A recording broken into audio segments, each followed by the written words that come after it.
You know what I never really thought about? What if you try to go to the next level whilst holding something?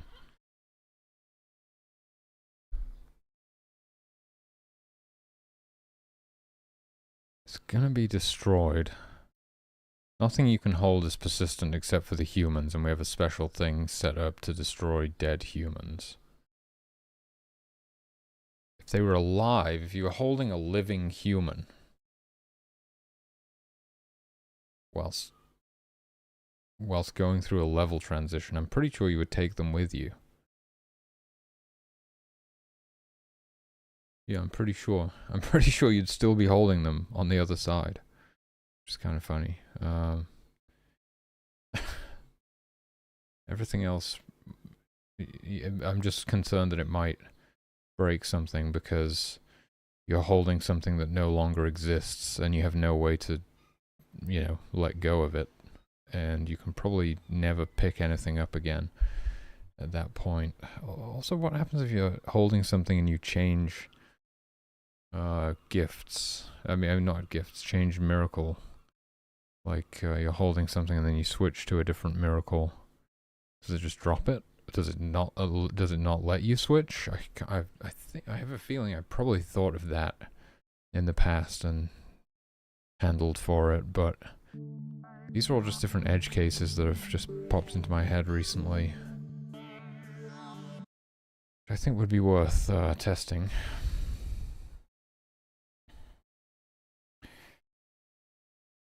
It's kind of funny because like there's so much stuff like that, just like making sure everything works perfectly and doesn't behave strangely in these weird edge cases. What if a player tries to hold something whilst going to the next level? What if a player tries to change to a different miracle whilst holding something? But you have to think of all this stuff, It's not all adding new features and content. It's largely like making sure everything works. And it's almost always like 10 times more work than you think it's going to be. I don't actually, I need to run in test mode really, so I have some additional miracles. If I go to here, I can, oh.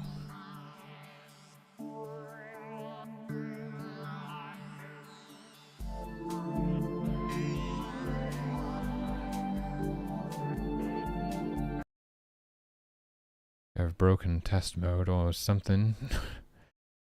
What have I done?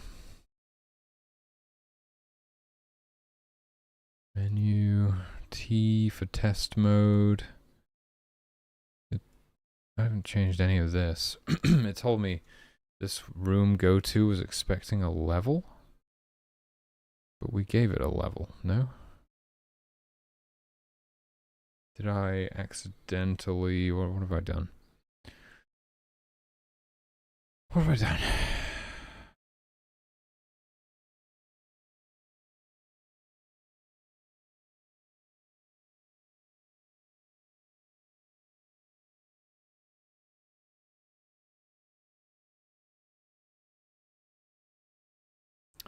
That's definitely a level. What is it trying to do?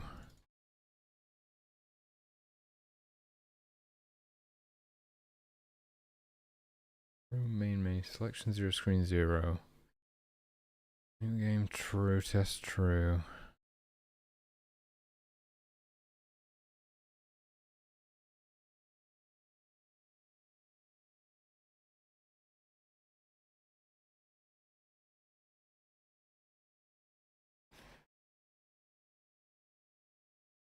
What the hell? Yeah, I haven't changed anything to do with the level selection stuff. Let's see if I can still start it like normally. Okay, I can do that. Weird. So it's just test mode.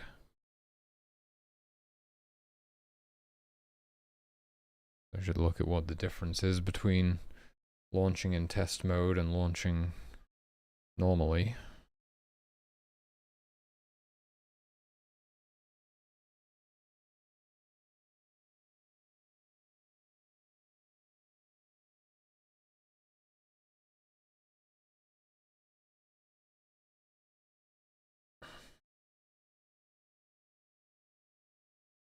Holy.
It's like exactly the same, as far as I can tell.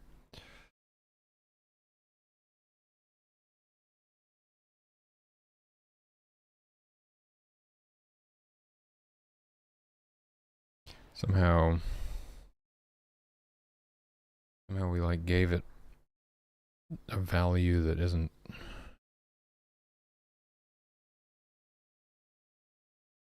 actually a room.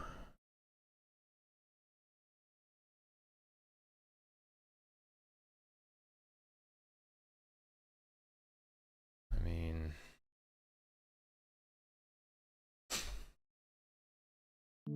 the room selection should line up with what we're seeing. This would be beginner island.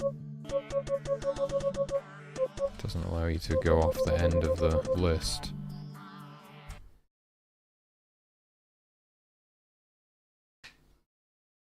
What did I do? I started the game and then quit back to the main menu and then tried to use level select?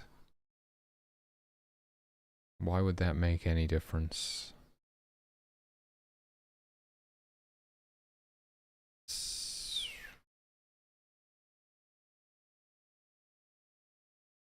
Possibly something getting added to the levels list that is not a level? That's happened before. I wound up with a bunch of wolves on the level select list one time. That's rather strange. Oh. DS list size argument invalid reference to DS list. I think we're just deleting the list somewhere.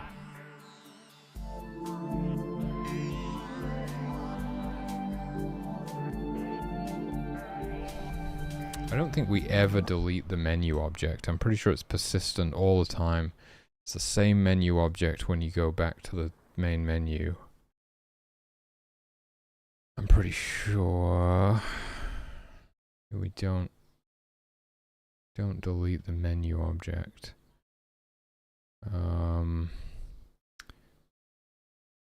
Those lists are local to the menu object, right? They're not global.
Hey, Fizzy Busy.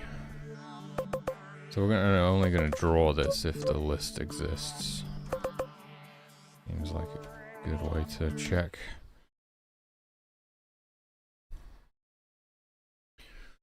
How's it going?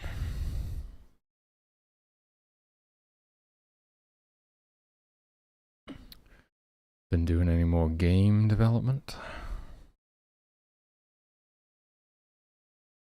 Long day. Well, at least it's over, I suppose.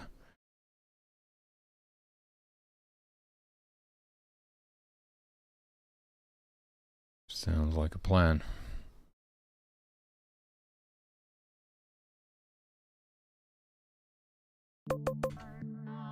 Well, shit. Okay, the list doesn't exist anymore. Hence why we're not drawing this screen. Oh, and it crashes when I do that now. The error specifically invalid reference to DS list. It doesn't exist. Where's my list going?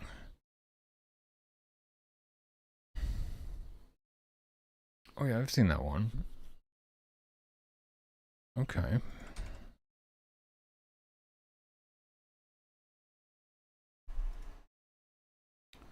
Where the hell is my list going? I don't have a single list delete anywhere, do I? I mean, what am I doing?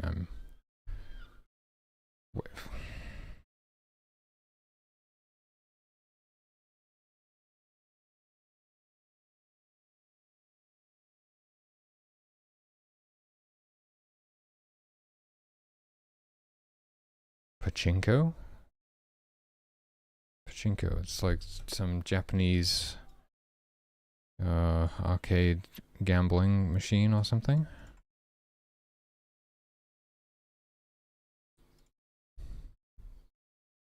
Oh yeah, I thought that's what it was. Man. I wonder if I would enjoy that, probably. I really like the coin pusher machines.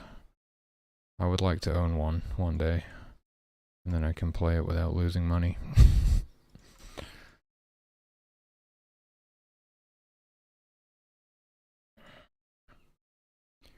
Okay, I'm gonna make something that will tell me if that list still exists in game.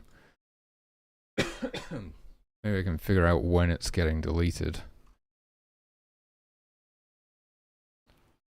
Skee ball. Oh yeah, whack-a-mole is fun. Skee ball is like you roll the ball and it goes up the ramp and you try and get it in the holes. I think it's that one.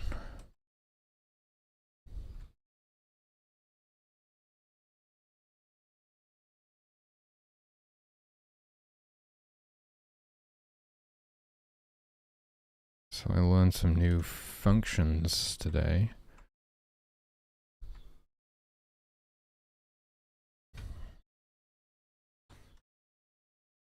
What is it? DS exists.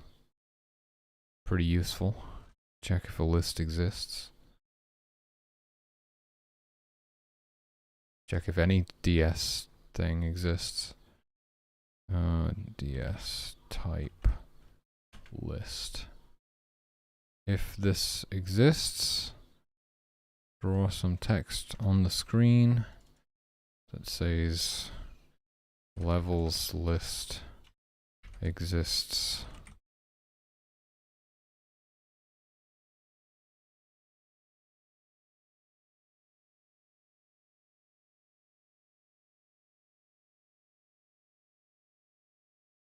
Then we know if it still exists after starting a game.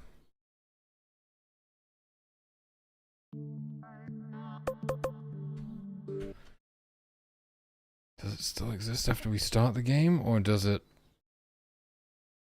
get does it get destroyed when we start the game, or does it get destroyed when we quit the game? Why does it get destroyed at all? I don't know. This is very unusual.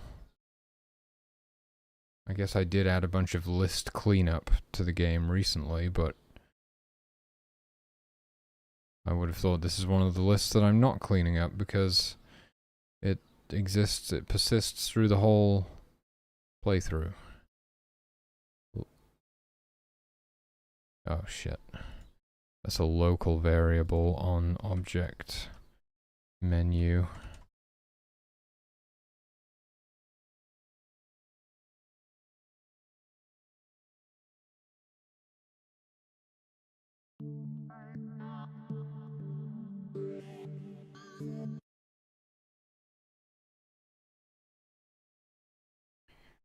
Okay, guess this is a perfectly fine test as well. Don't have to go through the other menu.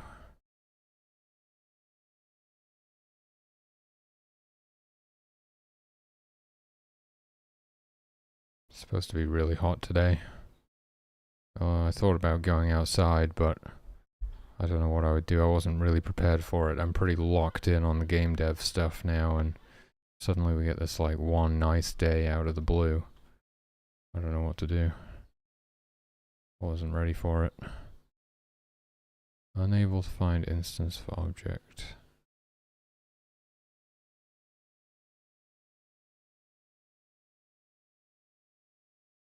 Okay. I guess that's because it's been deactivated. If I do that, so maybe just play it safe and do instance exists. So I guess if you deactivate an object, that essentially is the same as it not existing.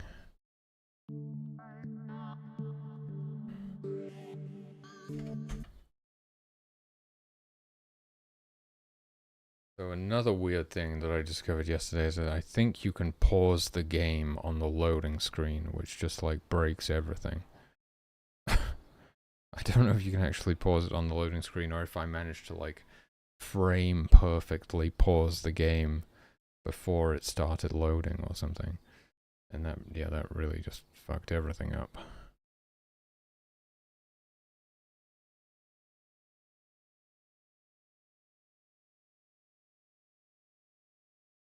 Okay, the list exists. Why is my, there we go, my start menu thing, my taskbar was stuck on the screen. The list exists. I press escape. It disappears now because the object has been deactivated. Quit back to the main menu. And then go here. This screen no longer exists because that list no longer exists. And I told it not to draw that screen if that list doesn't exist. So the list is being destroyed when we quit to the main menu. For some reason. Quit to the main menu is actually handled by the pause object, I think.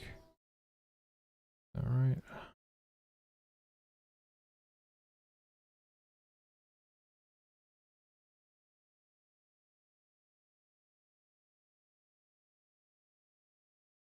Key press Y, confirm, quit true. Instance activate all. Yeah, because we like unpause the game.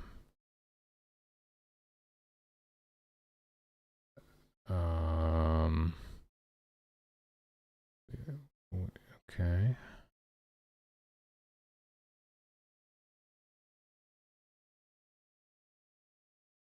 Confirm, quit true. Press Y.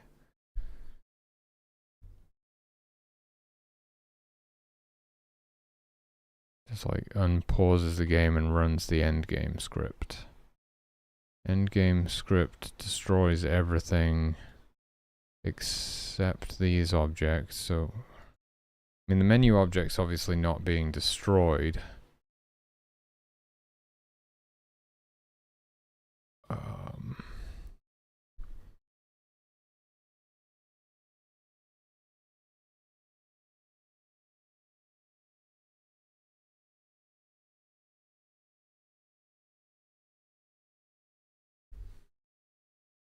The fuck is going on?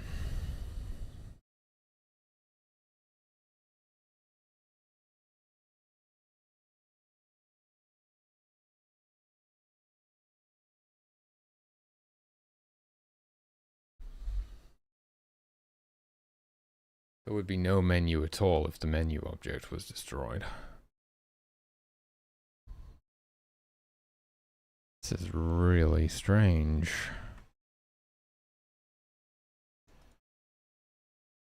When I did a global search for levels,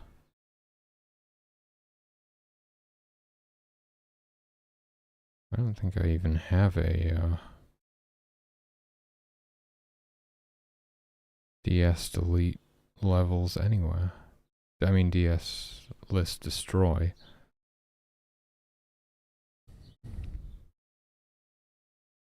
Something's destroying it. Oh my god.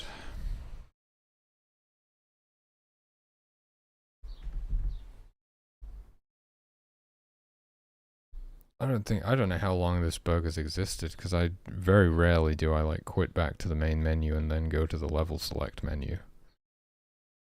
I'm normally just playing on a fresh launch.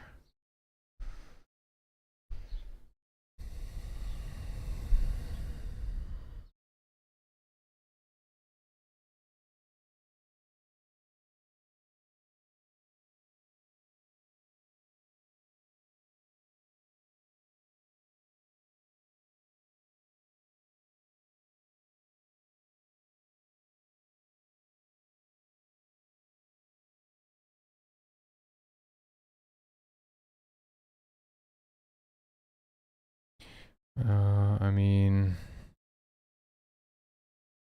yeah, okay.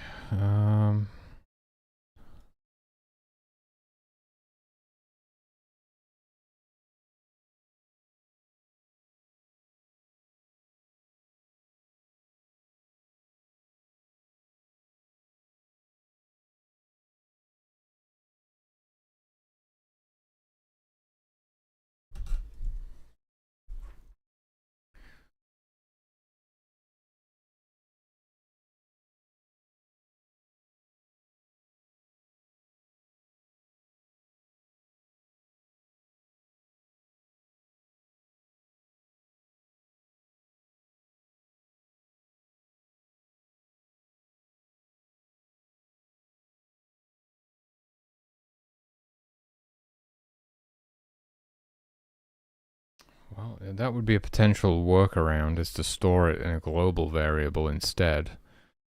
So it kind of exists independently of everything. That might be a workaround. I don't know that for sure.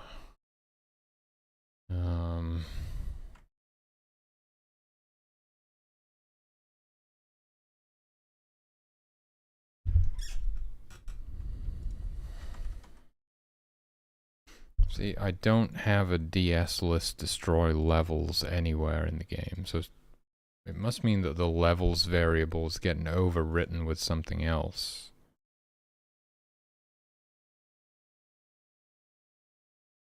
How is that happening?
Right, I mean, yeah. The only thing I could think is like the menu object is accidentally getting destroyed and then recreated, but that wouldn't even explain it, because it would just create a new list.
I'm tempted to just move it into a global variable because I don't know what else to do.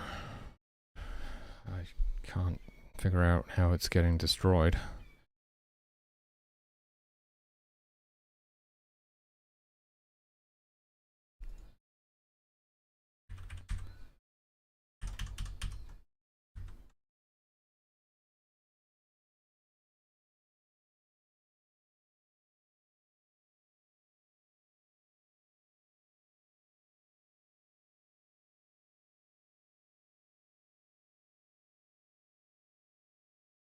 I guess I'll make them both global just to be on the safe side.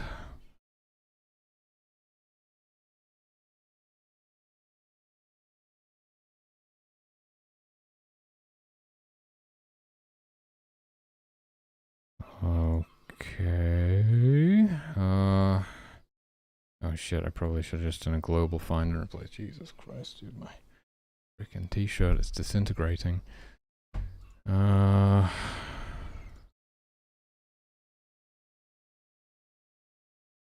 Everything's global on the front now. I'm paranoid about doing the global find and replace, so I'm gonna just do that by hand. There's a good chance it will fuck something up somewhere. That's the only one in here, isn't it? And T and the fuck is U? Twitch authentication. Oh, I should probably get rid of that now.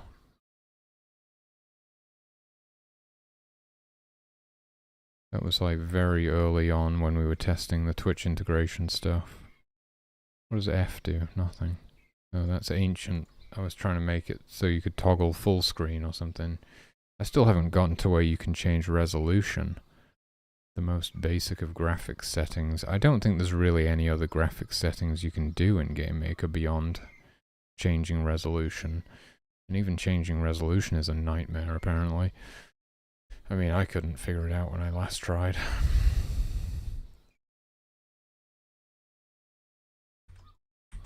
D is for demo mode, and then there's also an alarm. Wait, what if pressing escape is doing something now? What's happening in the drawer events, that stuff? There's an alarm that like kicks in a demo, you know. Chatters get chatters. Oh my god. More Twitch stuff. Here's the demo thing. Level equals. Oh, shit.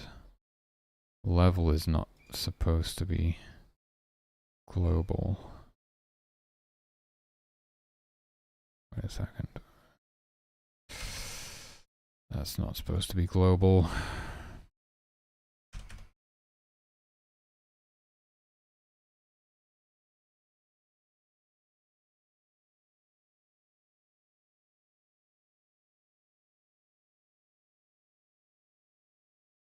T, D, enter, and alarm. I think that's all of them, right?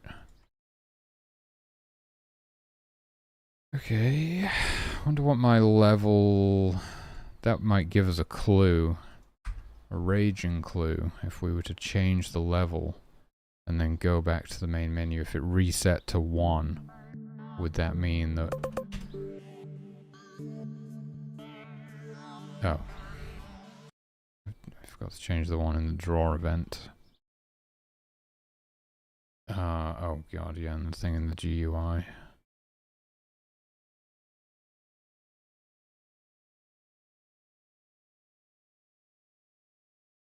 Level select. Global.levels, GUI. Global levels. And we no longer need to do the instance exist check, I guess. Now exists independently of the instance. probably good. I mean, we never reference... Currently we never reference it anywhere outside of the menu object, actually. What the fuck? Level names? Level names. In the draw event, right, because we have to draw the level names, and that's a global now, too.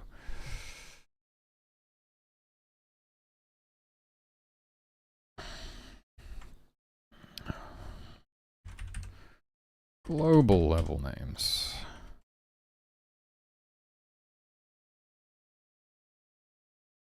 That's it. Just those two, apparently. Okay.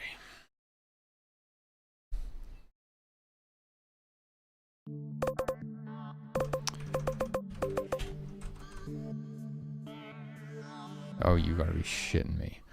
Right, I have key pressed. What is it? Key pressed left and right. No. Key, not key down, key pressed. Level select. Level minus what? What's wrong with that?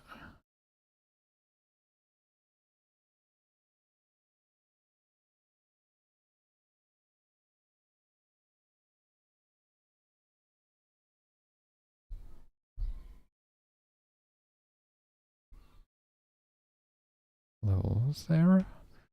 Right. Unknown object dot levels not set before reading it. What line is that on? Line 11. Oh, there it is. I didn't see it.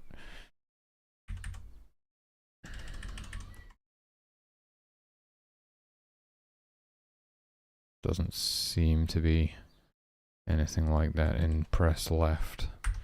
Hopefully that's everything now.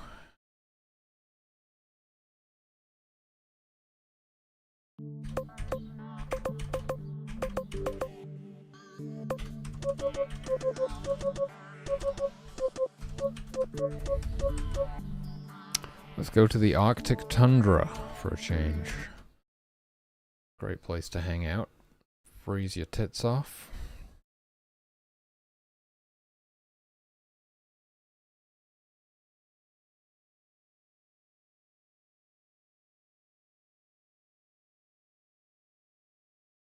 Yeah, I'm not going to be lifting today because my arm still hurts.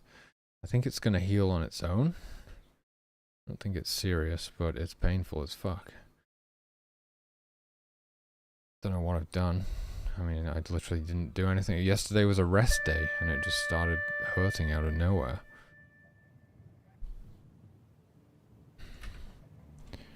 Alright, well, the levels list exists. That much we know. And it still exists even when I press escape or pause the game now. Because it's a global variable. It exists independently of the object which was previously being deactivated, which may have kind of been the cause of the problem, like. Although I don't know, that doesn't really make much sense to me. We literally just reactivate every single deactivated object. Anyway, I'm going to quit back to the main menu, and it still doesn't work. What the fuck?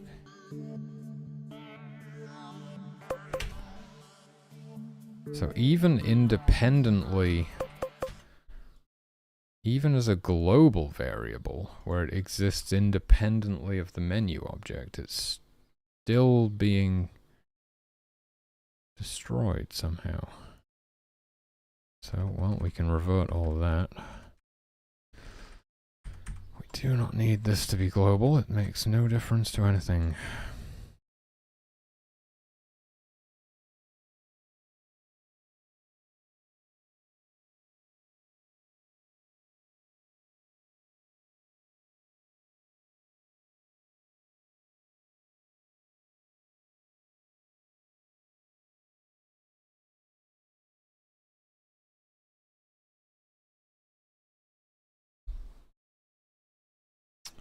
How does a list get destroyed if you're not ever actually destroying it?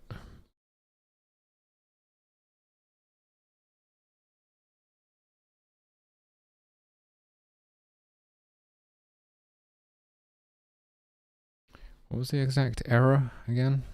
We didn't get an error because I didn't make it give us an error. If I like tried to scroll through the list that didn't exist, that would have given us an error.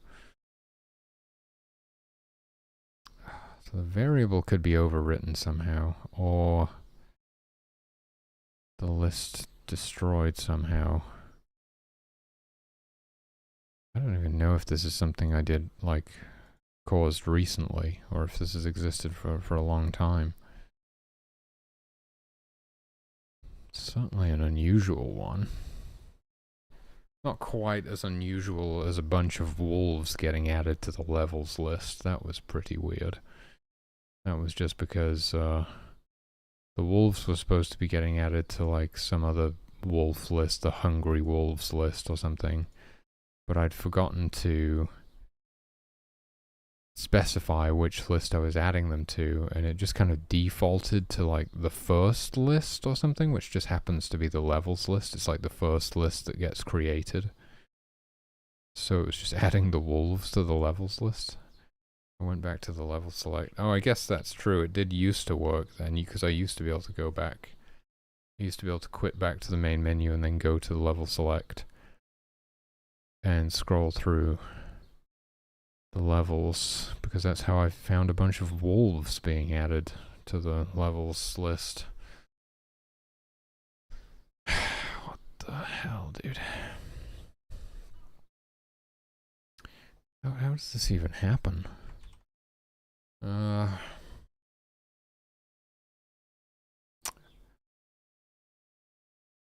mean, we're not even, most of the stuff that I did recently was about transitioning between levels, not quitting back to the main menu. Well, I did add a bunch of cleanup stuff, I guess. But I don't think I added I definitely didn't add a destroy levels list anywhere.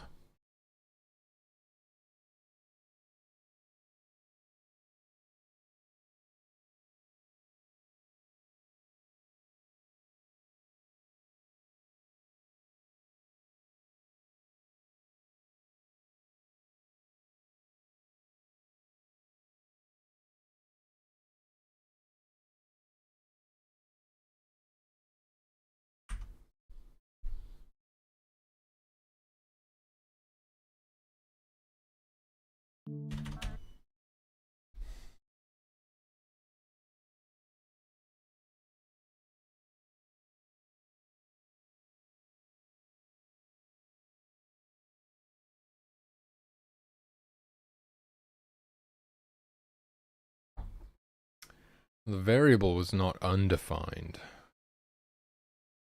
It was the list that didn't exist. I think the variable is still there. Probably be a good idea to just find out what is in that variable. Convert it to a string and print it somewhere or something. Oh, what the fuck? Oh, fuck. Yeah, I forgot to update the GUI object.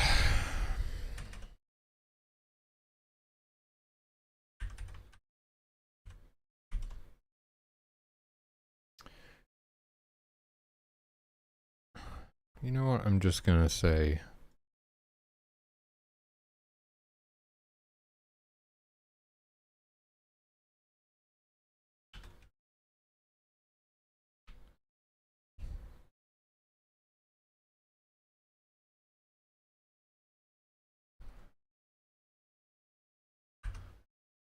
that, and then we can see what's in it there. We won't be able to see what's in it when we get back to the main menu.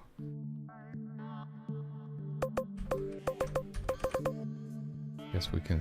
Well, we know it's still a list at that point because we're checking is list. Actually, that's pretty pointless.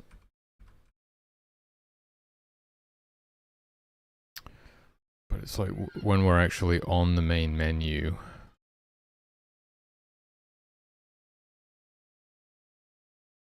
Draw, we could do.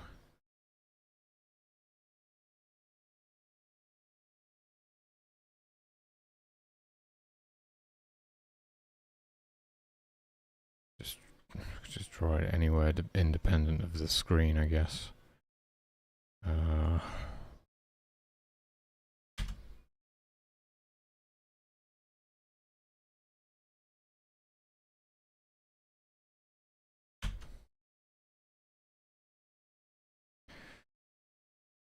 put it in the top corner because it's easy. String levels. Right. So that will draw like a list reference when the list exists. And then, yeah, list 0. And well, we'll see what it contains when we get back to the main menu. Probably something pretty weird. I don't know how it's getting in there. Or maybe it will just be -4. Probably not going to be a list anymore, though, is it? We know it's not a list. The variable still exists, but it does not contain a list.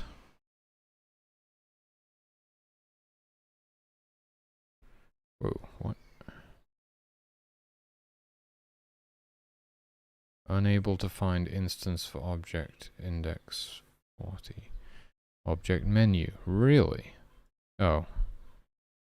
Because I forgot to re-add the frickin' instance exists check.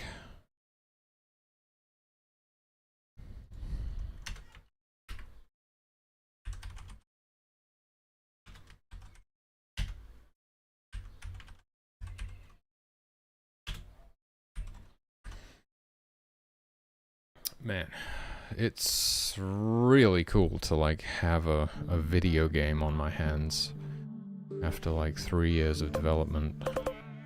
It's really starting to, let's just say I'm running out of excuses not to draw these sprites. It's getting increasingly more difficult to find ways to avoid drawing more sprites. Because it's just really starting to take shape.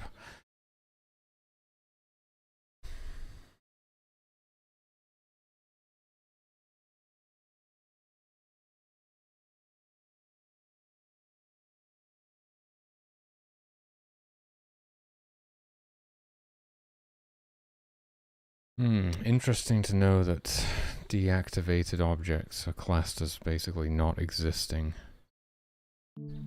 What? It is still list 0. Well, what's the problem? Invalid reference. Argument 1, invalid reference to DS list. Requested 0, yes. What the hell is going on?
Yeah, okay, I'm thinking a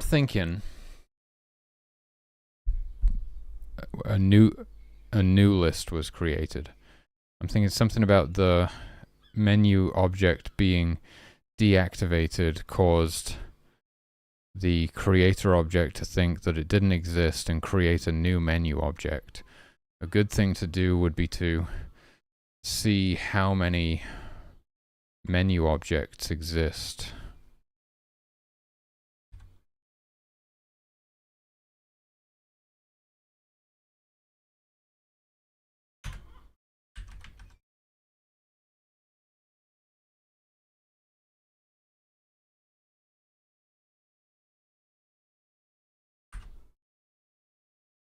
I would speculate there's probably 2. Currently there is one. I predict there will be two when we get back to the main menu. And so the levels variable will still contain a list of levels, but it'll be a different list. It won't be list 0 anymore. It'll be a new list. Although that doesn't explain it, because then we would just be working off of the new one. Okay, okay. No, I don't think it explains it. Okay, so if it's not that, what the hell is going on?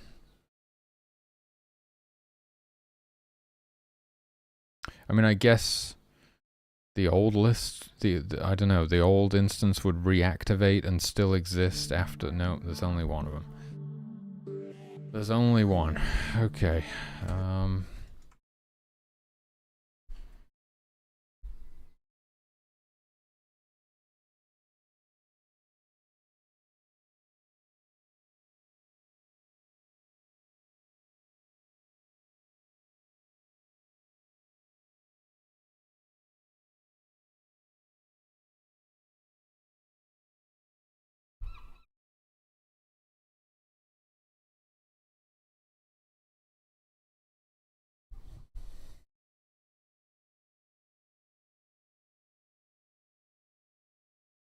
That is literally the only time we set this variable is when we create the list.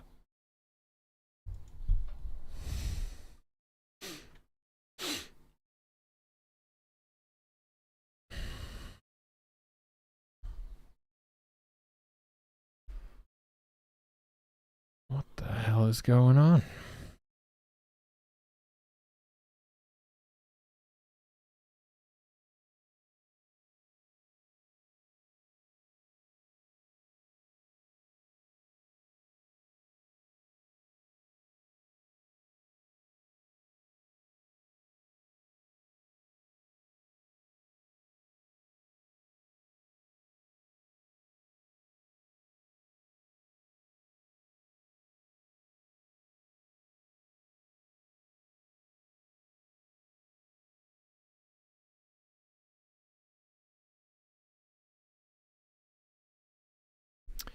It's like the list is not at that reference anymore. You know? It's like the list reference changed or something. Not even possible?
Yeah, the really weird thing is when I used a persistent variable, it was still missing.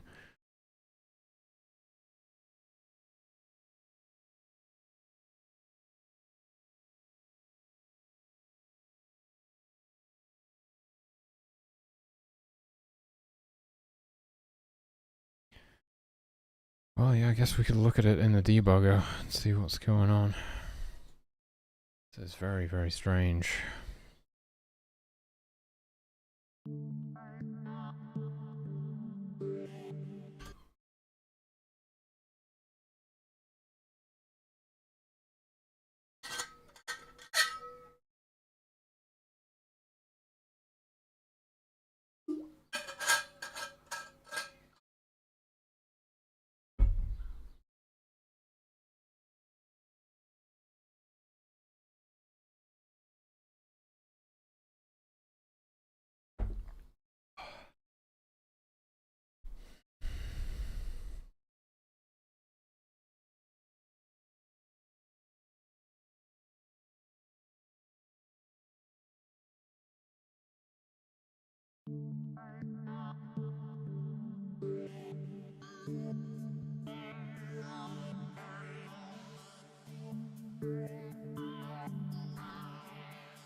okay, the list has a size of -1.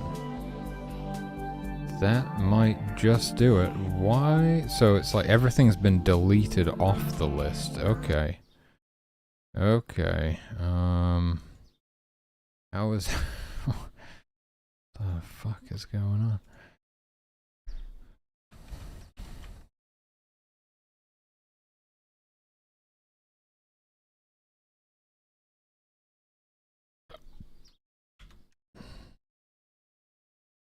I don't have a DS to delete levels anyway. How could the size of a list be -1? Well, I mean, if there's nothing on it, I suppose that would be the case.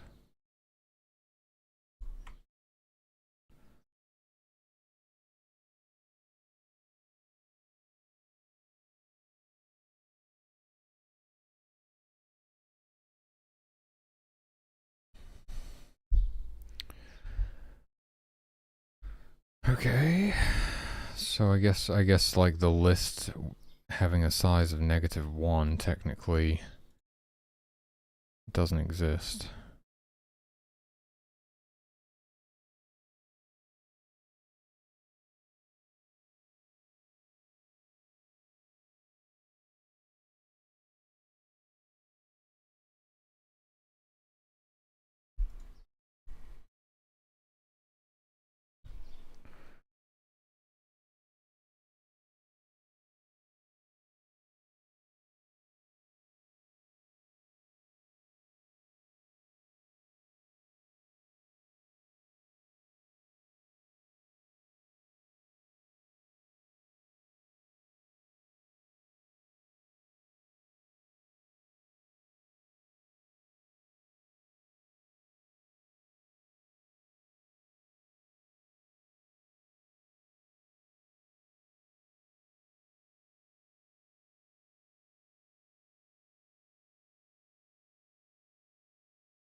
I suspect that it has something to do with deactivating all of the instances and reactivating them. I don't know what exactly, but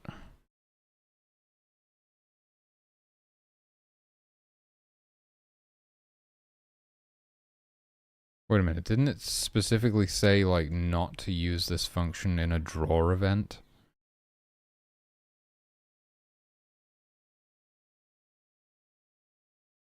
It's especially important that you do not use these functions in the draw event, as this can lead to serious errors in your game. That's exactly what I'm doing. Oh, it's a post-draw event. Well, it's still a type of draw event. You've got to wonder why the hell we're doing this in here at all. Because it has something to do with surfaces and stuff.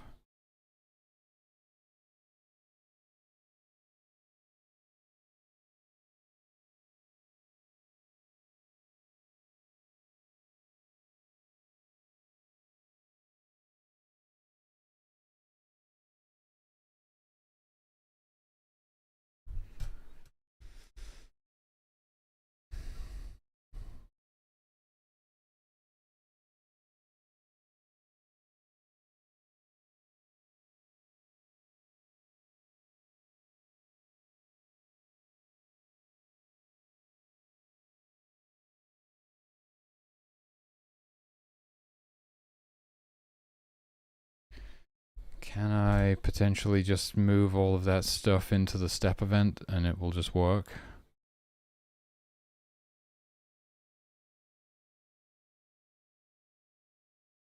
As long as I don't move any draw functions outside of the draw event, right? None of these actually seem to contain any draw surface there.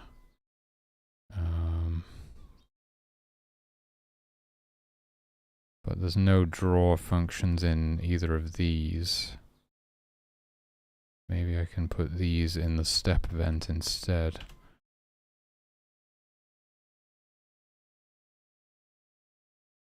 I wonder what that would do.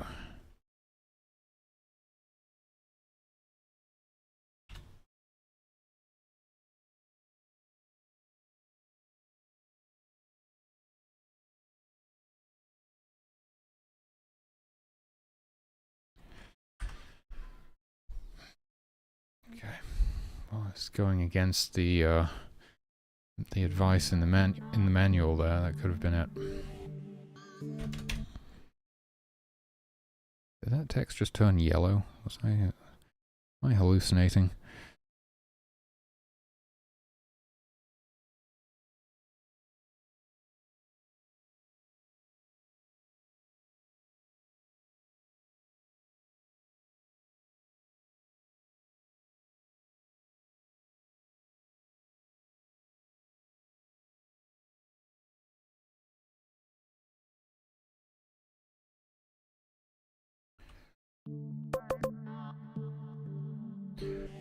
That still doesn't work.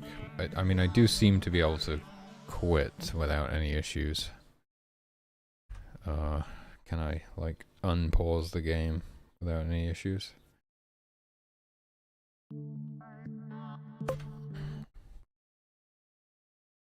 Escape. No.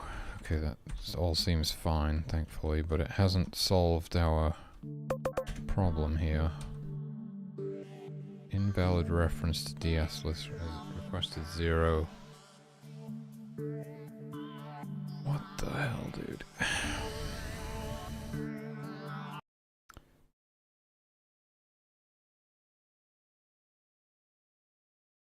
The weird thing is that levels still contains list 0. We can see that.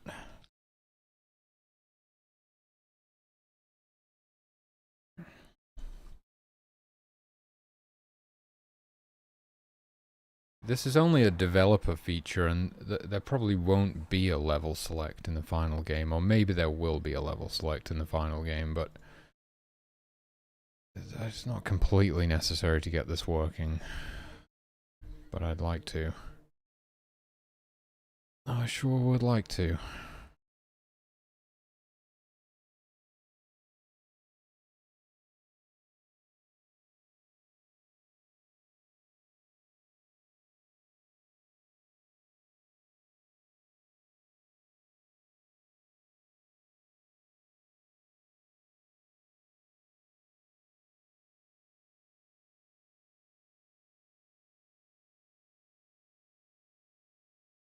we know that the size of this list is changing.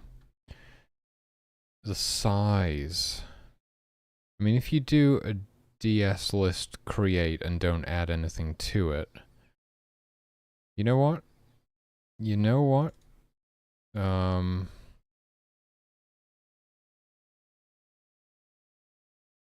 Yeah, but we know that a second menu object is not being created, right? Or is it?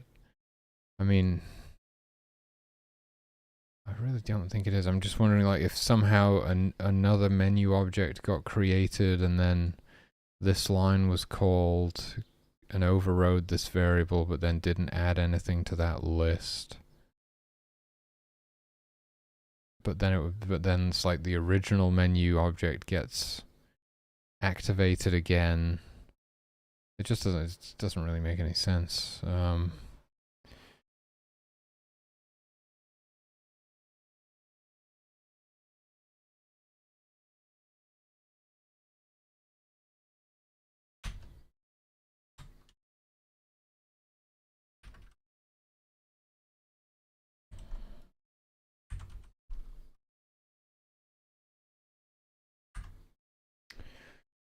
Just put a debug message there and see if it happens twice.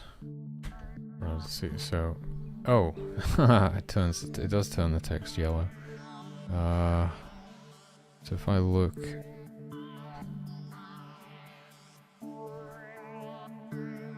where is it? Levels list created. I see it there. And then start a game and quit back to the main menu. Do we see levels list created again when I quit back to the main menu?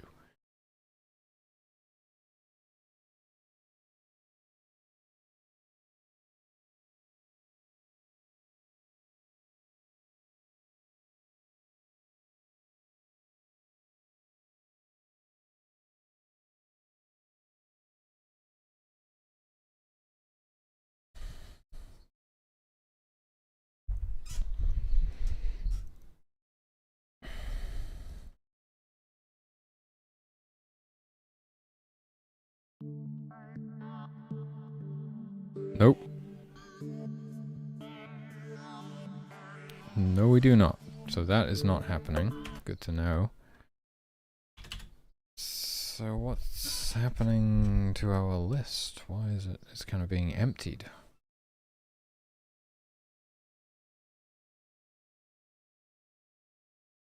Let's draw that to the UI, because why not?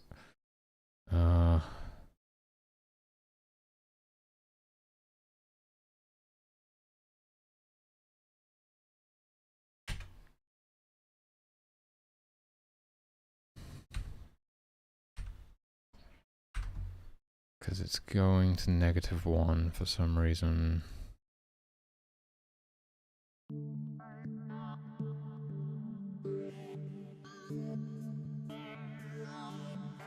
Oh, fuck.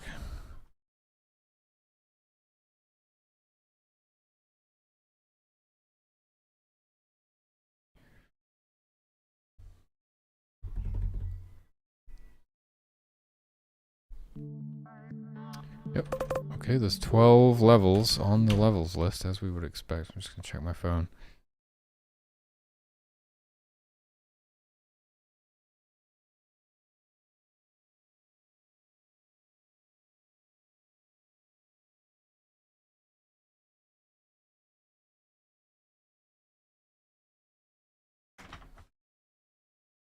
There's nothing, I just made a random notification sound for no reason.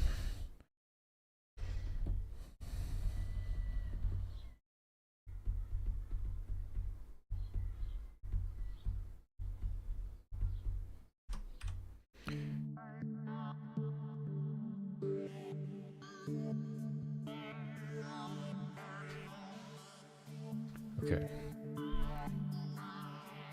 As far as it's concerned, this list doesn't exist. So it can't draw the size.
The hell is the menu gone? Oh, now I'm getting an error.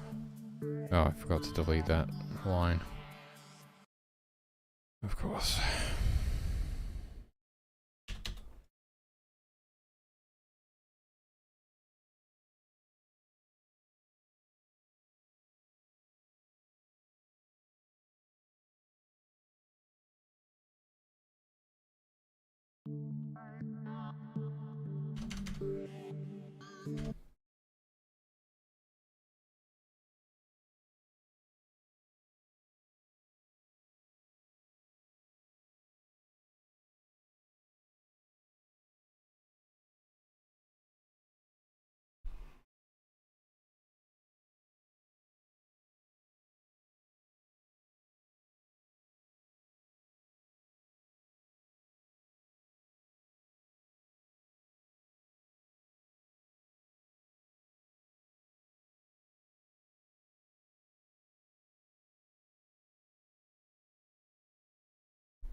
Okay.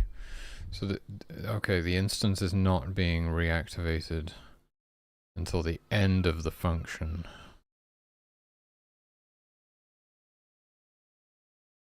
I see. Right, that is problematic. In this case, well, we could like end the game on the next step, one step afterwards. That's kind of how we would want to do that, right?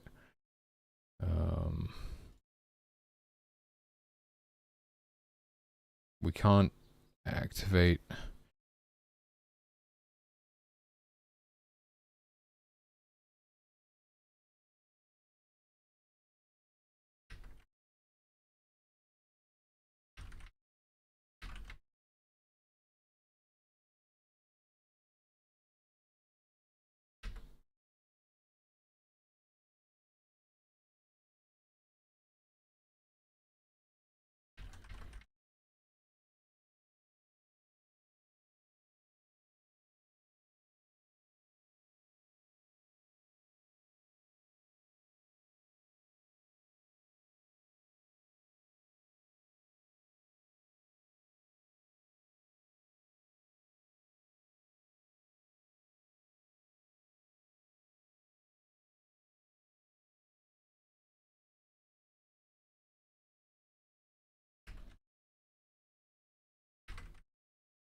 So the instances don't get activated until the end of this step. But we're running the endgame script and returning to the main menu. We need like a flag, right?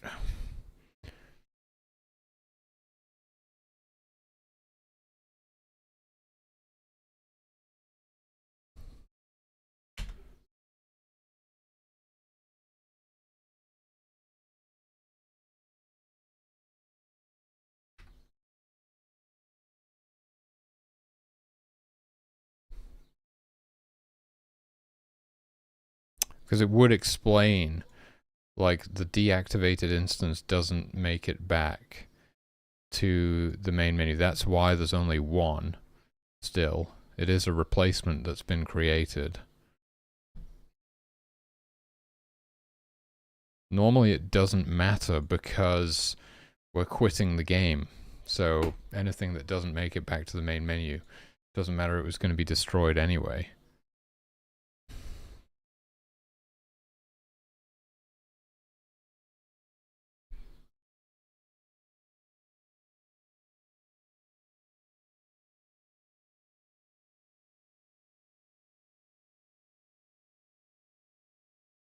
So we're going to have a flag endgame, and we're going to, instead of running the endgame script here, we're going to do endgame equals true, so that on the next step we then say if endgame equals true.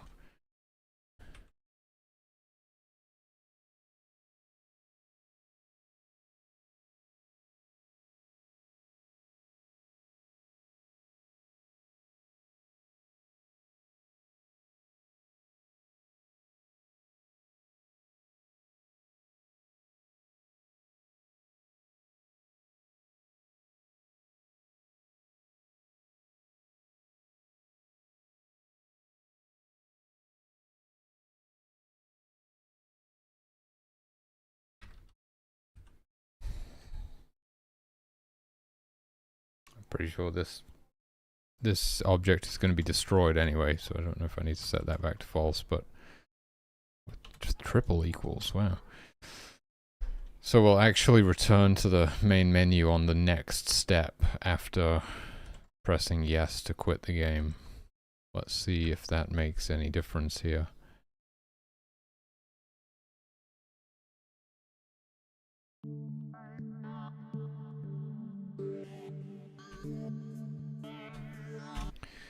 I have a feeling this could be it.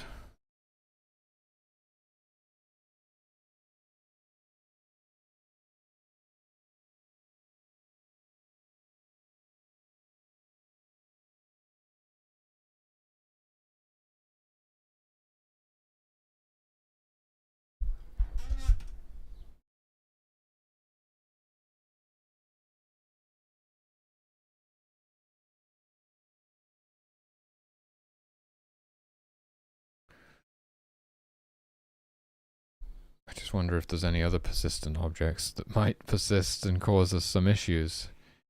No, we should be fine. I think the end game function will clean everything up.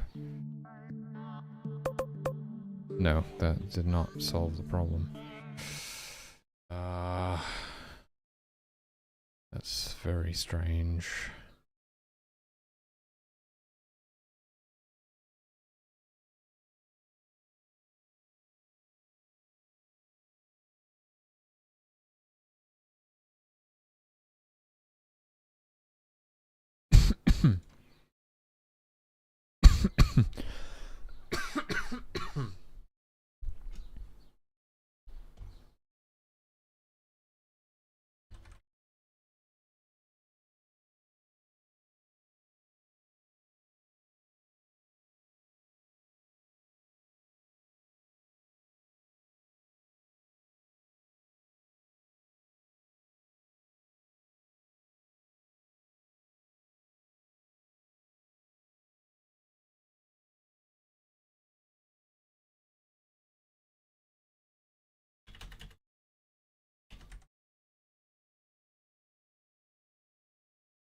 Okay, let's try not. Well, I mean, I'm just gonna reactivate it instantly, I guess. Wait a minute. Oh, am I still? Oh, we're not supposed to deactivate objects or reactivate them inside of the post draw event. In the draw event, well, I'm still fucking up. I'm still doing that. Okay.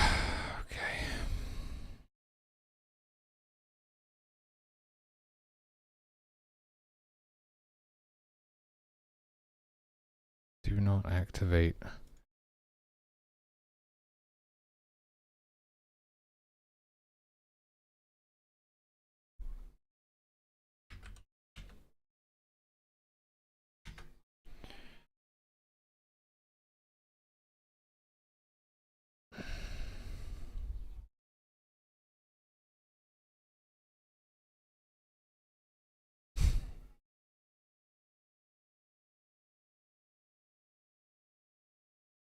Do not use these functions in the draw event. Fuck. How do I avoid using these functions in the draw event?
can I just put them in a key press?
Yeah, it is true. It is true, actually. You can pause the game on the loading screen, and that kind of breaks everything. I did it yesterday.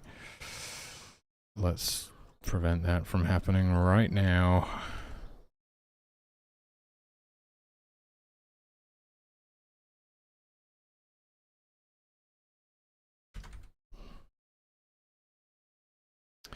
And then we basically want this exact same thing for key pressed escape.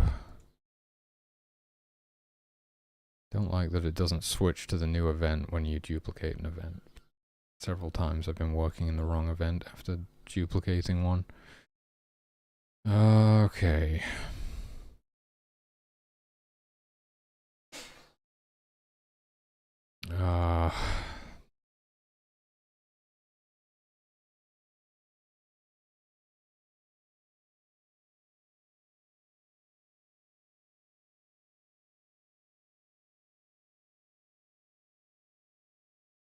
Basically just demo equals false then.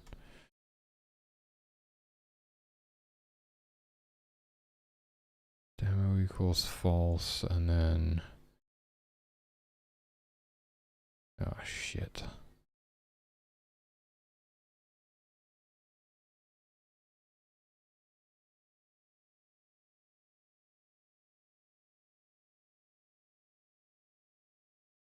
What the fuck?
Okay. Maybe that works. I don't know. Remember to disable the ones in here. These two. And this one. Okay. So I'm not doing the instance activate and deactivate in the frickin' post draw event now.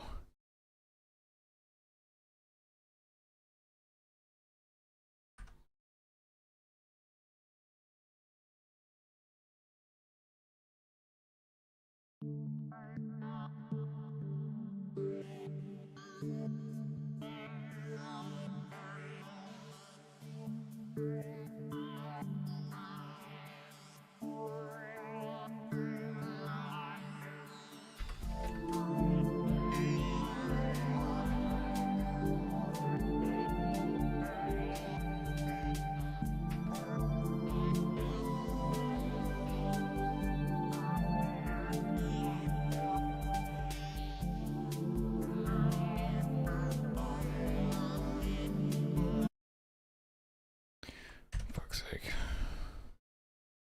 We're in a freaking demo now.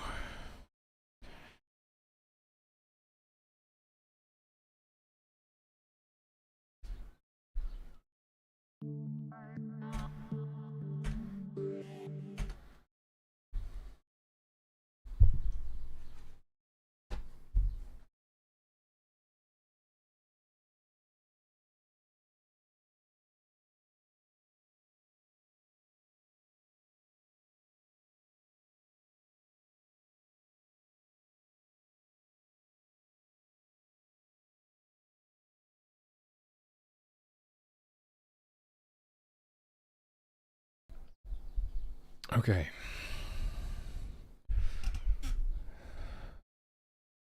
That does not work. That does not work. This means that the draw is happening before this stuff, I guess.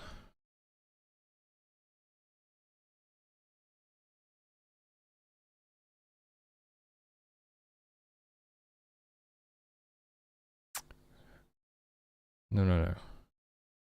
Sorry, no, this stuff is happening before the draw, because it's disabling everything. Oh god, pressing escape, it doesn't like that.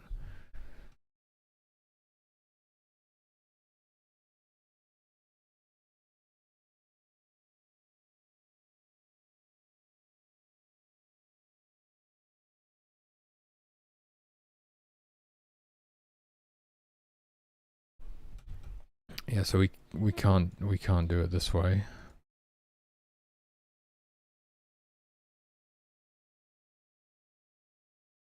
Oh, this is not good.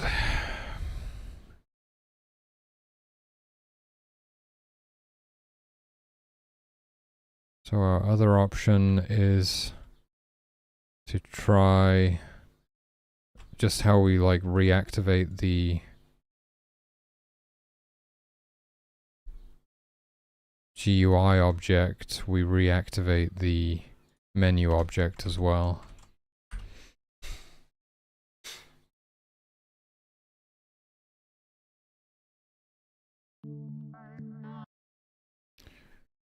That might be okay, because then it will actually persist back to the main menu room. It will persist between rooms because it will be activated.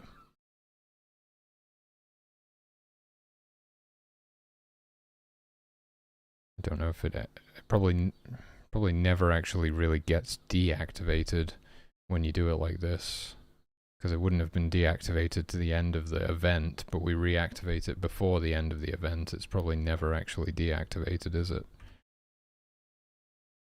Okay, pausing. Thank God I can... It's still fucked.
So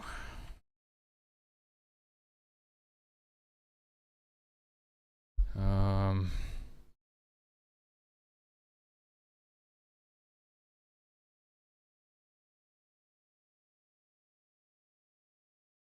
guess I would have to convert it back to a global list to do that. But if I convert it, sorry, global variable, if I put it in a global variable and then add something,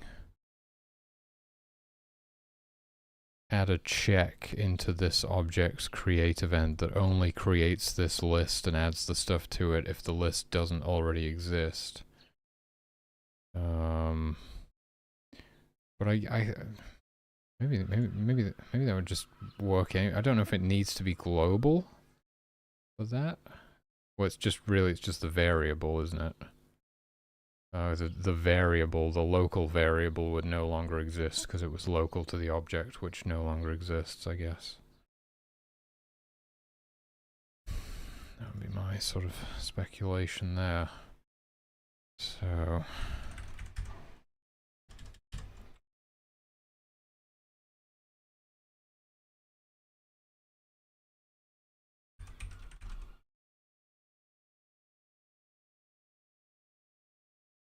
fuck.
Okay.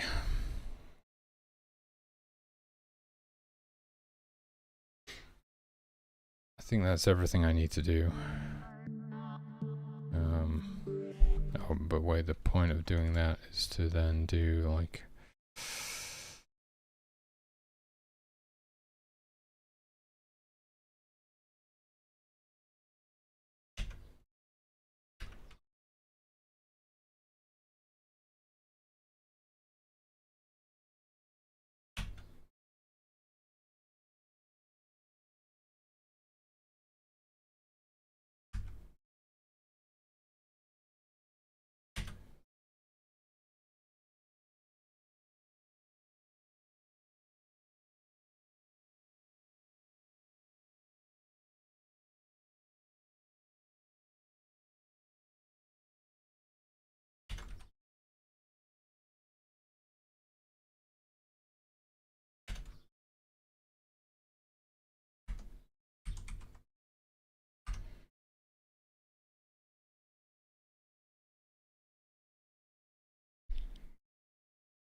Okay, I see the problem. Yeah, we can't check a variable that doesn't exist. Well, no, we can check something undefined or something.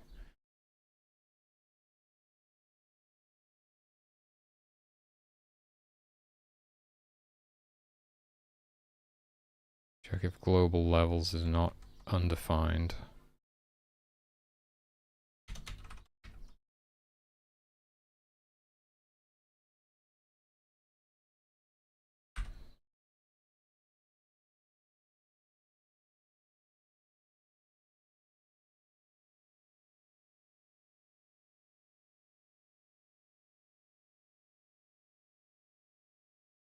Wait, you can't do that? That was like the whole point.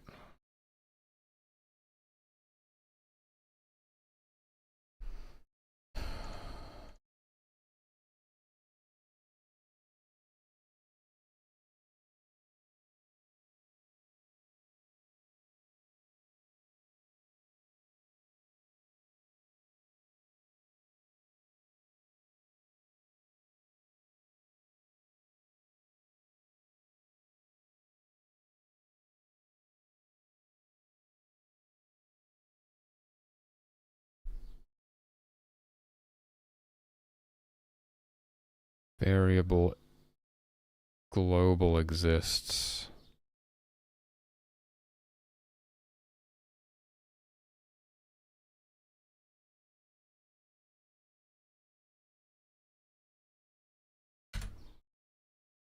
Name is a string, I believe.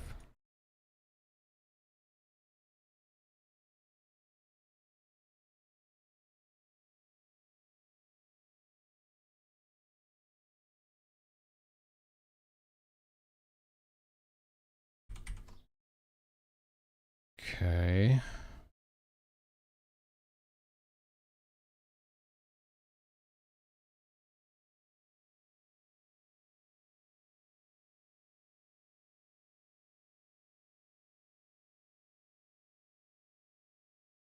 What was that? I just got some Discord notification, but I don't see anything.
Well, I mean, this one's redundant.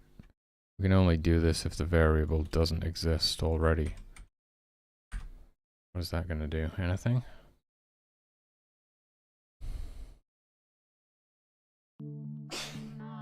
For all I know, I might have missed one that I was supposed to convert to a global.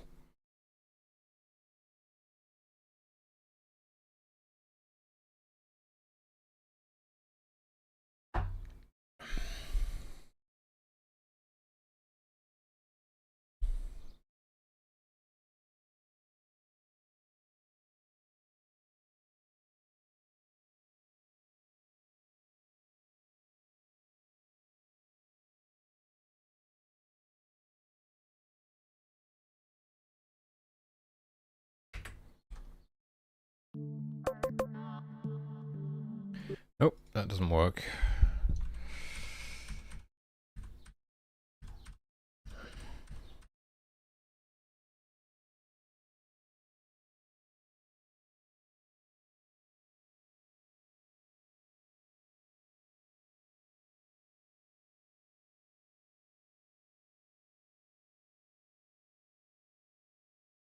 Oh.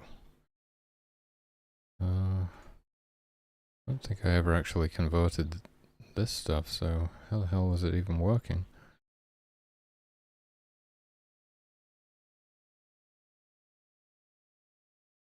Because I wasn't using level select, right?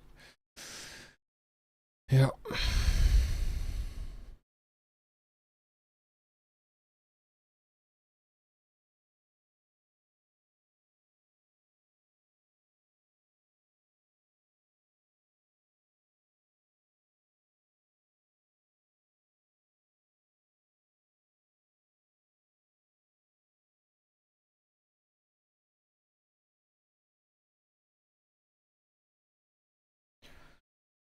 Oh boy. Okay.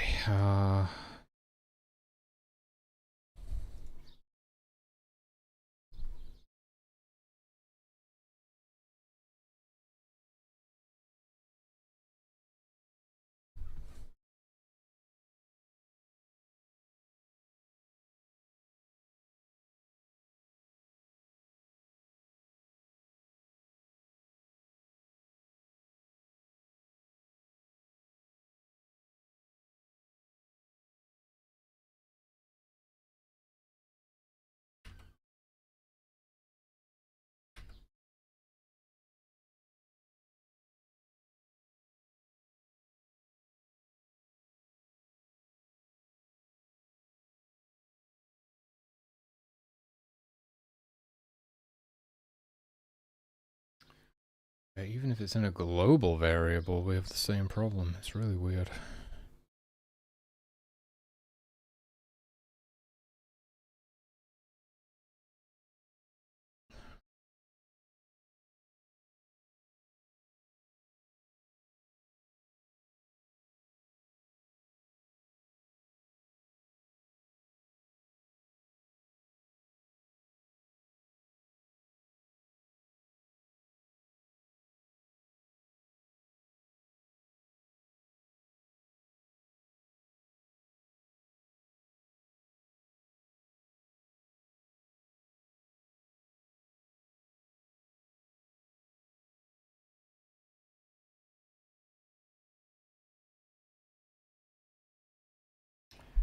I mean, there would be nothing wrong with recreating the menu object, or would there? Not really. The thing right now is that it remembers your selection, I guess. But is that a big deal? Not really.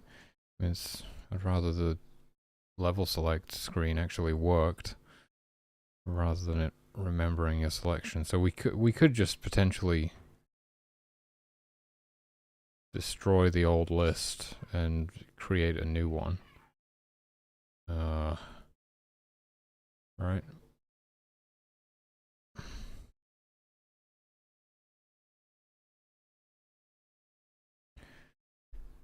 What are all the lists? Levels, level names. It might just be those two. We add to the cleanup event. Destroy those, and then we just destroy this. I forget why I wanted this to even persist between rooms. What was the reason for that?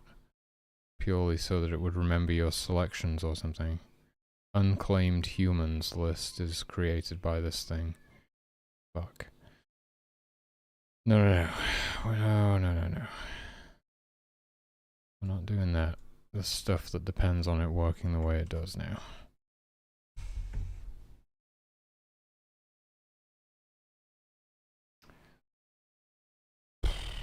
I mean, it wouldn't actually. You're quitting the game, so it wouldn't be a big deal to clear that list either, actually.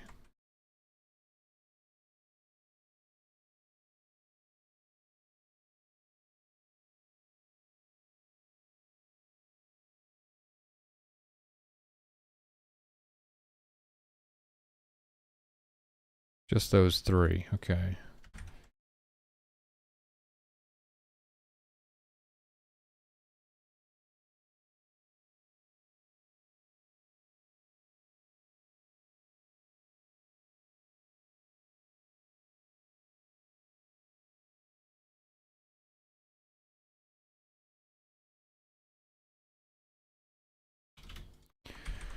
So if we actually clean up those lists when this object is destroyed, and then in the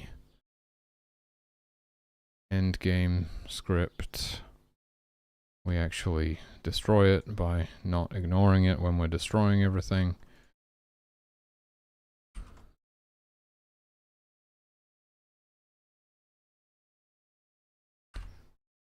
What's that gonna do?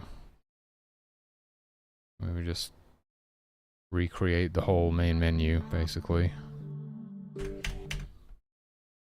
I don't know if it balks anything else up though. It's not going to remember your selection anymore, but I don't think that's super important.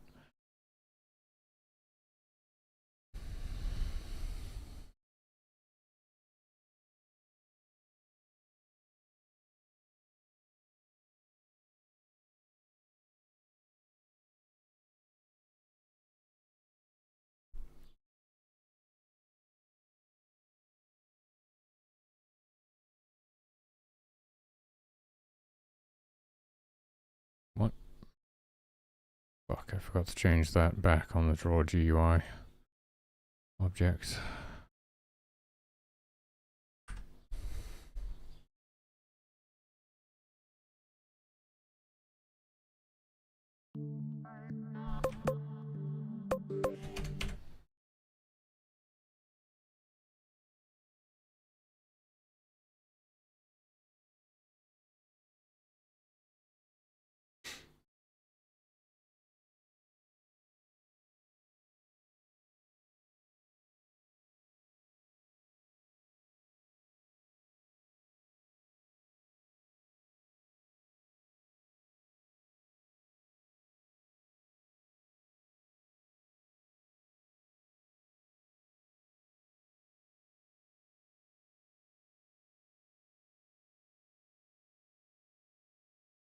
For fuck's sake, dude. I'm just going to disable this now.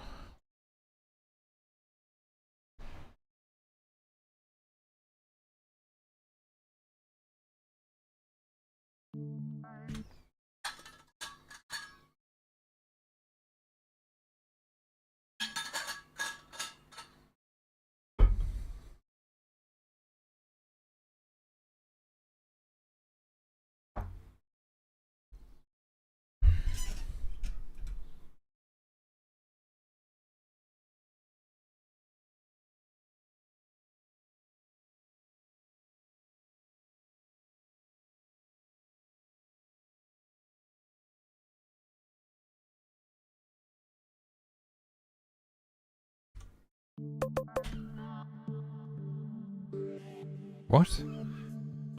Okay, it doesn't even work if we destroy and recreate the menu object. That is really weird. I mean, yeah, that is really strange.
So it leaves me with my last theory that some other list has the same reference, and when that list gets destroyed, it destroys both of them. I suppose that would be possible.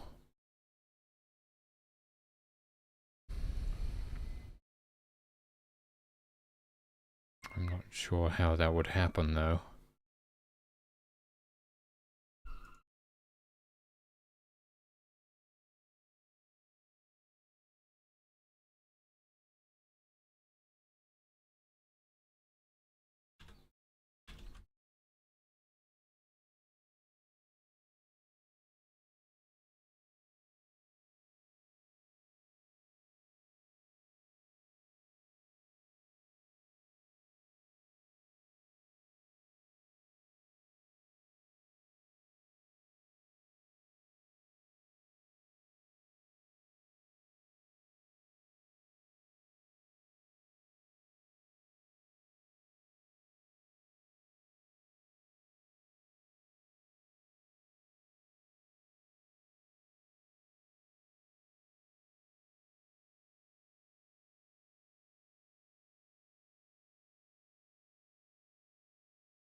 Okay.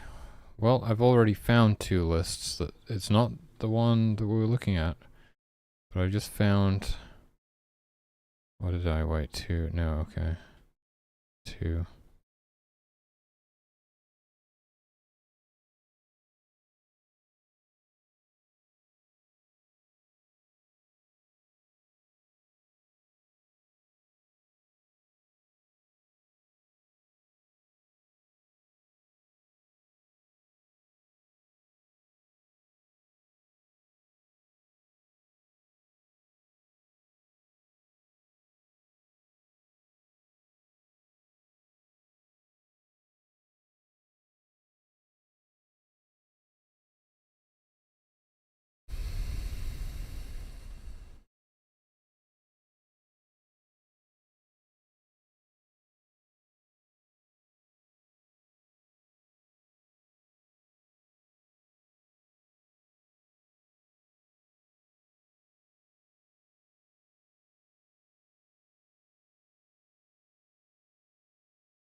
There are thousands of lists, right? 1,600 and something. It'd be hard to go through them all.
Okay, I have an idea.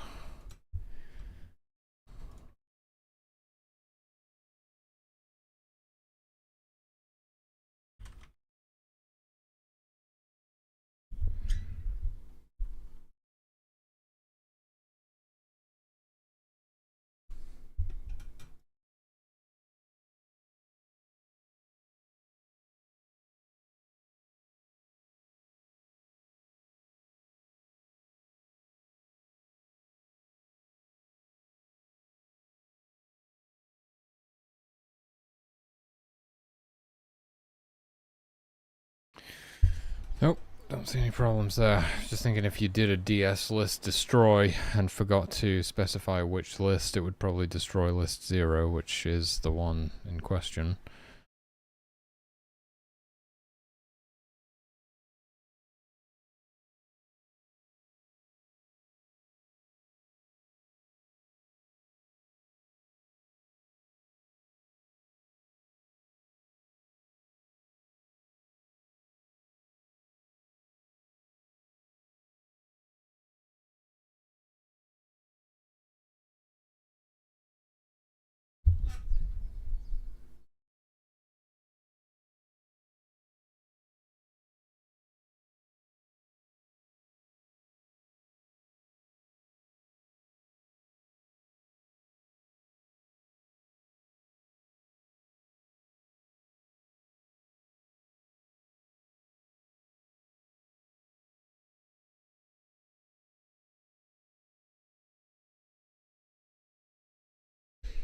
Hmm.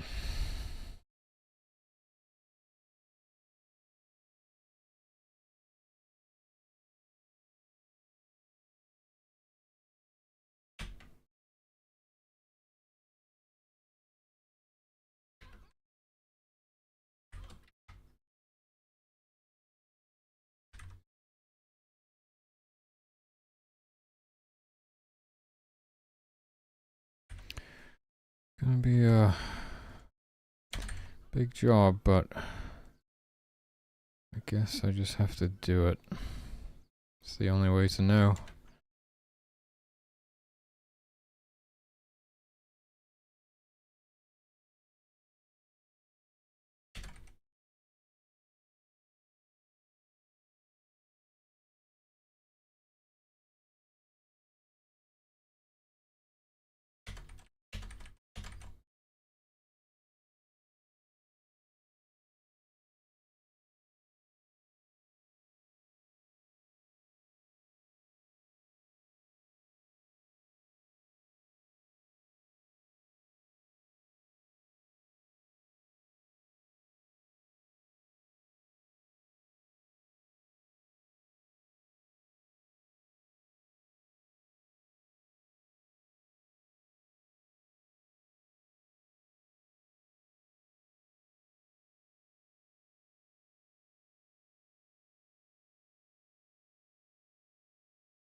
Okay, we have to figure out which one this is.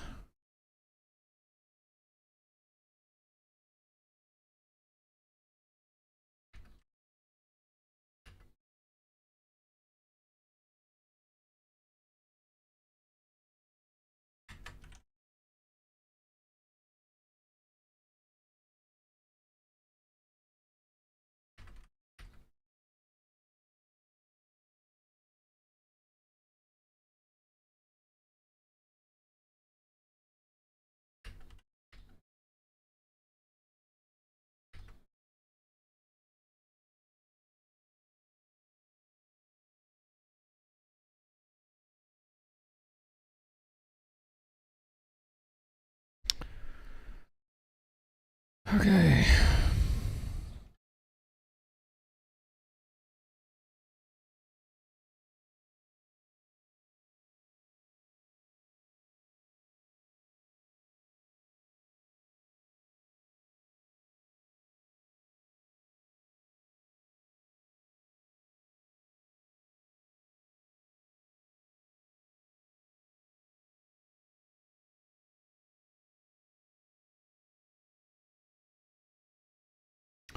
That would be the problem, I think. But it's not. So the variable, whatever variable this is, doesn't actually contain a list. It just is set to 0. We need to figure out which one it is.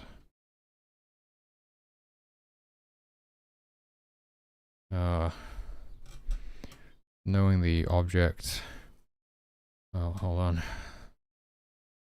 Find and replace all of these with destroying list plus. Let me just write it out here.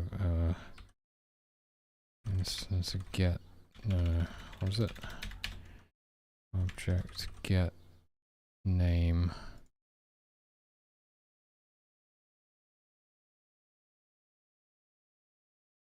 Object index.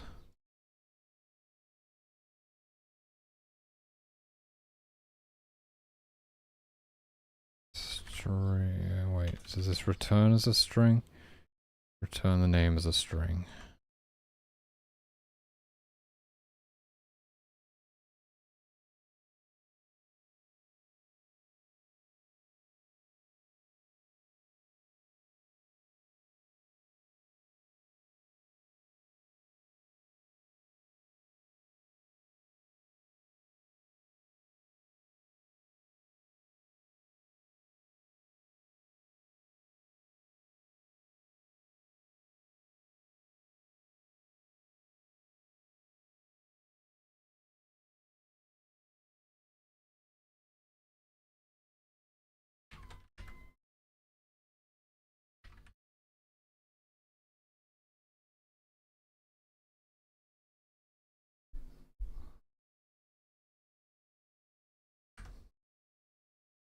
We should know which. Oh, you gotta be fucking kidding me.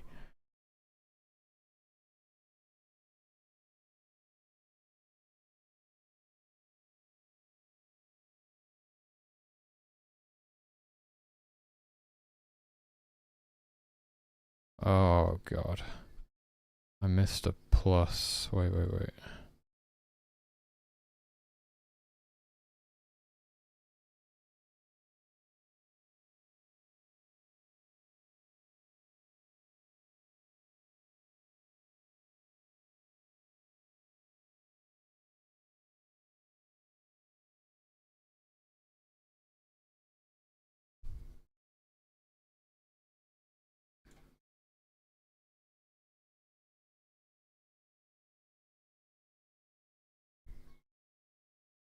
What happened?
Controller. Okay, it's the controller.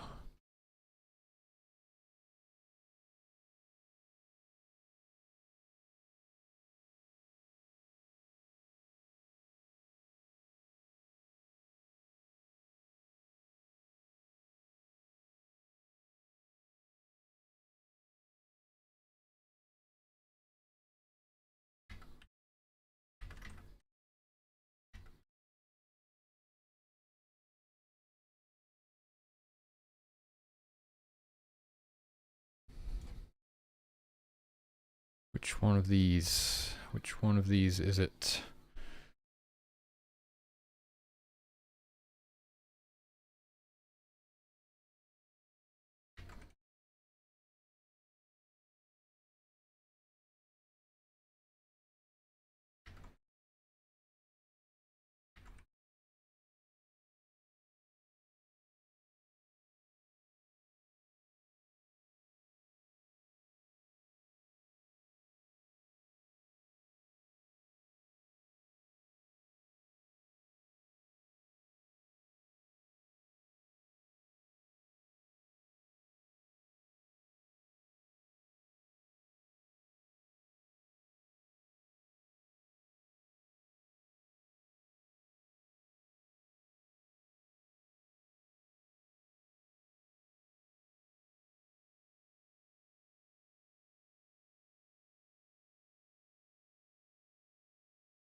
Entered humans.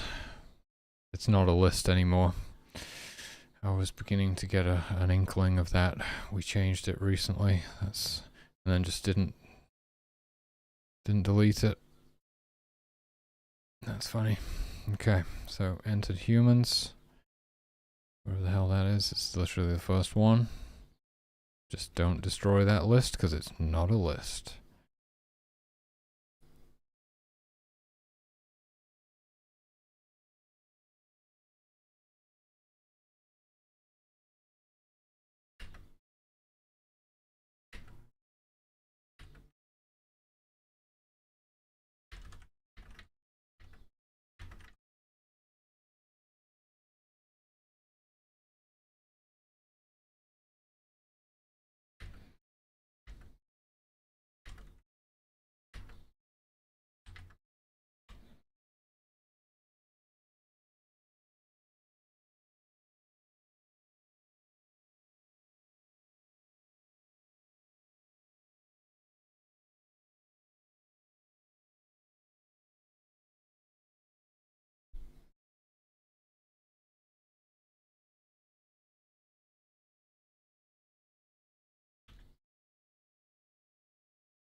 Man, that took a while. That took like 2 hours to fix. Oh boy. You gotta be careful when converting something from a list to a frickin' number.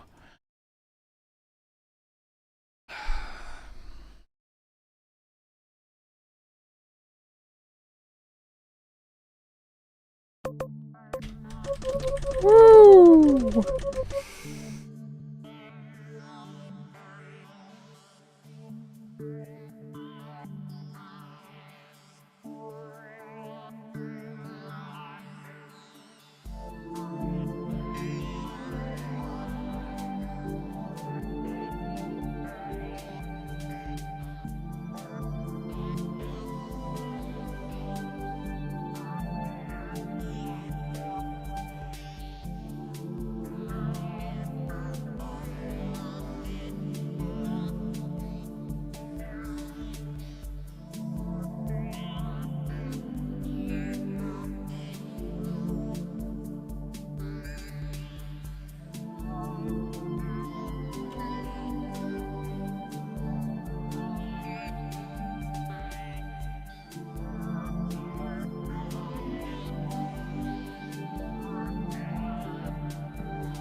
Okay, well, god damn. That was like 3 hours of banging my head against the wall. But we got there in the end.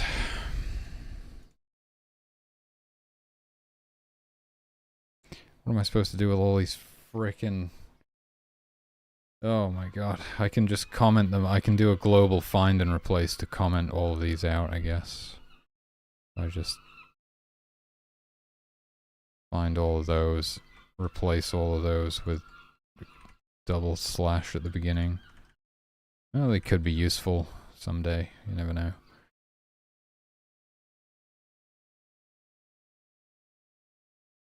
Alright, and I think I can safely disable the other debug messages in some of that waypoint spawning stuff. There's like a handful of exceptions where we don't use the regular waypoint spawning function. We have like a custom waypoint spawner. And those were causing the game to freeze recently. But I think we might be past that now. I think it should be safe to remove those debug messages. I've heard it's good to always disable your debug messages if you don't need them, because they do actually slow down performance a little bit. Probably nothing major, but, you know.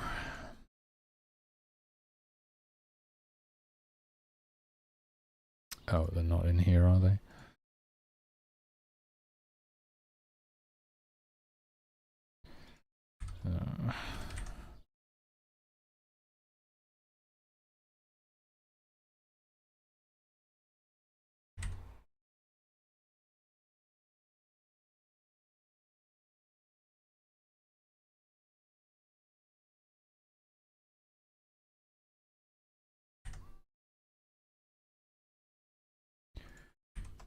Is that all of them?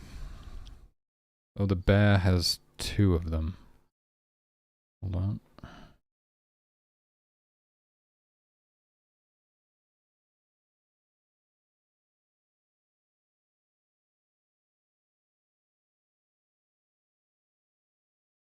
No, it doesn't. No, it just has hibernation. Pretty sure that's all of them. How did I figure it out last time? If I just search for this.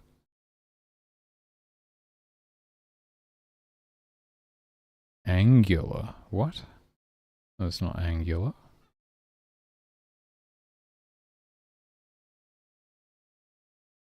You'll find it's regular.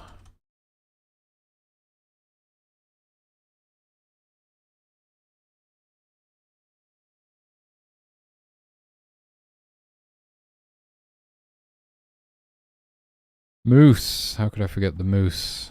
I'll tell you how I could forget it, because it's not even in the game yet. And yet I keep updating this code. All the rest are done. Okay, that's it. Holy shit, I better get some lunch, dude. That was a hell of a trip. Alright. Thanks for watching. I'll be back in a little bit. We can actually fix some of these edge cases or test them out, see what they do. I fixed one of them. You can't pause the game on the loading screen anymore, which would kind of break everything. Okay. Hey Nocturne, how's it going? Sorry, I'm just about to go on break. I'll be back in a little bit though. I might just throw something in the oven actually, and then I'll be back while it's cooking. So I'll be back in a few minutes, I guess. Alright. Thanks for watching. See you after the break. In and out. Love it. Appreciate it. Thank you.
Okay, I've got about 35 minutes. Yeah. What were we actually supposed to be doing today? Oh yeah, we had an interesting question. What happens if you change levels whilst holding something? So I theorized that if you're holding a human that's alive, you can actually take them to the next level with you by holding them. If they're dead, they will be destroyed anyway. And if you're holding something other than a human, it will be destroyed. And the problem there is probably that you'll be holding something that no longer exists. And so you can't drop it. And so you're kind of going to be stuck. Also, oh yeah, the other question. What happens if you switch miracles when you're holding something? And I think I might have already thought of that at some point and handled for it, but I can't remember.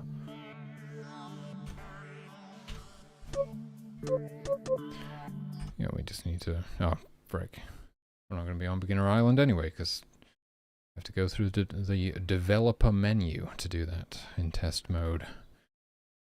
Oh well. Okay, so I'm just gonna pick some stuff up and try changing miracles, switching miracles, see what happens. If I can even switch. I probably just don't allow you to switch when you're holding something, right? That would make sense. But changing levels whilst holding something, yeah. Certainly going to be interesting. So, yeah, I can mash these keys. It won't let me change.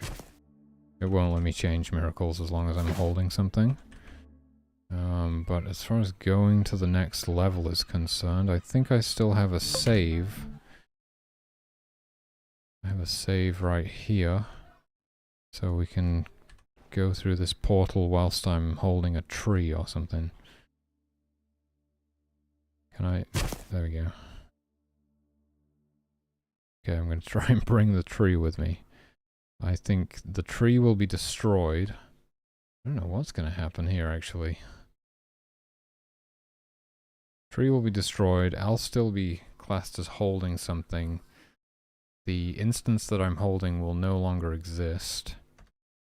Oh great, now I've got some frickin' error message on screen. Okay, I've still got it. Speed things up a bit. Here we go.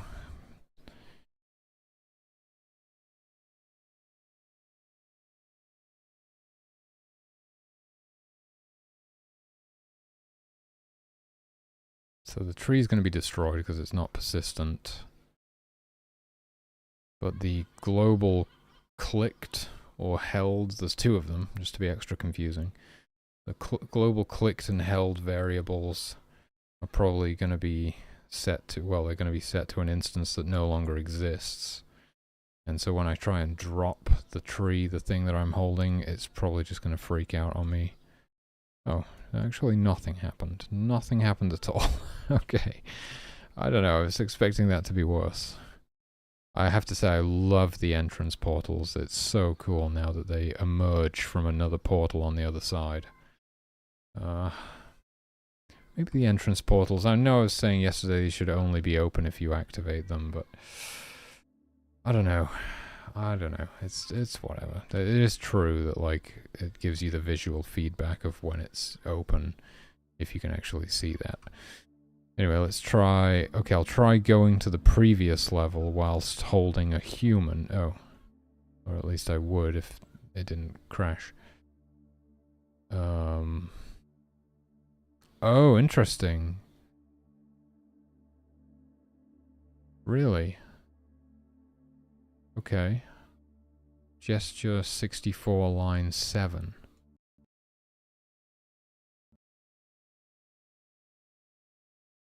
What's gesture 64? I think it might be left pressed.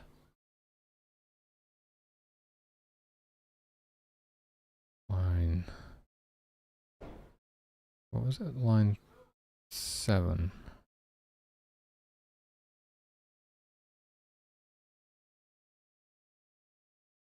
Well, it's not this one. It might be this one.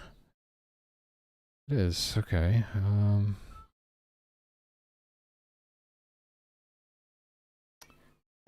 So it didn't become a problem until I clicked on something.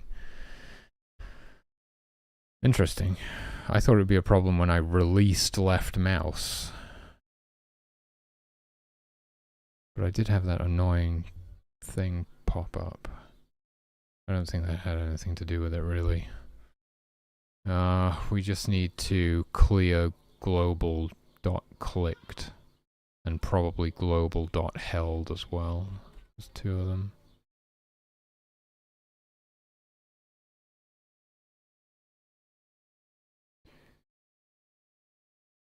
First it gets added to clicked and then it gets added to global holding. Why is it holding and not held?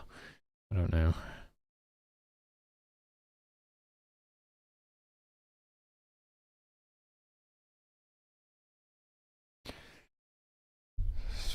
Okay. Well, it's safe to assume, yeah, we can just clear that upon level transition. There's really nothing to worry about, so we could do it in the loader, or we could do it in the portal itself. I feel like the portal, that was my first thought.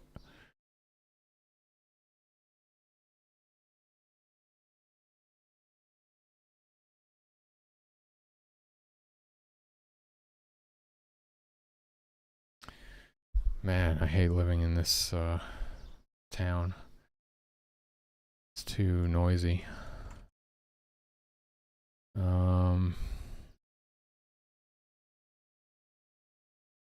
This seems to be where we're clearing a bunch of global variables.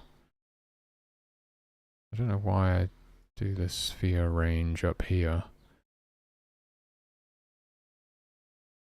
That's a good point, actually. Oh, what if you expand the sphere of influence and then go back to the previous level? The sphere range is going to be set to 30 even if it's supposed to be higher than that.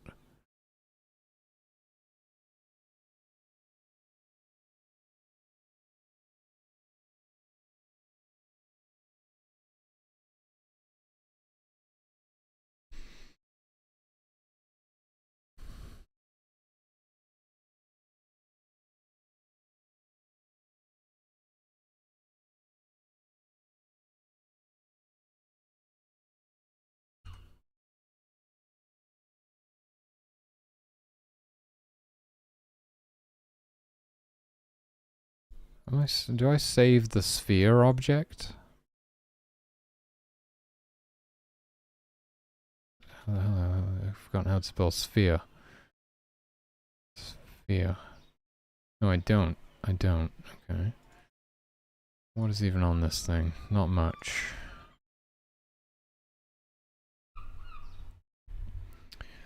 Sphere. Yes, thank you.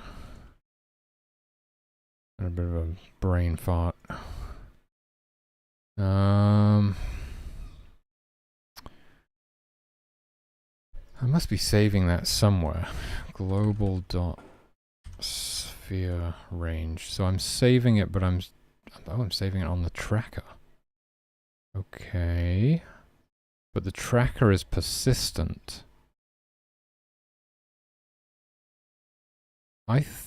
Okay. I think we should probably save this on the obelisk instead. Yeah. Yeah. We're gonna move it off the tracker and put it on the obelisk.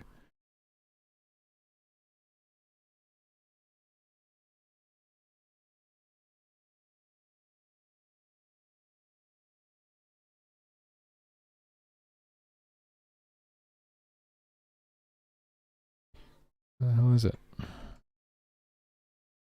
Wait, what? Oh, it's not even defined in here. Where the hell is it defined then? In the controller? Dude, I've got stuff all over the place. It's so hard to find anything. Ugh. Nope. Okay. No. I think it's actually defined in... It's defined in some sort of script, actually. The definitions... Attributes. Oh, that's weird. So it's... okay, so it's this script that does it. Okay. So we can save it. We can save and load it wherever we want, really, I guess. Although... Well, that will just be overwritten. Range gets set to global sphere range in the create event of the obelisk. But if we're loading a save or doing the thing where we return to a previous level, we'll just override that.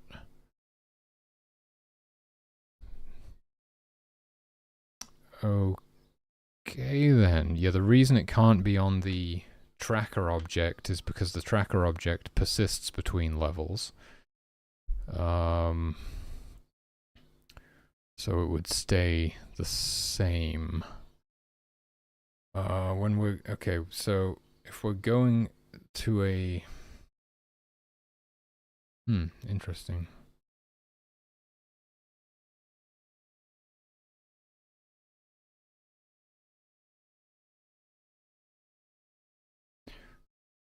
Okay, as far as I can see, we want to reset sphere range to 30 in the loader if we're loading into a new level that we've never been in before.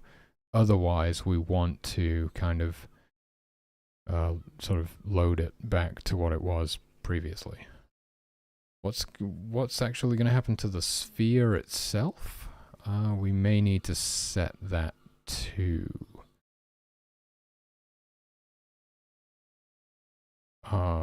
Or we just actually save and load the sphere. But that might be a bit problematic because it actually gets created, I think, by the obelisk. Yes, the obelisk creates the sphere, I see.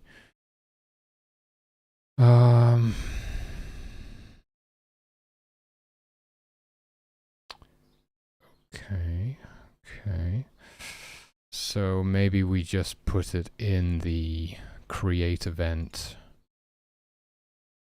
of the sphere itself. Okay.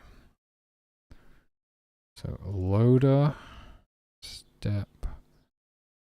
So this is if we are loading into a new map, a map that we've never been in before. We're going to set the global sphere range back to 30.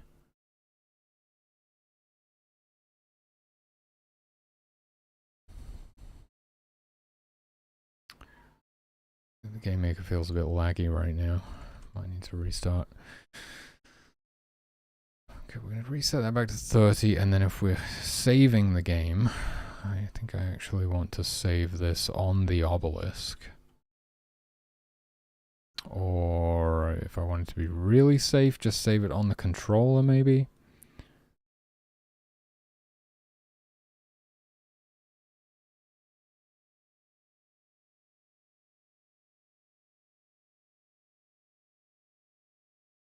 Nope.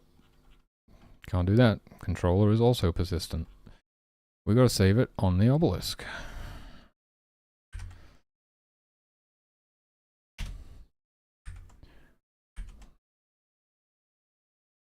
Okay, and same for get, what is it called? Get instances? Get instances.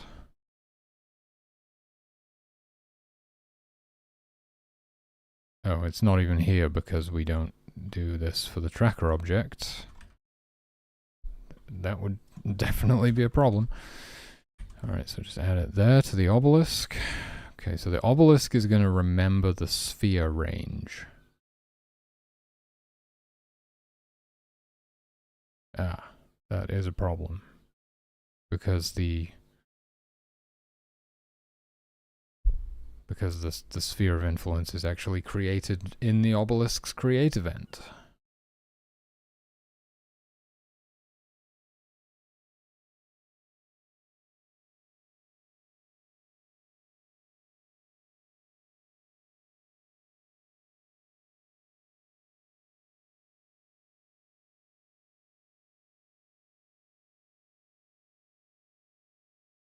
Okay. Well, I'm starting to think it might be easiest just to save and load the sphere as well.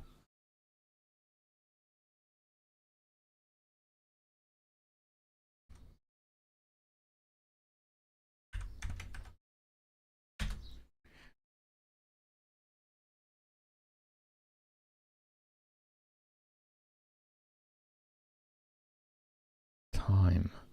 Why would it be necessary to save and load time for anything? I don't think it is. Might want to go through and remove all of those. Anyway, the sphere doesn't really do very much.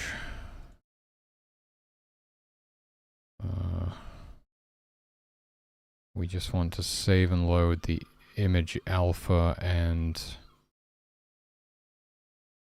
the image X scale and Y scale, I think it's called.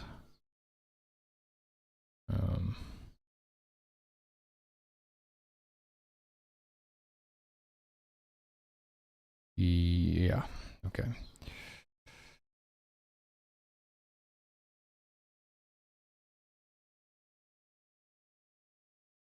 Image.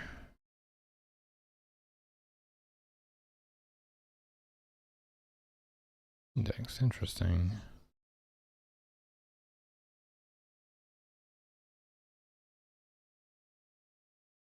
Sprite index, wait, what? No, you're not supposed to ever save the sprite index. We shouldn't be doing that for anything. Oh my god, I'm doing it for a ton of things.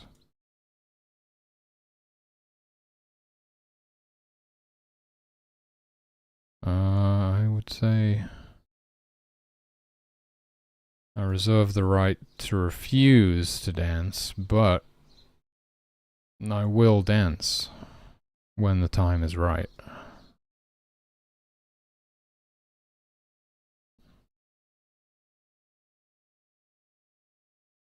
Today is not that day.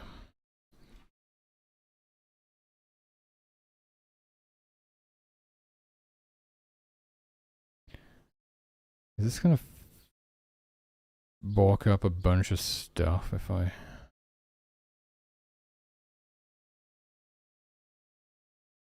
Sprite index.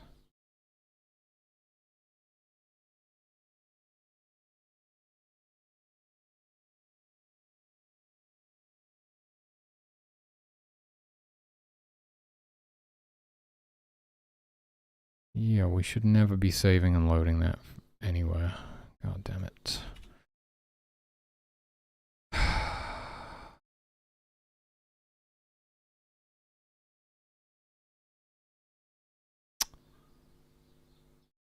Well, how's the tree stump supposed to know which size of tree stump it's supposed to be? See, I knew this would have problems.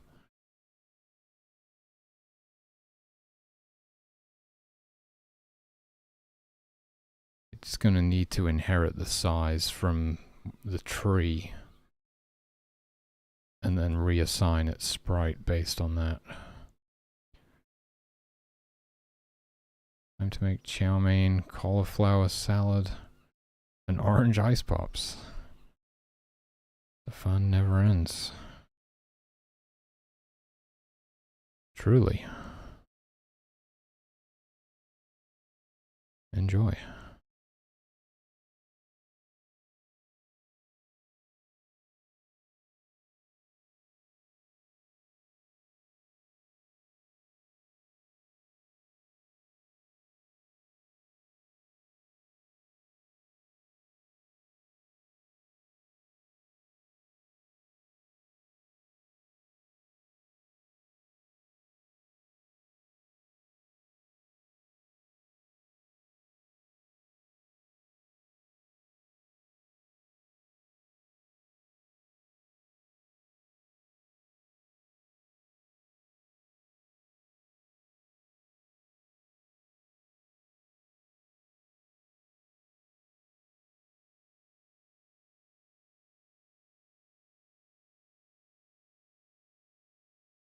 Okay, that's all of them, but I've got to remove them from the save code as well.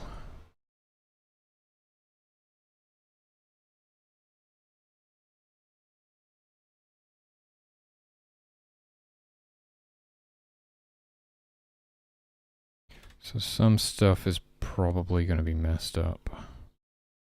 But we'll fix this one bug, and then I'll fix all the sprites. I mean, probably not going to be too bad. It's mainly going to be the tree stumps, I think.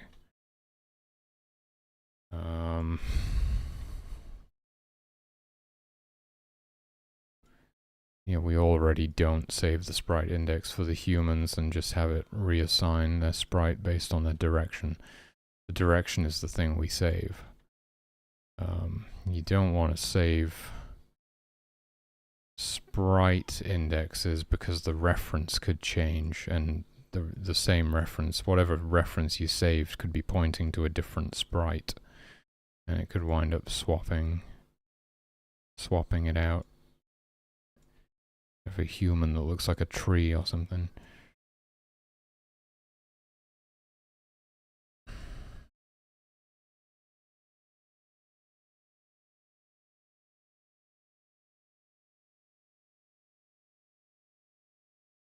Okay, that's all of them removed from there. So what was I actually doing? Get instances, object, sphere. Wait, what? Thought that was here. Was I doing it in the other one? Object, sphere. What the hell's going on? I could have sworn I just... Okay, now I'm concerned. Concerned, Froge. Where was I just doing that? What was I just doing?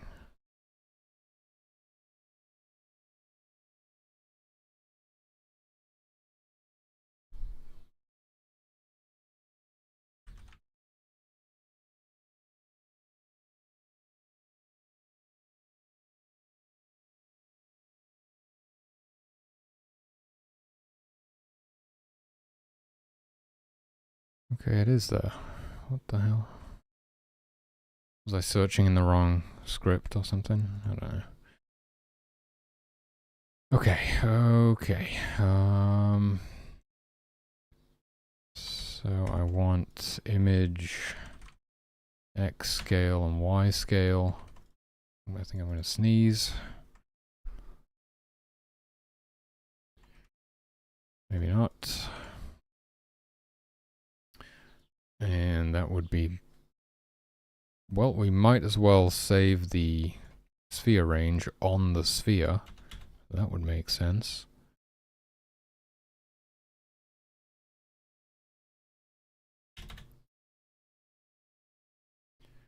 Okay.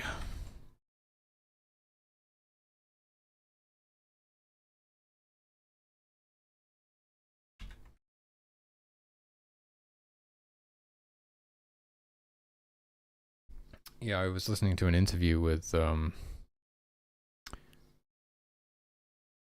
boy, what's the guy's name? The developer of Animal Well?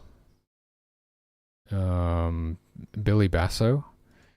I was listening to an interview with Billy Basso, and he was saying, like, you know, if you just stick with it, if you're willing to put in the years, you can't really fail, basically. And I agree with that point. Like, if you're willing to just put in the time, you'll just have something. It's inevitable that you'll have something really cool on your hands after, like, you've been working on it for 5 years or something. It's just impossible for it not to be cool.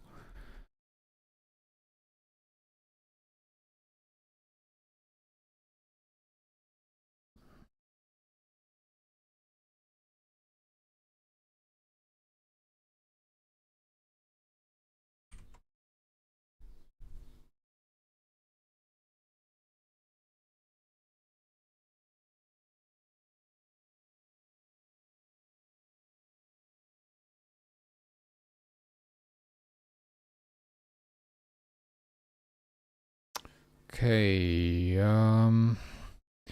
The thing now is that we probably need the spawn system to spawn the sphere rather than the obelisk.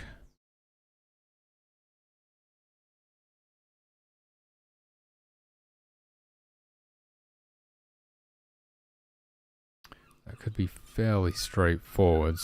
It doesn't need much because we can basically just spawn it at the same time as the obelisk along with it. Jesus Christ, I haven't had anything to drink in like 2 hours or something. Let me get something to drink.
I keep buying way too much milk.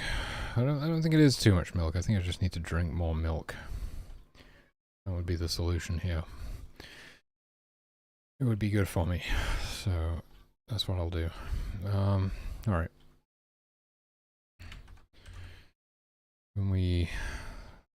That didn't really help. The obelisk is the first thing we spawn, so there we go. Okay, so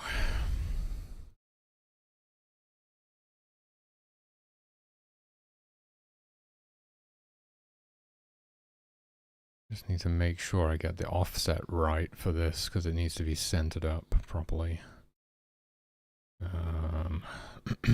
I guess we can literally just do an instance create right after this. Well,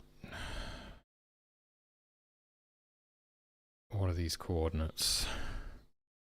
They must be room coordinates, right? Minus.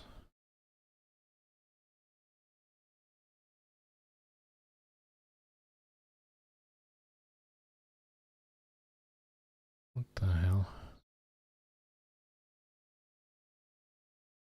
So we're taking the cell.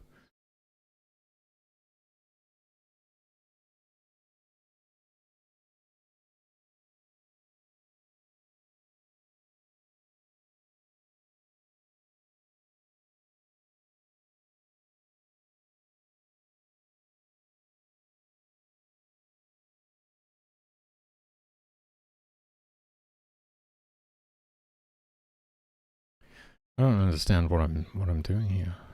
Oh, that's actually no, that's giving me the globals. That's perfect. That's exactly where I need to spawn the frickin' sphere. I just spawned the sphere at global camp X and camp Y. That's literally exactly where I need it to be. What depth is the sphere at usually, though? I feel like it's normally behind everything else, because you can't, like, it's just how it has to be.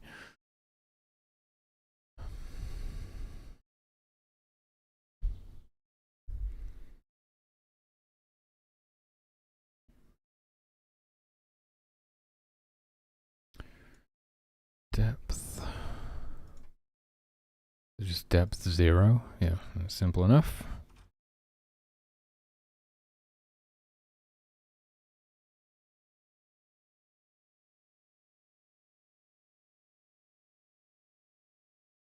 Object sphere. So now if you're loading into a new level for the first time, it will spawn the sphere via the spawn system, whereas if you are revisiting a level or loading a save, it will load the old sphere.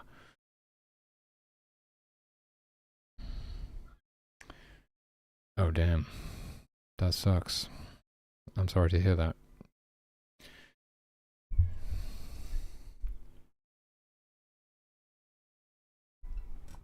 This is not milk, by the way. It's, you know, I realized the fact that I was talking about milk, it may seem like I'm drinking milk. This is coconut water.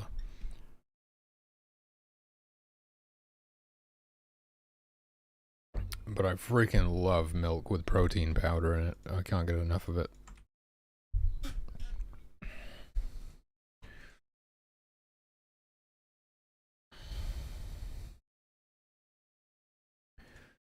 And if we're advancing into a level we've never been in before, we set, no,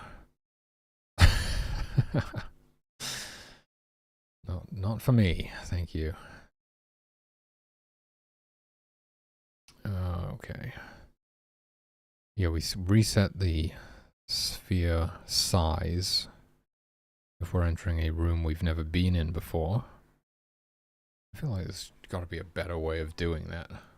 But is it, yeah, I mean, yeah, probably. Maybe just...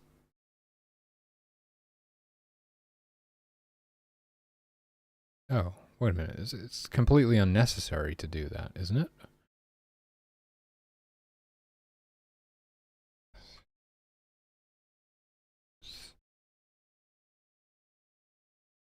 Creator. Okay. It is, it's completely unnecessary.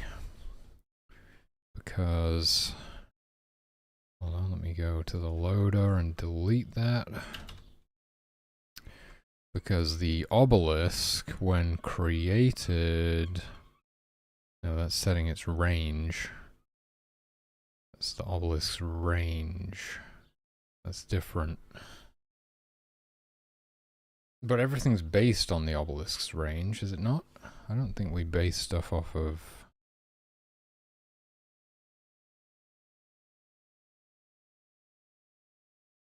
Ah, no, we are directly modifying stuff based on global sphere range, which you gotta wonder why we have a local range variable at all. I guess in the small number of instances where we use it, it is faster to look up a local variable than it is to look up a global variable. But I literally don't even appear to be doing that anywhere. Okay, I'm not going to risk deleting it, but yeah, I don't think I'm even doing that. What we would need to do is just set sphere range to 30 in the create event of the sphere.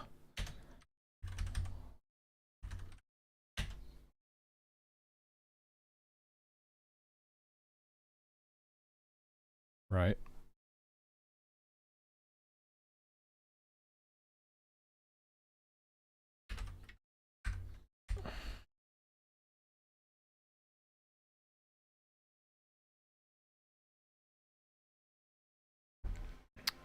And we can actually remove it from the attribute script completely.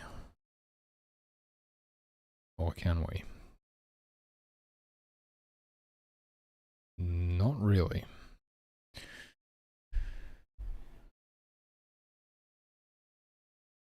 Not without removing that thing from the obelisk, which we probably can do because it's maybe if I do a global search for like obelisk dot range, maybe I'm referencing that somewhere. Nope, literally 0 references to obelisk dot range. I don't think I'm even using this for anything. Draw, something in the draw event? No.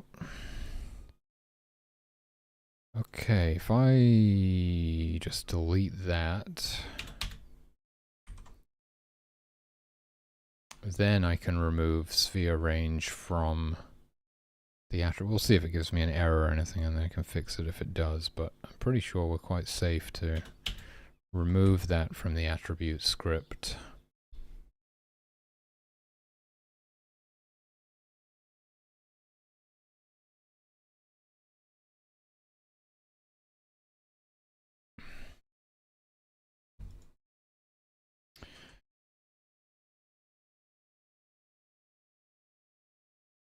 And so whenever the sphere is created via the spawn system, such as entering a new level for the first time or starting a new game, it's going to set the sphere range to 30. And if we're returning to a previous level or loading a game, we are saving the sphere range as whatever it was previously and then loading that. So I'm pretty sure everything will be just fine. Okay, alright, well, not going to be able to test it until I get back from my break, though. I'm going to go chow down. Back, I'll probably be back in like an hour's time. Refueled and ready to go. So, thanks for watching, and I'll see you in a bit.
Okay, I think I'm gonna stay sat down because I'm fricked. I'm frickin' fricked.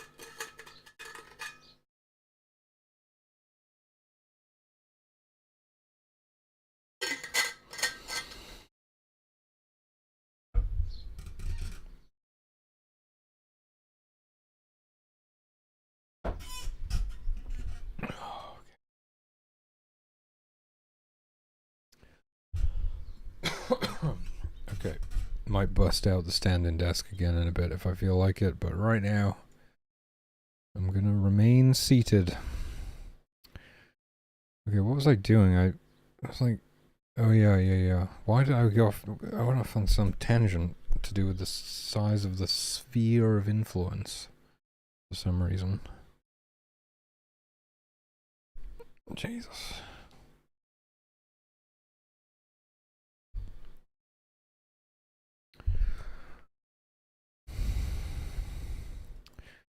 What was that all about? We were like trying to make it so that you don't break everything if you are holding an object whilst transitioning to a different level.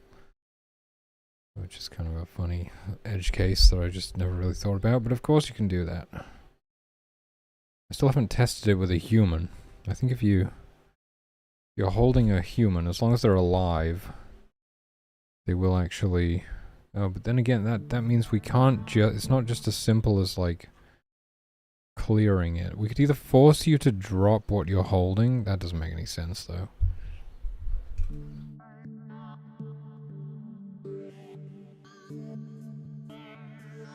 Oh, no, actually... Yeah, no, they... Right. Because if they're alive...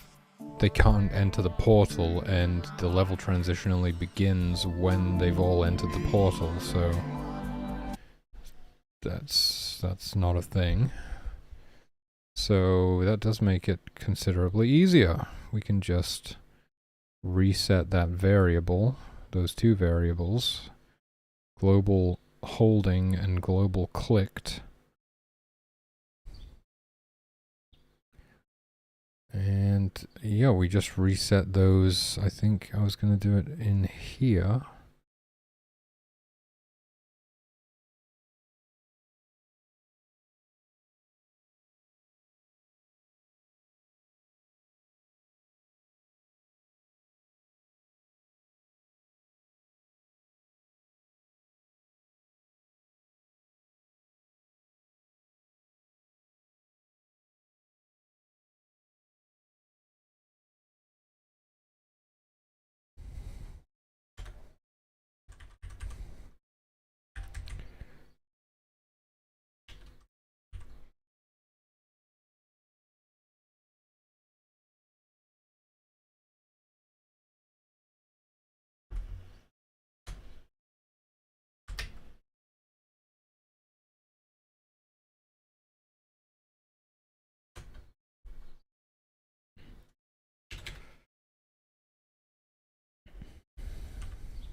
Entered human 0. Wait a minute, what?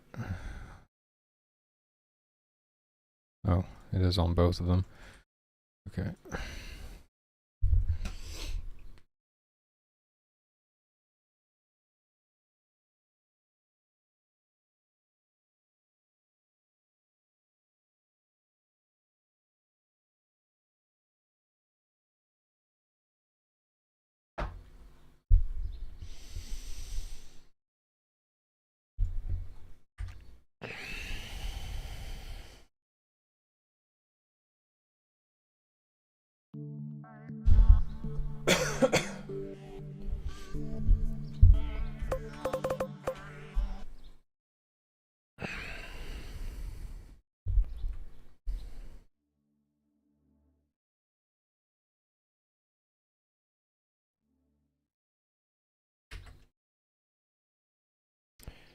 Where the hell is the sphere of influence? Yeah. Yeah. Guess I can't really use my old save anymore. I mean, I still could use it just to test this, I guess, but it's not going to be there because it wasn't written into that save file.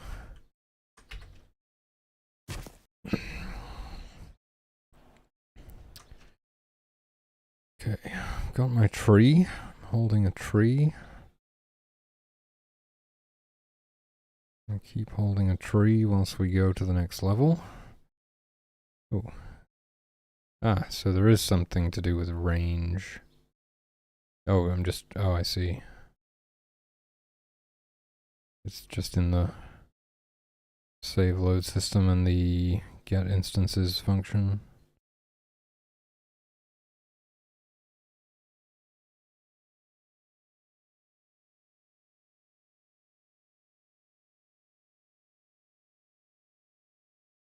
Pretty sure this is just some completely useless variable that we were saving and loading for no reason.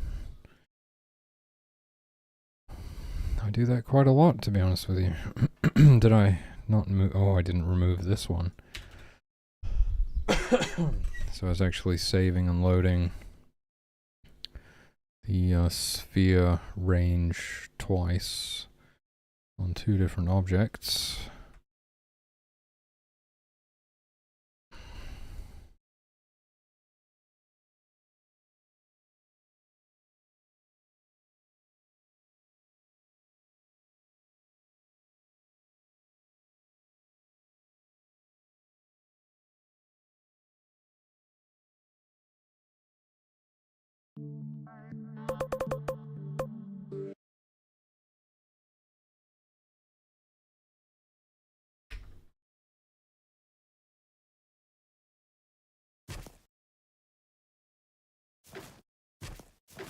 Wow, you can feel the lag spike when I pick that up and drop it again.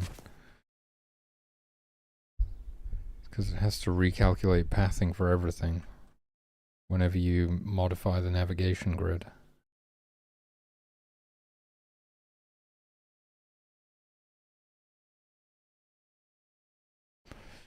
Ideally, I suppose you would want to figure out if they're on a path, does that path intersect with the part of the grid that you just changed? I'm not sure if that's even possible to do. It depends how the paths work. If there's like a point along the path for every cell that it passes through or not. Oh my god. Got it just in time.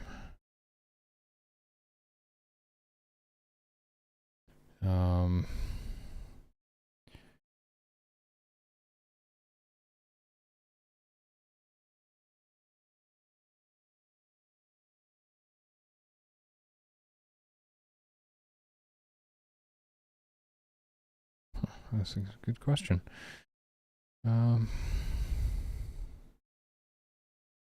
You could literally just check every like point in the path to see if it's forbidden. Hey, we fixed it. And then you would only need to recalculate pathing for anybody who, you know, for whom that is true. Oh, what? And then when I come back to this level, I have the tree back in my hand again? That's crazy. That I did not expect. And now it's like permanently stuck there because we've cleared that variable. Not only that, but it's not actually the same tree, it's a clone. It's an imposter. A replacement tree. Oh no, I just couldn't put it down because I was outside this non-existent sphere of influence. Right. Oh, that's pretty crazy. I did not expect that. So you can't take the thing with you. But it will, you'll still be holding it when you get back. That is really weird.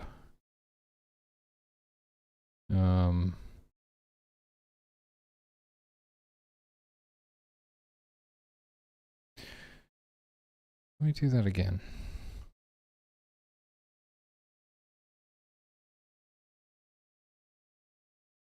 Okay, I guess I gotta be holding it again. Right, because I'm wondering if I actually sort of picked it up again, really, is what happened.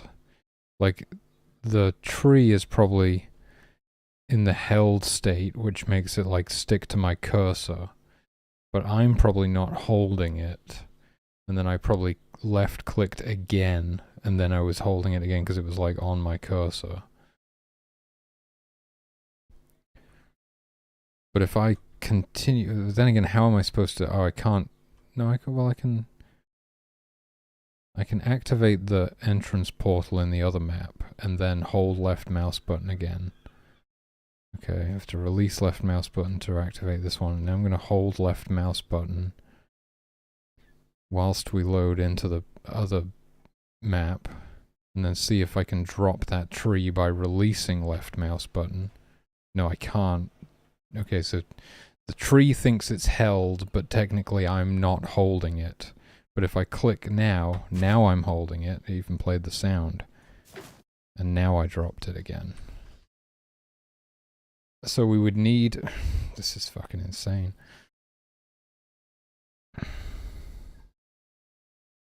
We should probably just make you drop whatever you're holding on level transition, to be honest with you. It seems a bit silly that it would still be held. It does, you know, we could make it work. We could actually make it work, but I think it doesn't make sense. You should drop whatever you're holding when you go to the next level, and that's just as simple as running the drop script, which makes you drop whatever you're holding. So, but wait a minute, let's have a look at the drop script. What happens if you run the drop script when you're not holding something, though? I don't want that to cause any issues. Game drop. If instant, well, like the first thing we check is if instance exists global clicked. So if it doesn't, you got nothing to worry about. And then we don't actually need to. What's the controller? With controller?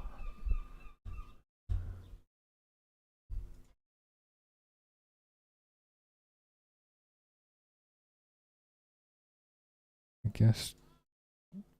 Oh, okay. Doesn't really matter, it seems.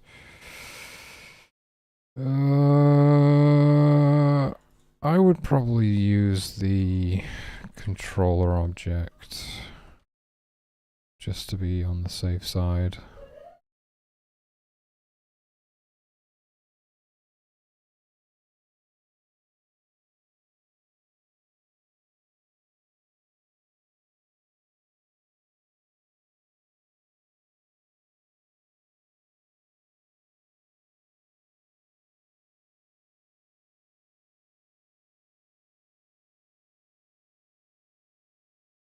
So we don't actually need to reset these variables, I guess. We're just gonna... Well, does clicked get reset? I don't think it matters even if it doesn't. I'll just take a look though.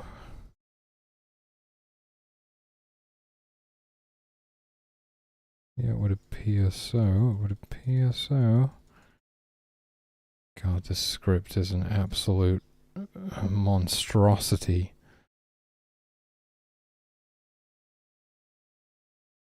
Honestly, it's insane.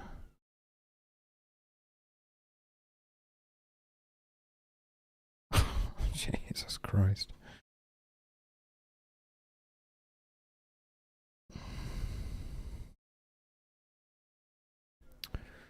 So, whereabouts? We need to do it before we do get instances, I think. So let's drop at the very beginning.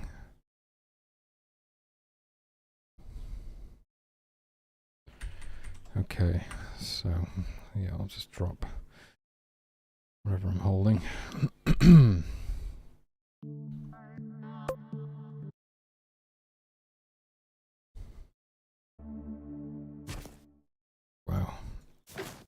Those lag spikes are crazy. You know, I dare say it could be possible, though. I know there's a way to draw... well... I know there's a way to draw the paths. There's like a function that just does that. But there's also a function that allows you to like sort of find the points along a path.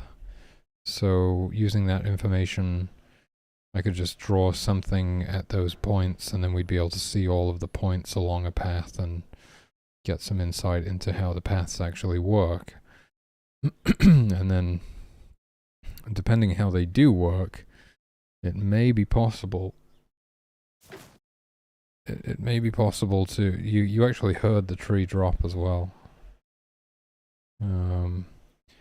I suppose the thing is what happens if you can't drop the tree, right? Because you could be holding the tree in a place where you can't actually drop it.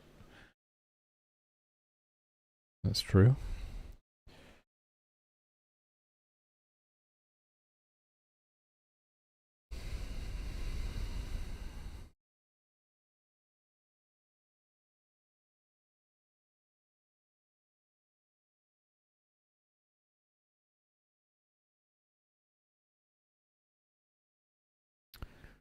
Okay, so the tree, I'm not sure which one it was, but... Okay, what happens if I'm holding a tree in a place where I wouldn't actually be able to drop the tree? Like that. It's just going to play the error sound and I'm still going to be holding it. Yeah. I go back to the previous level again. I'm still holding the tree. So, I feel like that's not really a viable solution.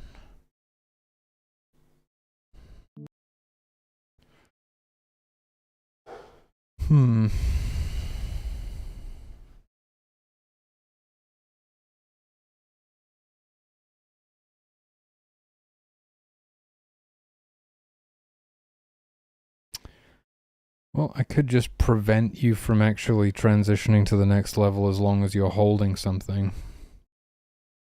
That seems like the next best option.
I still don't know why I use clicked instead of holding. I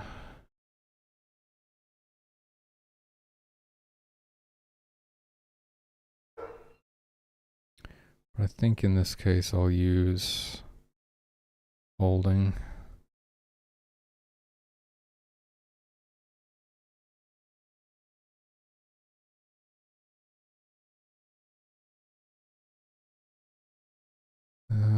It's probably the least likely thing to be true, really.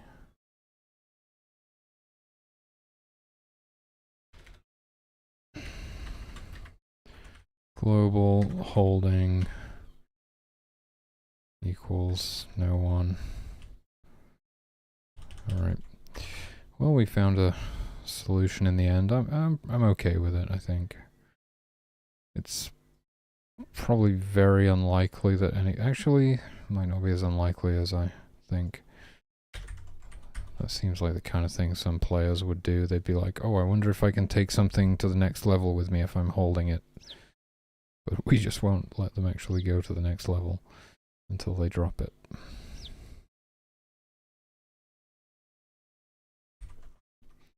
Let's just check that works. What was I talking about doing next? I thought I was... Wasn't I talking about doing something?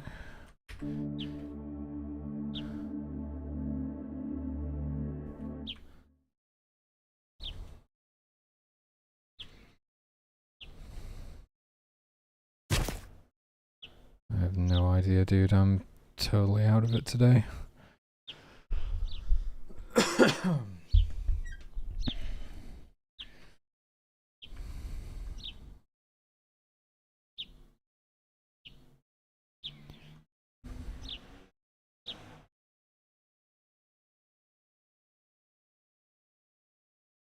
Okay, holding the tree. Last human has entered the portal. We are not transitioning to the next level. And then if I drop the tree... Ah, okay, there we go. It just takes a second.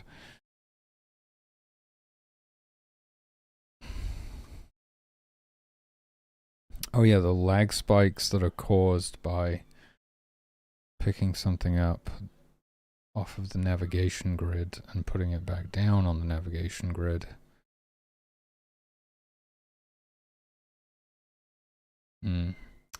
Yeah, I'm guessing I can probably write a system to only recalculate pathing for humans that would have been pathing through the tile that you modified, which would be actually a really cool optimization.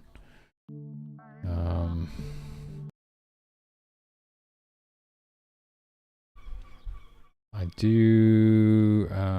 gonna need to start a new game, but I do want to check that the sphere of influence is actually working with save loading and everything else, level transitions.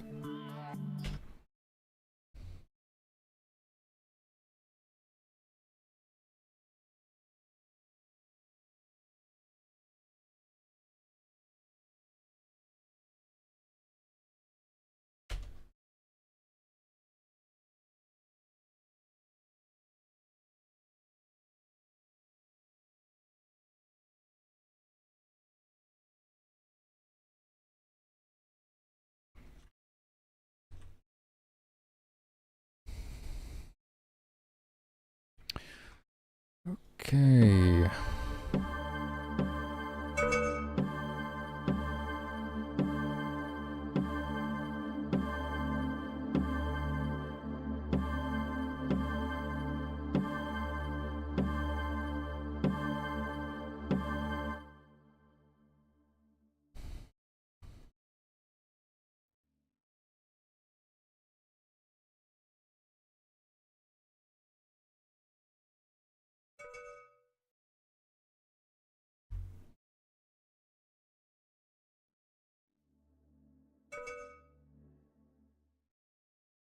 Alright, I'm gonna unlock all the portal stones and one expansion stone.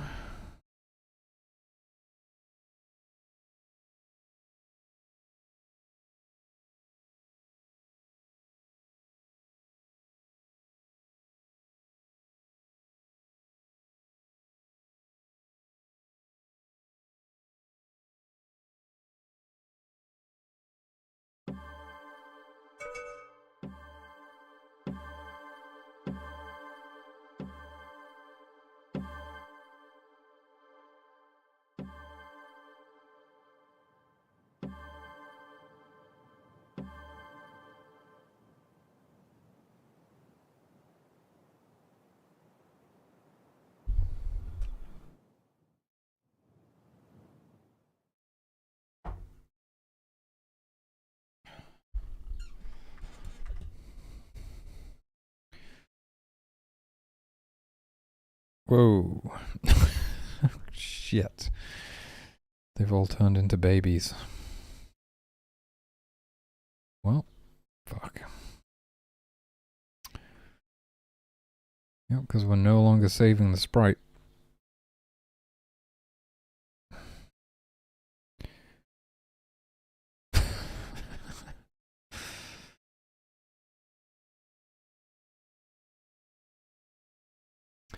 Well, functionally everything will be the same. It's just gonna have the wrong sprite.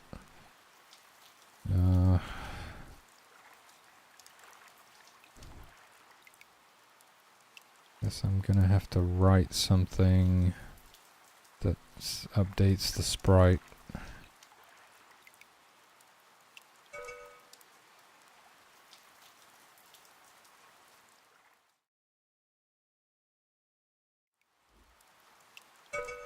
Three more to go. Okay, sphere of influence expanded. I'm gonna try saving and loading. Loading. Okay, the sphere of influence was the correct size.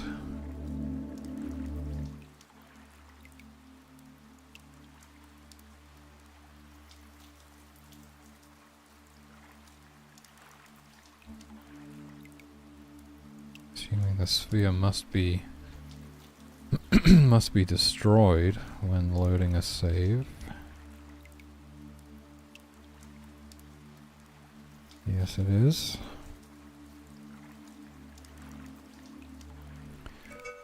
Okay. Portal activated. Let's go. So we just want to find out if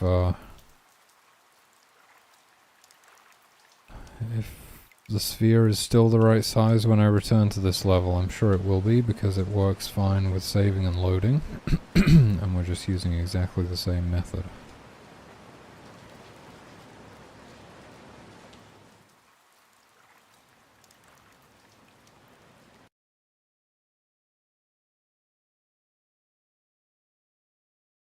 Jesus Christ, dude. I am out of it today.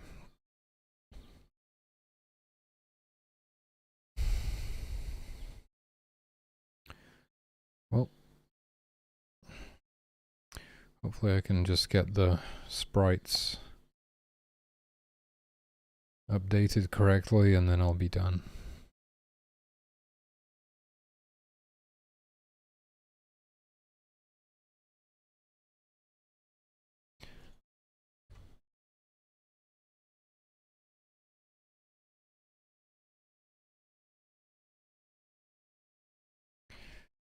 Look, yeah, the sphere of influence is the right size. It's functionally correct as well. Awesome. Okay, so it's just the sprites now.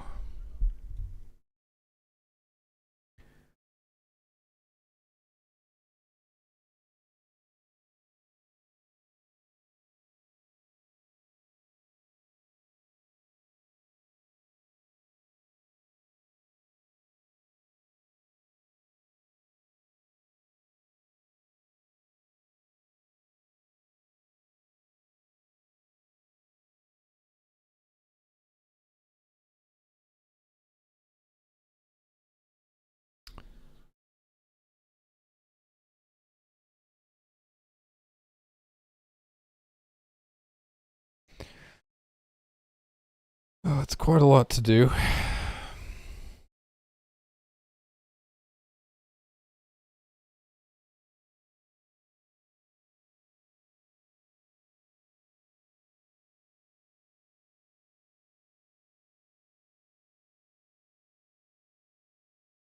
I'm wondering if I just leave it for now.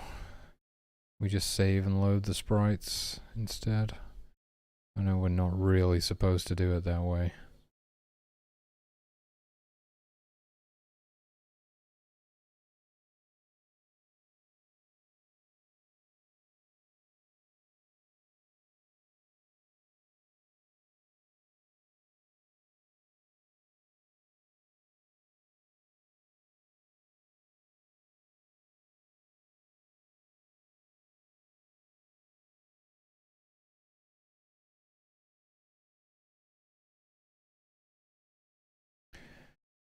Might as well.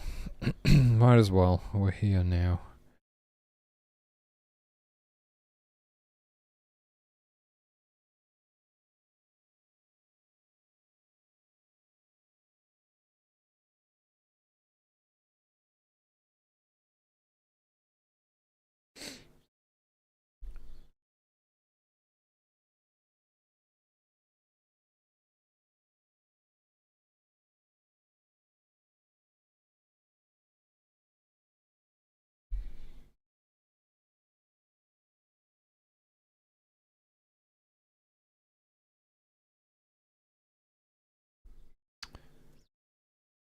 Oh yeah, right.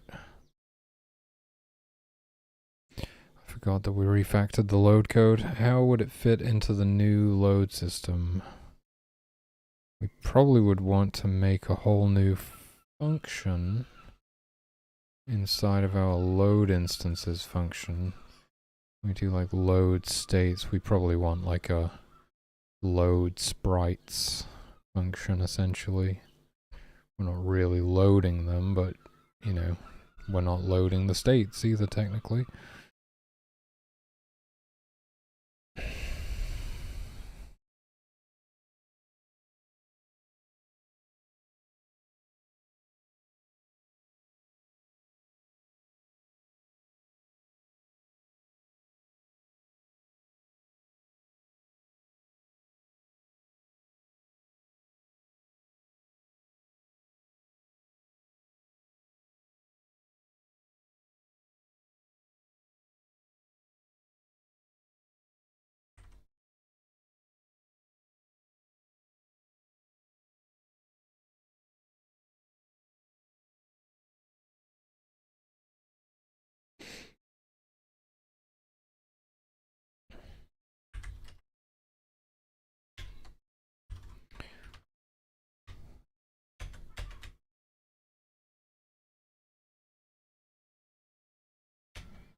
I don't think I can really do anything about the obelisk.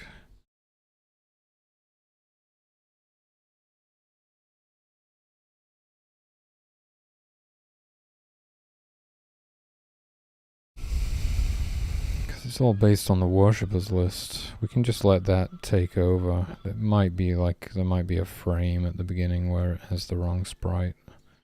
Technically it'd be the right sprite, but you know what I mean. Okay, so I think it's basically the tents, the animals, the humans, and that's it. I think those are kind of the only things that really change sprites.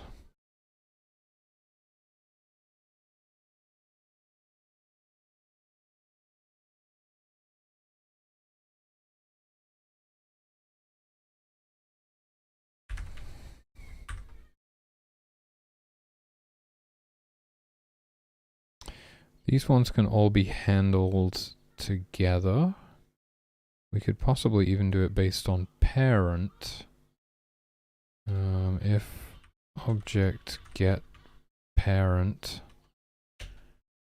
object index, nope, object index equals object tent. So any one of our tents, they're all children of the tent object, tent parent object. And then we would do if okay, well that's not entirely true. They do share sprite. You know what? We're not going to do it this way.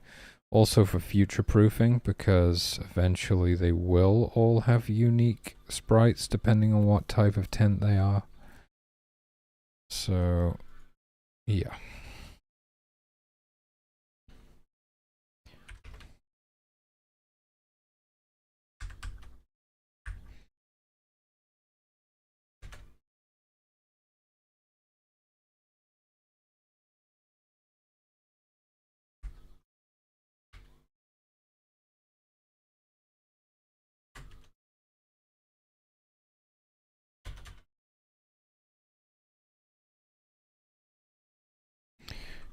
I'm supposed to be doing this inside of a with instance.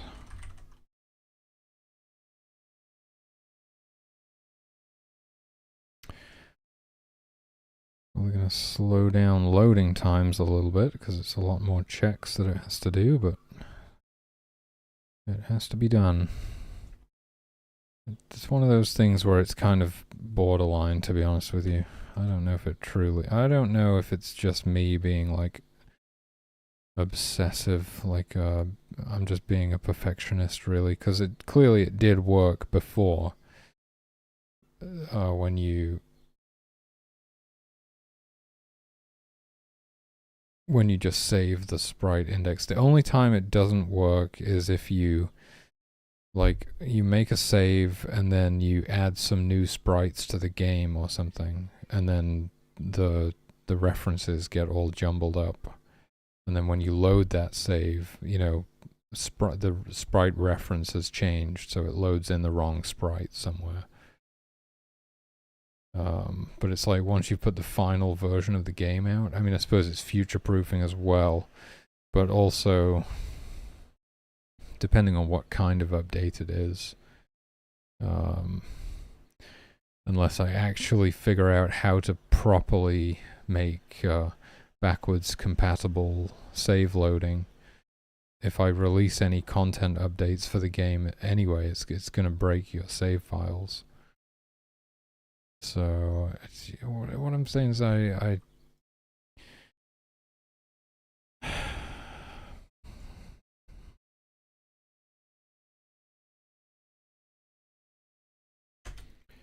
what am I saying? I'm just like I'm just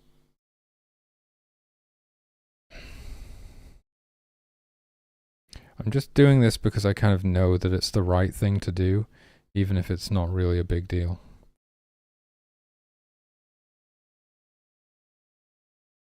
And that's kind of me in a nutshell, pretty much.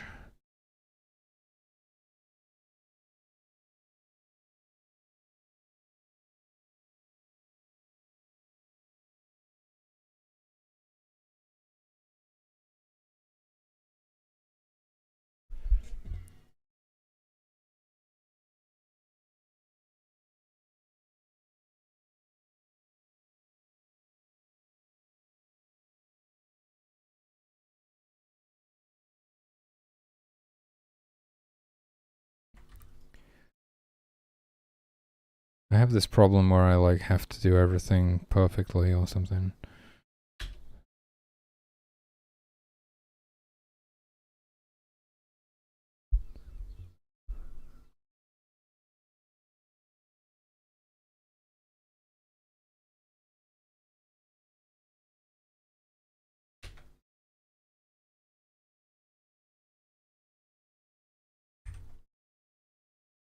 Which was really problematic at some jobs that I had in the past. Because what you quickly learn on the job is that people don't want you to do things right. They want you to do it quickly.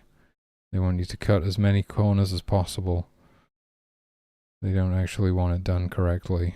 They don't even really want it done.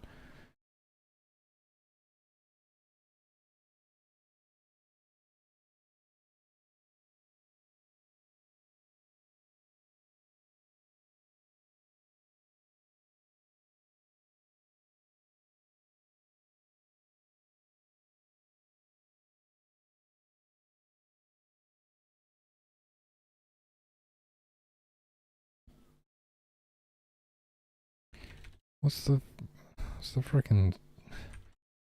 sprite called?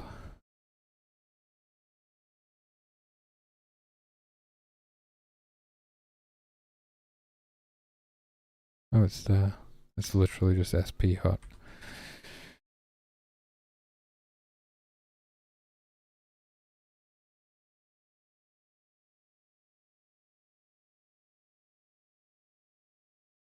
Yeah, it's kind of weird when people are like, "What are you doing? Why are you taking so long?" It's like, well, because I'm doing what you asked me to. They're like, no, don't actually do the job correctly. No, just kind of half-ass it and just fucking move on, just get it over with.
Oh, wait, the campfire actually does swap sprites, doesn't it? Uh,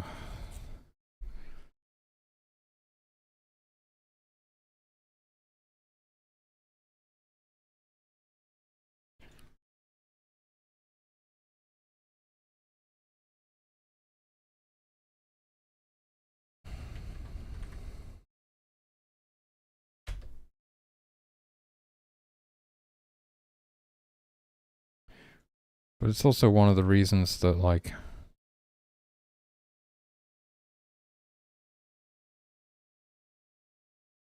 I don't really eat in restaurants because I've seen behind the scenes in those places and in the places that supply the food to them. And believe me, if you've seen that, you're not going to want to eat in a restaurant again. I mean, like, if it's a high quality restaurant, you can probably be assured that the standards are good. But if it's just your average restaurant, you can guarantee that you don't want to be eating there.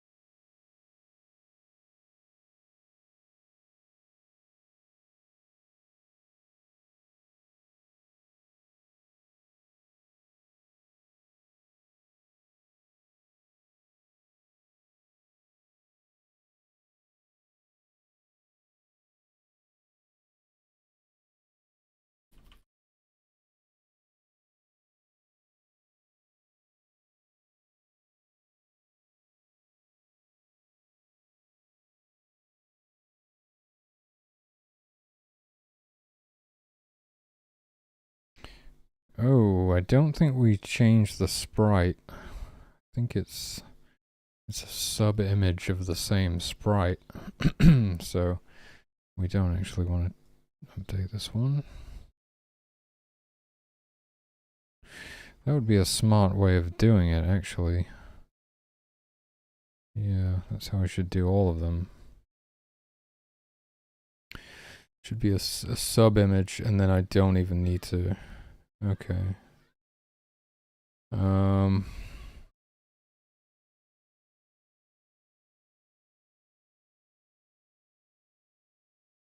It depends if we're going to have animations or not.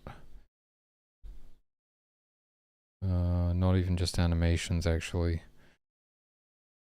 I use sub images for the facing direction of the humans.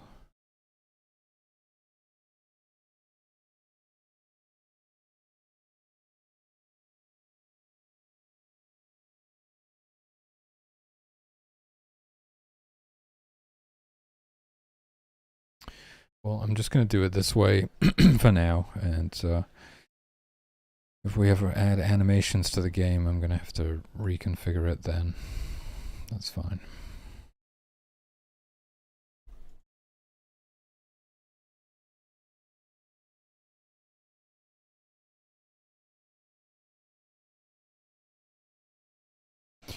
I'm going to add some comments here because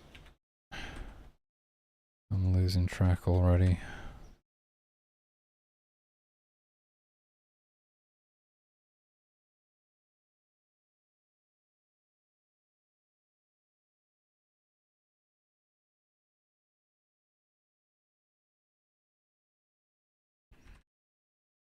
What's next?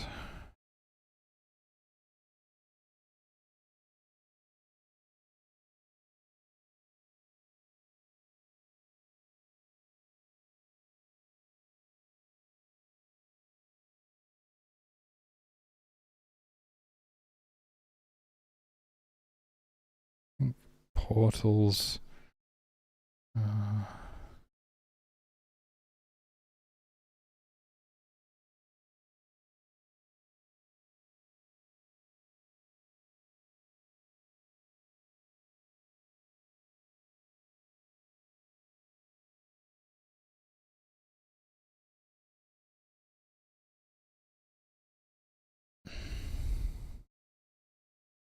Well, we do want to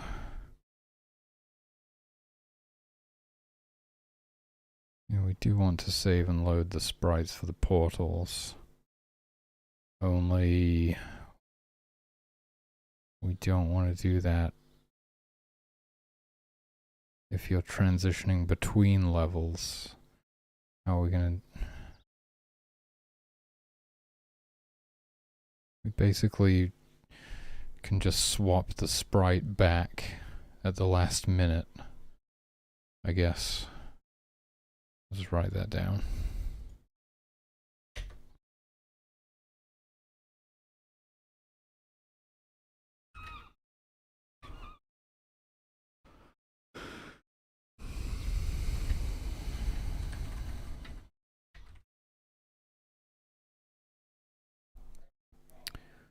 And then I can use the same function without having to have any special handling.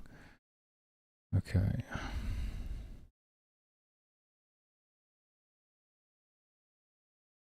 I guess I'm not going to go in exactly the order that they appear in the list, because it's better to group the tents up and then group the portals up.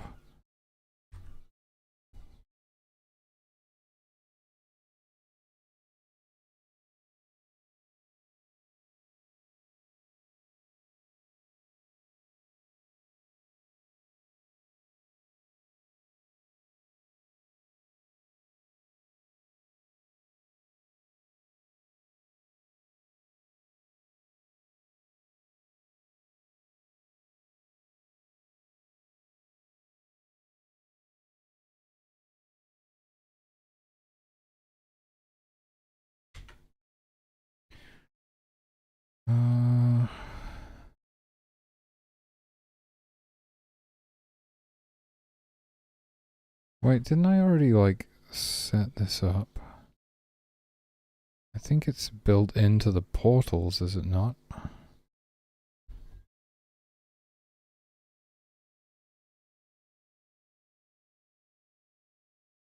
No, the emitters are.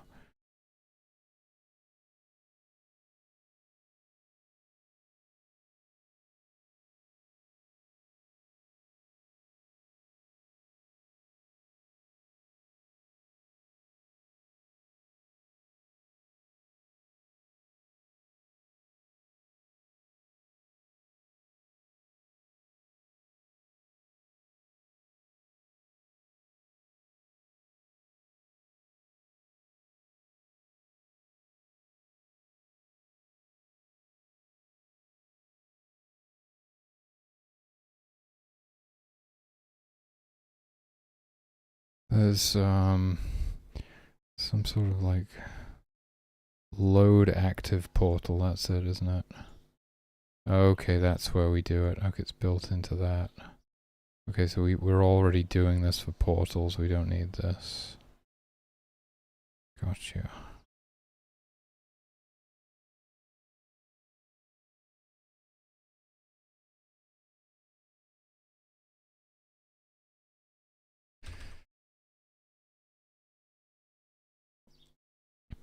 So I guess that brings us on to the animals.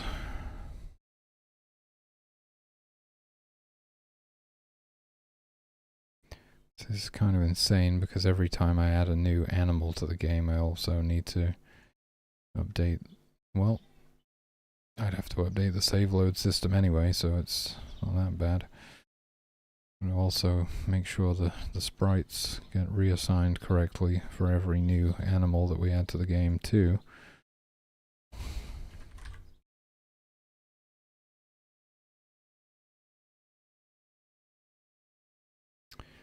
The humans, they have like the human is age less than 3. Then we don't actually need to do anything, so we don't even need to check that.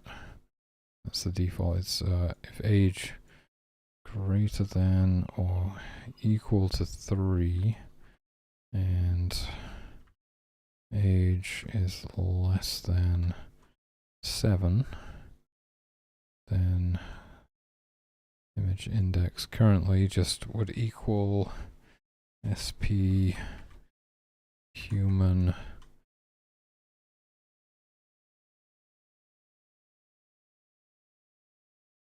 where is it? What is it called? It might just be called sp child. Child, yeah. Okay, for all of the others it's a bit more complicated because we have gender specific sprites and also gift specific sprites. Fortunately, I have a lot of that stuff already set up elsewhere. I can just copy it in. So if age is between, else if age is greater than or equal to 7,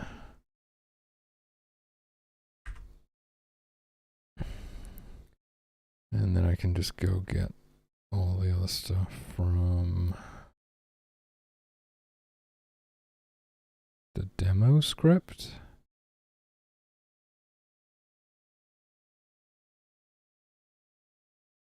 Oh geez, there might be a better place. Where's a better place?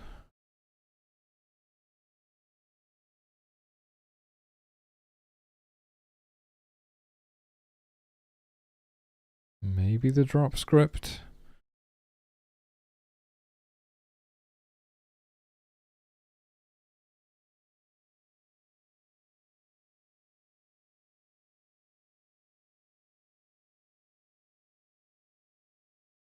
Or would it actually be in the controller left pressed?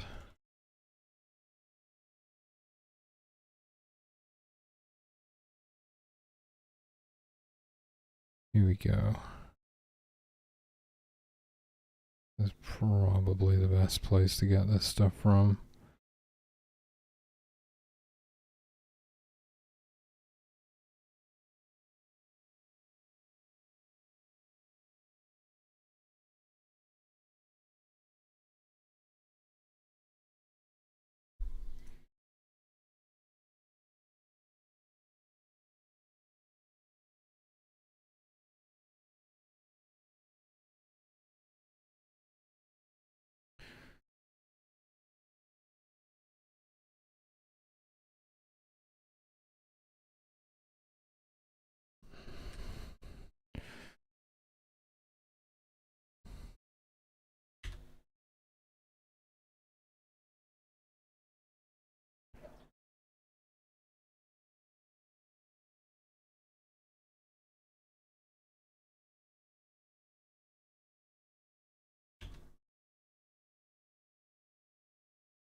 Okay, that should be good. That's the humans. And then next up,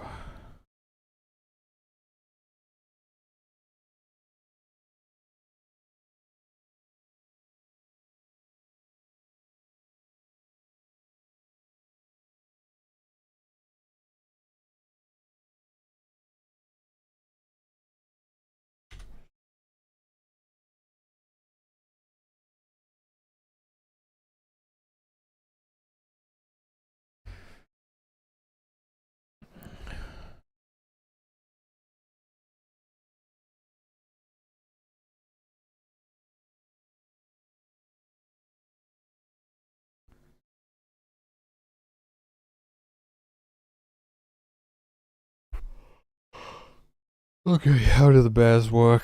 What's the age at which they swap sprites?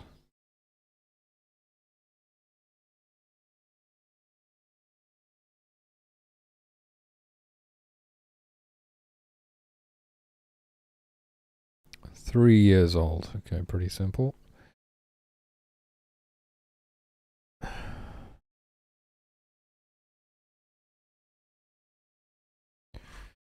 Age greater than or equal to 3.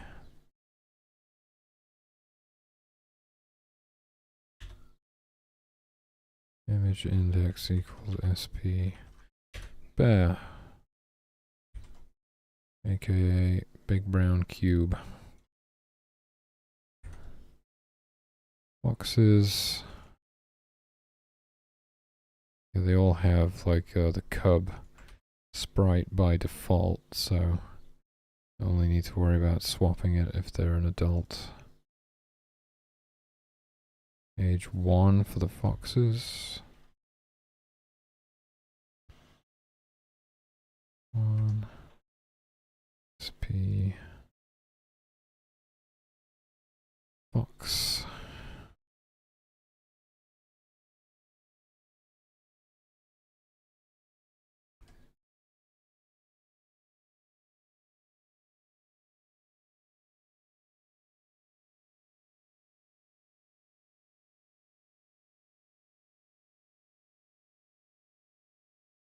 Wolves, 2 years old.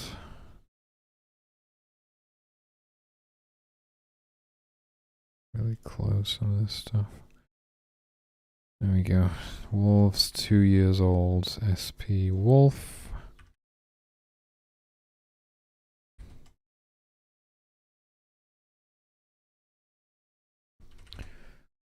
Deer. What else? I'm trying to think if there's anything else. I'm pretty sure it's just the tents and the creatures and the obelisk. Those are like the only things that we, and the portals, those are the only things we swap sprites for, right? Bushes? Bushes we swap sprites based on whether they have berries on them or not. Okay. Yeah.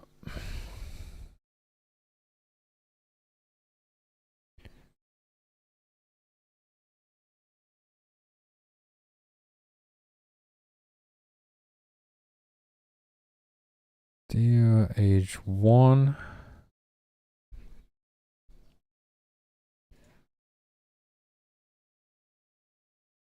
SP deer.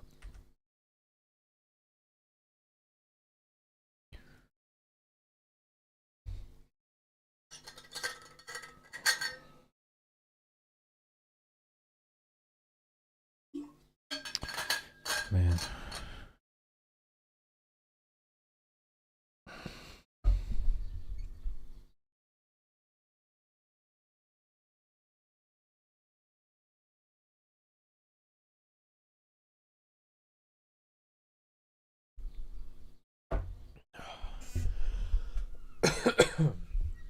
I really look forward to some time off, but I just can't afford to take any time off.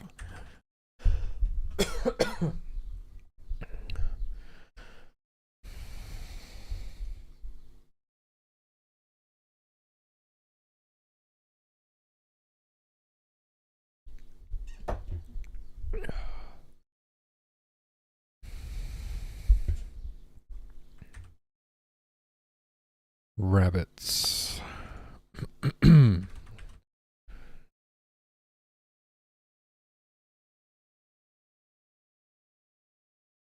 Now these ones will be a little bit more complicated because they age up before a year. So, have a look.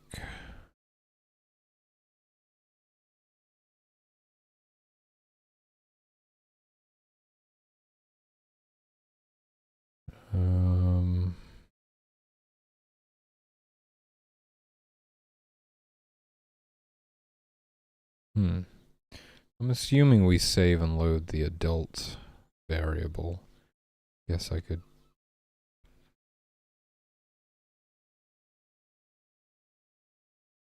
Well, actually, regardless, we need to swap it anyway, right? I think. Yeah. Okay, it's year counter 3,360.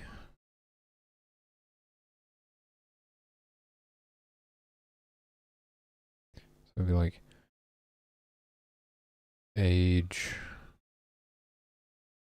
0 and year counter greater than or equal to 3,360 or age greater than 0. SP rabbit. There we go. And bushes was the last one, I think, as far as I can remember anyway. Can't really think of anything else that requires sprite swapping. There will be more stuff eventually, like the shrines will have an unlocked sprite, so you can differentiate between the ones you have and haven't unlocked. But we don't do that yet.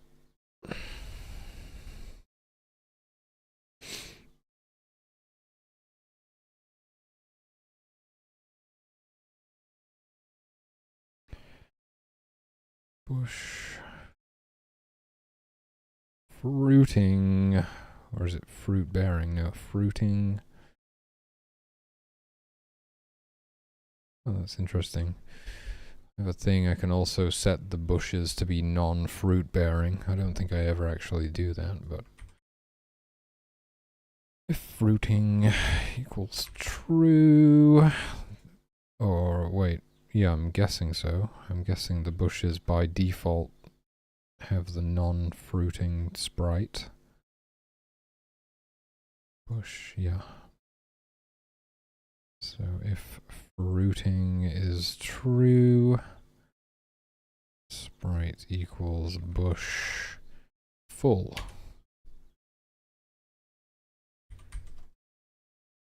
Okay then. And if I just take a look at the save load system,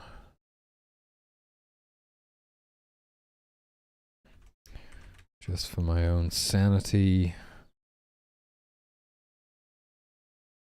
I'd like to see how that works. Yes, we save and load fruiting, and that's how we determine whether it has fruit or not.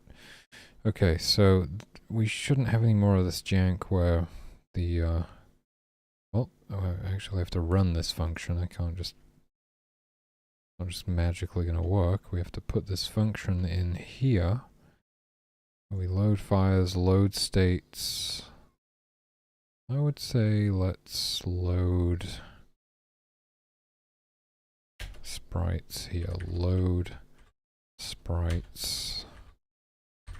We pass in the instance, and then this script is like, what type of instance is it? And then what sprite should we set it to based on this information? And that should work for the humans and all the animals and the bushes and the tents and... Oh yeah, remember I was talking about the tree stumps? The tree stumps, right. The tree stumps have no idea what size they are.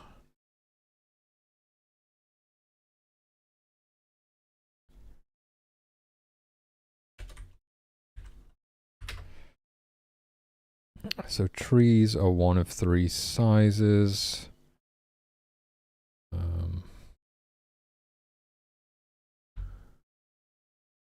What is this? I keep getting these notifications on Discord and then I can't tell what they actually are. I think it's because somebody reacted to a post that I made or something somewhere, but it's like I have to dig through all the servers to find it.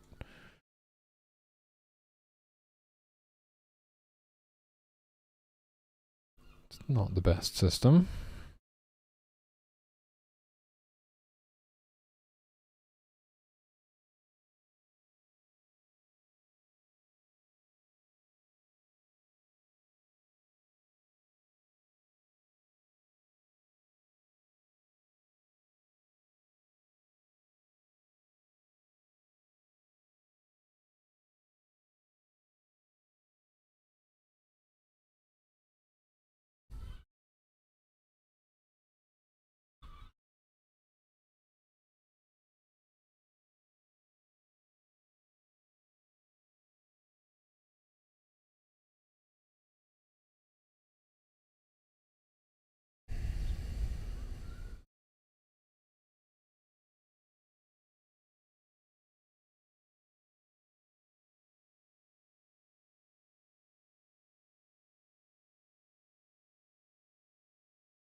Okay, so it's actually done based on sprite. We call the variable sprite, not size.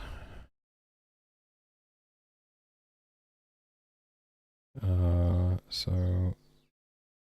Oh shit, yeah. Fucking hell. What about the trees? The trees! They're all gonna load in as small trees if we don't actually load them correctly.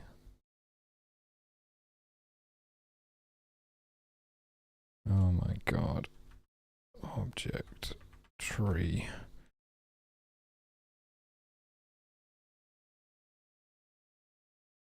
I'm gonna rename that from sprite to size so that it actually makes sense. And then we can use that for the tree stumps to inherit the size from the tree that creates the tree stump when it gets felled. And then we can save and load it to know which sprite to reassign them. Okay.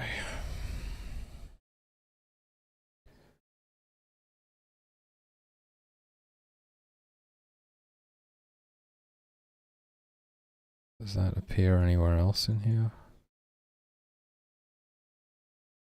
I doubt it.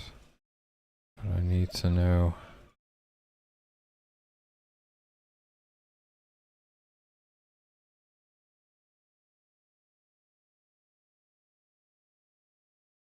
Nope, it's literally just in the create event. So I can take sprite and replace it with size. Wait, is size? Size isn't like a built-in variable or something, is it now? Oh shit. Can't do a replace all on this.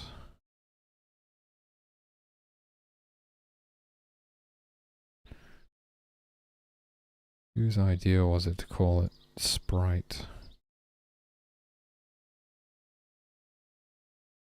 Mine. Size equals irandom2. If size equals 0, do this. If size equals 1, else do this. And then we need to save and load. Wait, let's just do that for the miracle trees as well. Size. And we need to save and load the size of the tree.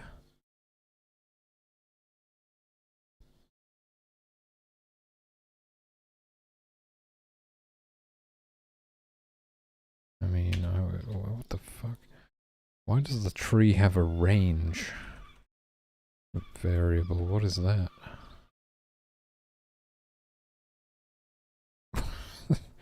Maybe it's one of those variables that like needs to exist so that it can be checked by something else, but you know, without causing an error.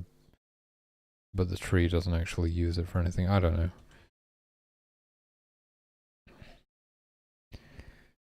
Okay, we've got to update the save code, but we've also got to update the get instances function.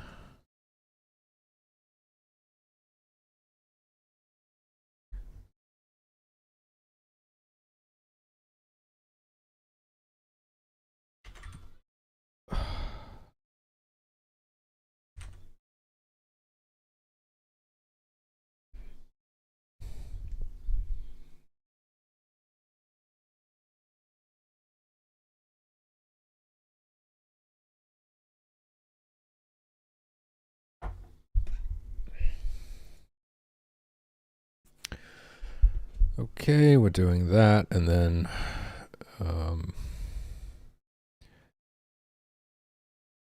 we need to go back to our new load sprites function and add trees to this thing.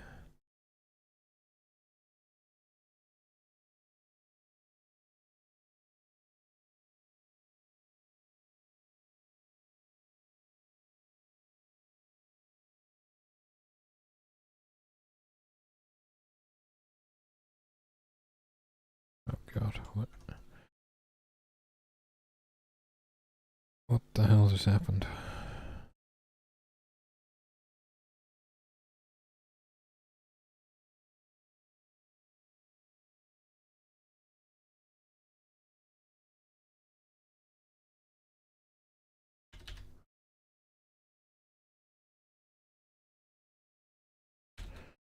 There we go.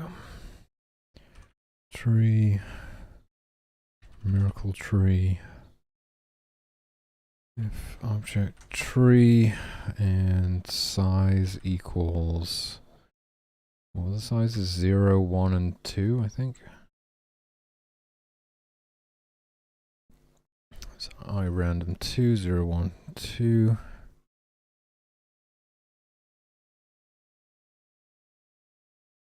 Else if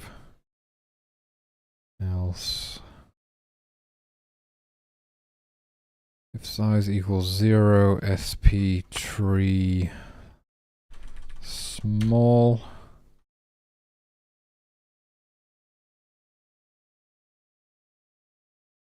Size equals 1, sp tree medium. Oh god. What if you save and load whilst it's mid-fall? There is that as well.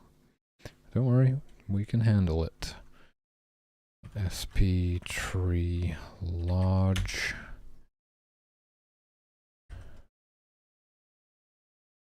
If, wait a minute, oh god.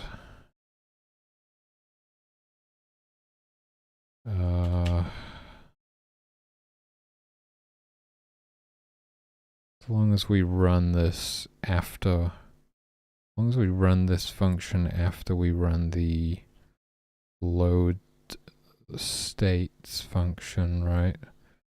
Should be fine. Load instances, load states, then load sprites. As long as we run load sprites after we run load states, then we can check what state this thing is in. Or alternatively, it wouldn't have been a problem because we could just check the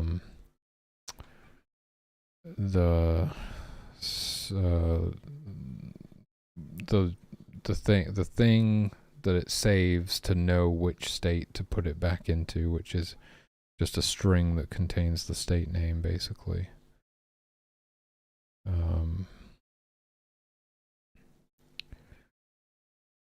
Yeah, okay, now I'm thinking about if there'd be a way to rework the save load system to not have to do that, but it doesn't matter. Look, what we've got right now works, we don't need to fuck with it. Okay. But yeah, they do have a different sprite when they are falling.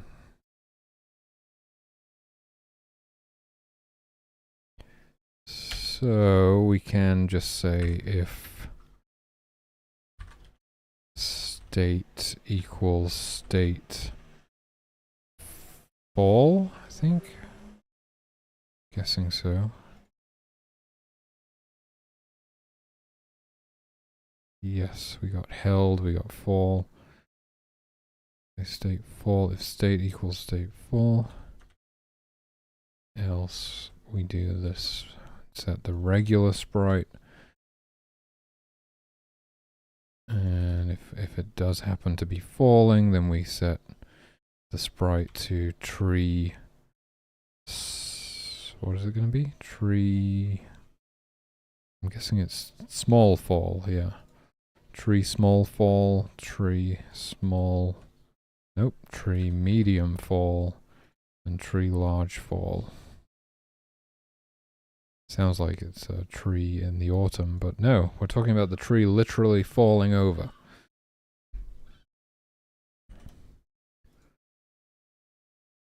And we can just do exactly the same thing for miracle trees because they use exactly the same sprites.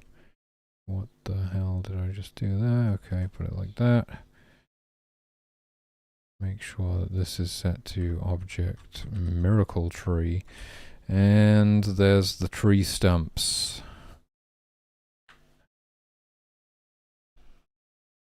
Most importantly of all, the tree stumps, which cannot fall, and also cannot be moved. It's a pain in the butt. I'm gonna write that down. I don't know if I'll necessarily get to it today, but make tree stumps movable. That would be really nice.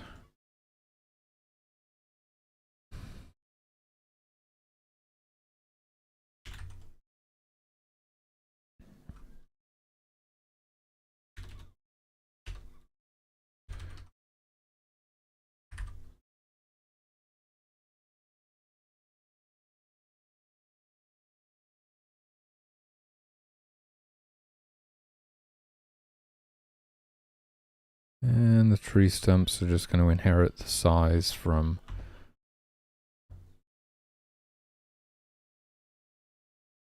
the parent. Size can equal 0 by default. And we'll just set it at the same time that we set the sprite, which is probably in the end step.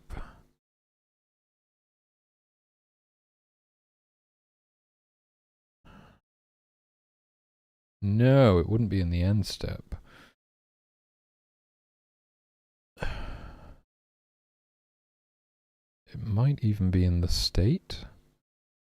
If it's not in the state here, then it's probably actually done in the human code, weirdly enough. I think that is how it's done.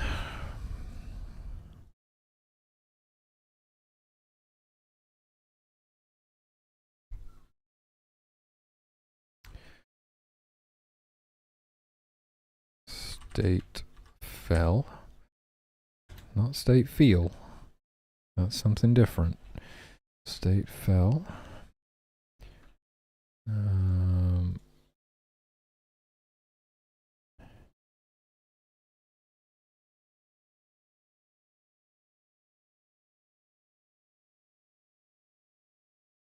There it is.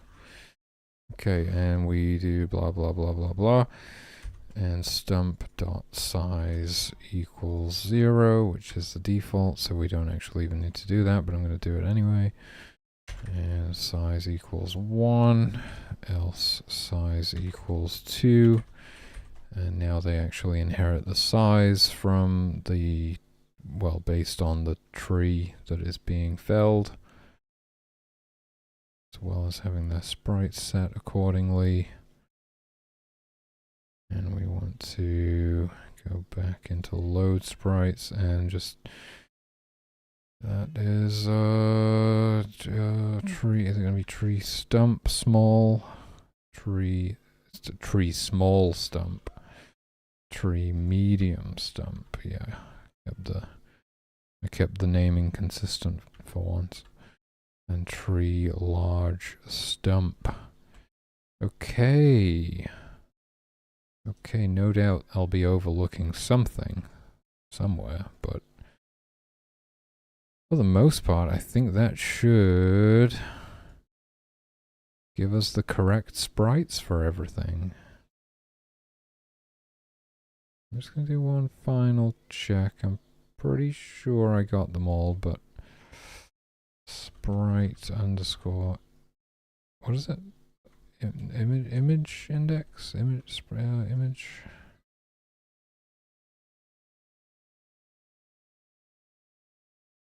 No, the image index is the sub-image,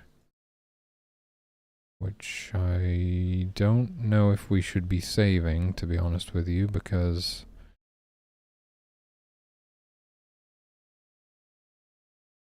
yeah, we probably shouldn't be saving the image index. We were probably saving the image, like, what is this? The obelisk, right? Because the obelisk has like 2 sub-images, one for when it's deactivated, one for when it's activated, and we swap that.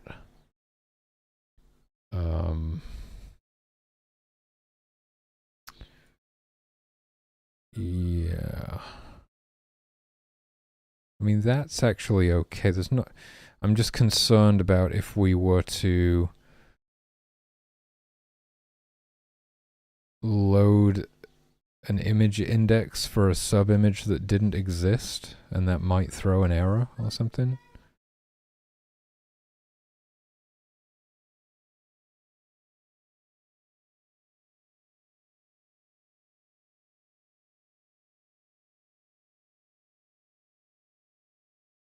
I don't think the sphere has a sub-image.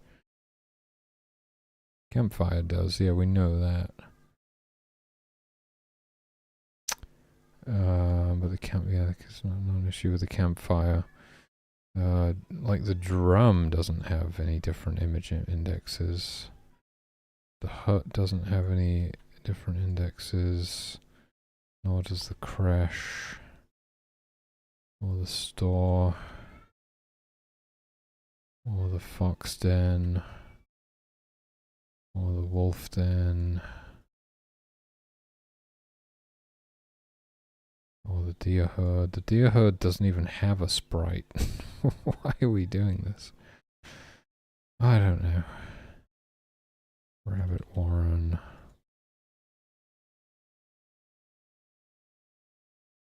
What's this one? Foxes.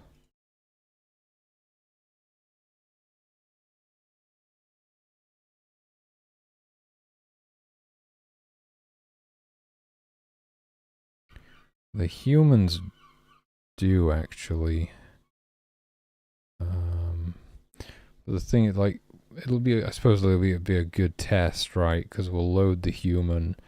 It'll have the, no wait, the default human sprite does actually have, well, not the default, no, the default sprite is actually just a baby. Right. If we were to remove this image, wait, no. If we kept the image index for the, so if we save and load image index for the humans, but that default sprite doesn't actually have any sub-images, will that give us an error? Will it's like trying to set to a sub-image that doesn't exist, potentially?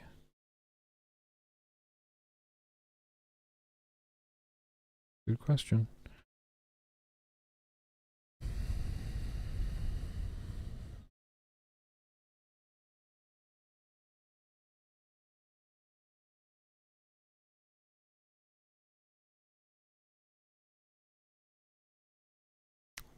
Campfire is the one that we can actually keep, right? That's the only one left in here now. Okay. And then there's the actual save code as well.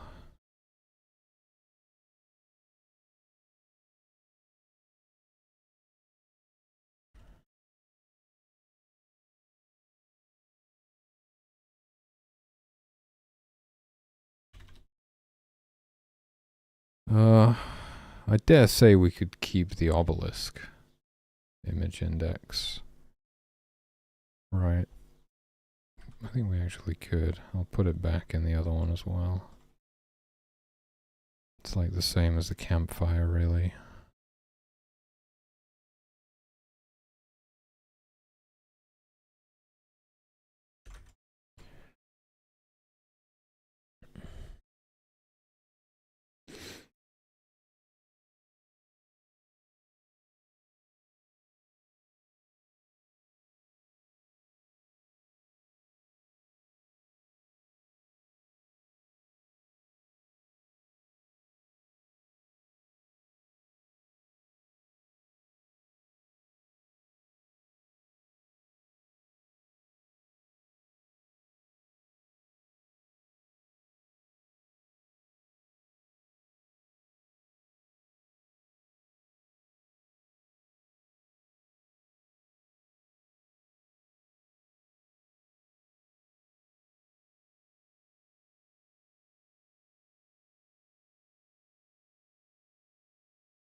Okay, that's it.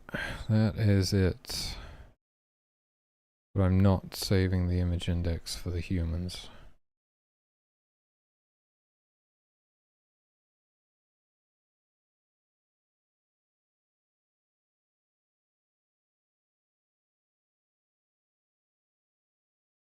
So it might appear that the humans are all facing right, I guess it would be. No. No, I think they would all be facing down.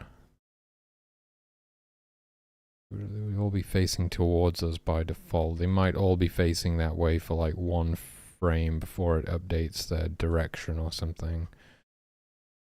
But I guess we have been saving their image index, so there's not been any issues with that. So we probably can do that.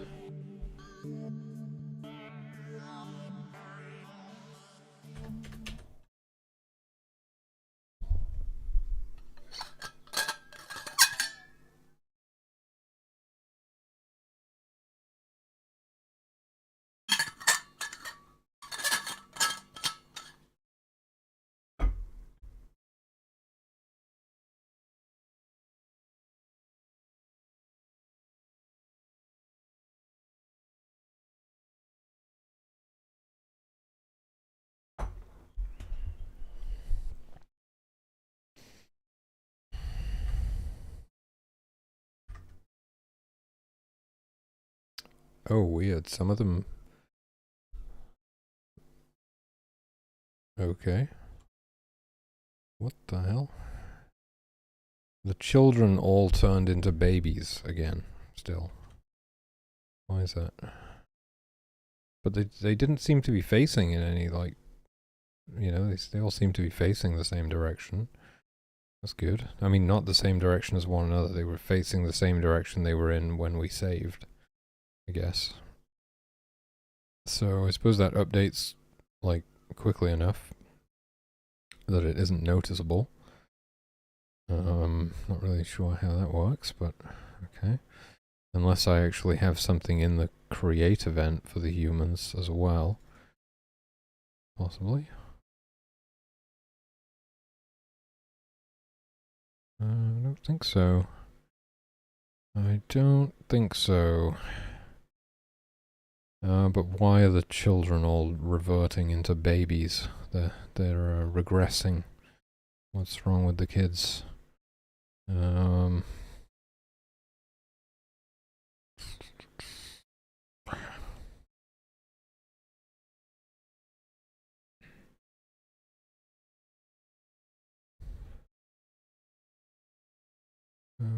Age is... If age is greater than or equal to 3, but less than 7, they should be set to SP child. Let me just have a look at the spawn system real quick. 7, 3. So their age should definitely be 3, so greater than or equal to 3, and less than 7. Huh. Okay, I don't know what's going on there.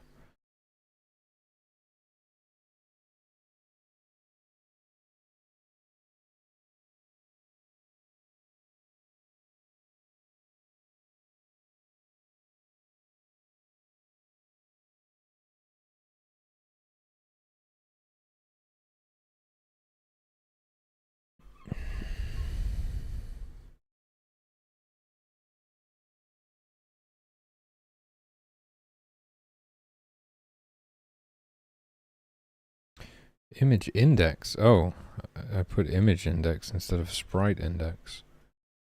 Oh, Jesus Christ, these are all image index instead of sprite index. That's not good.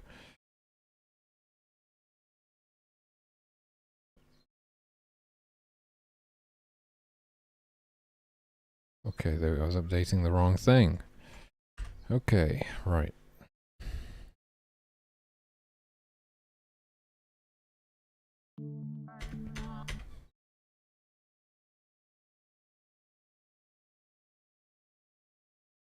Well, let's see how it goes.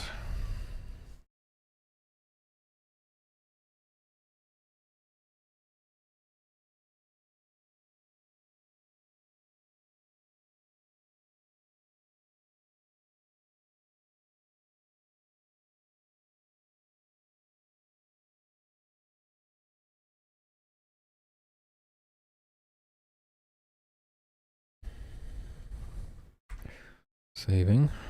Loading. Beautiful. Okay. And the trees are all the correct size and everything. Animals all seem to have the right sprites. Beautiful. Let's try saving and loading whilst the obelisk is active. See what that does. Seems fine. Let's try saving and loading the campfire.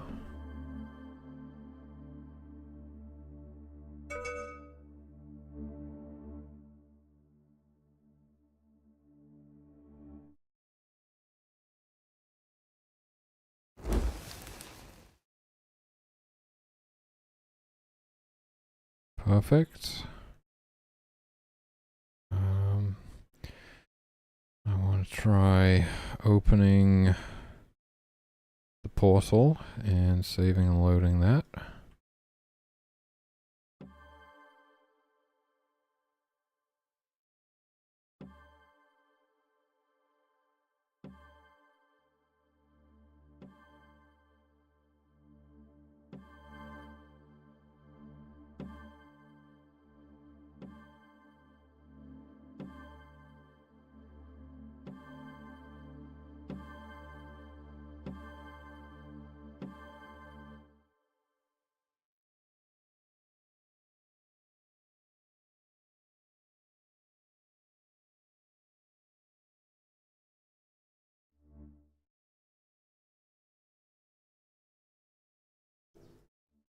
Routine worshippers.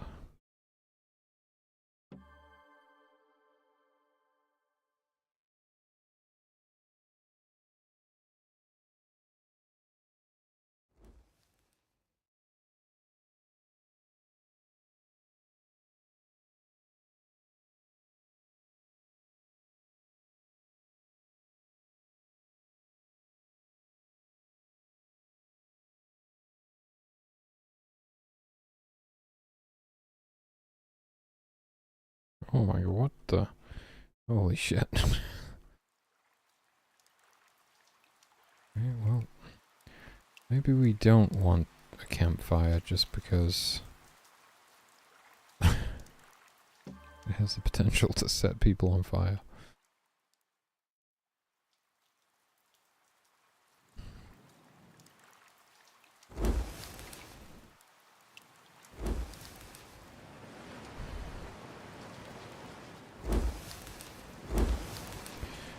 Okay, so I just want to try opening the portal and saving and loading, and we still get the correct sprite. Beautiful. Let's go to the next level.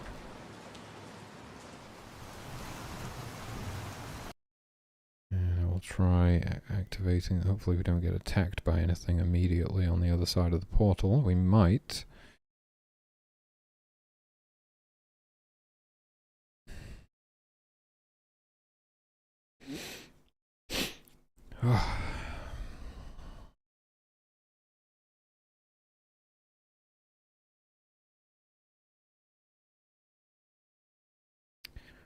But let's try opening this portal and saving and loading.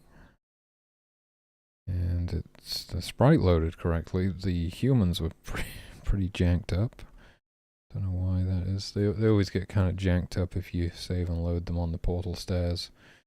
Actually, I think I do kind of know why that is.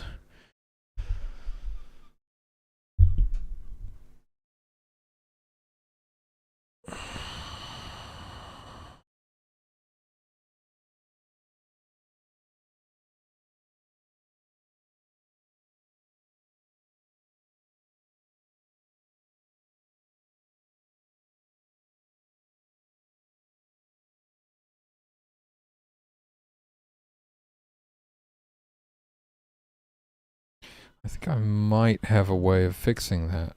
Maybe we can try it.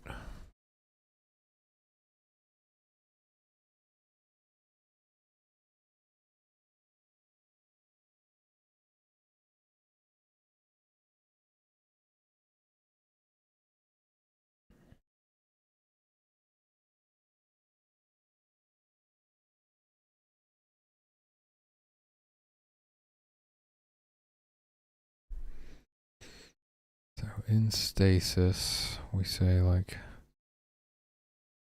Jesus Christ.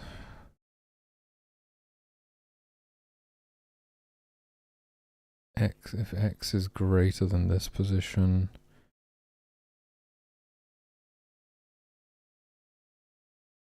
oh wait, actually I don't know if this is going to work.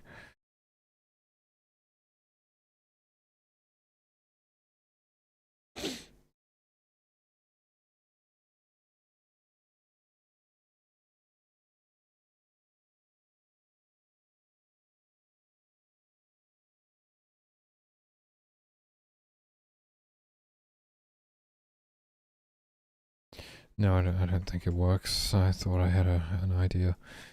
It's, yeah, it's especially bad because of the delta time compensation. It moves them that extra distance, but they wind up like floating in the sky or whatever. Thankfully it still works in the sense that they can actually go through the portal, even if they do wind up in some weird place. So what we could actually do to fix it is move them along a path, which is probably what we should have been doing all along, right? If we move them along a path, we have a look at the sprite for the portal.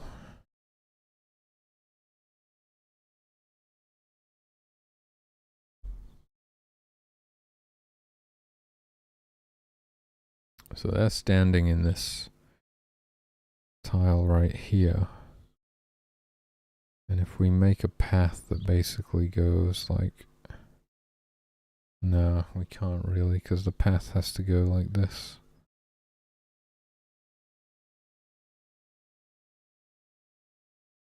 It's kind of jank.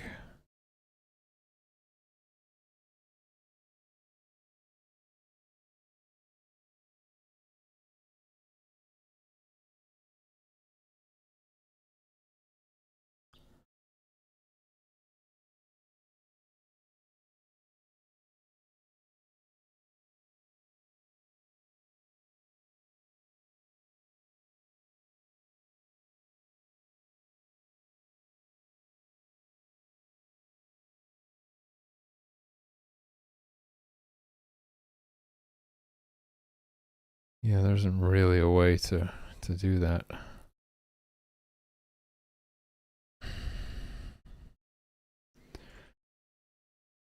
Okay, well, I don't know how I'm going to fix that.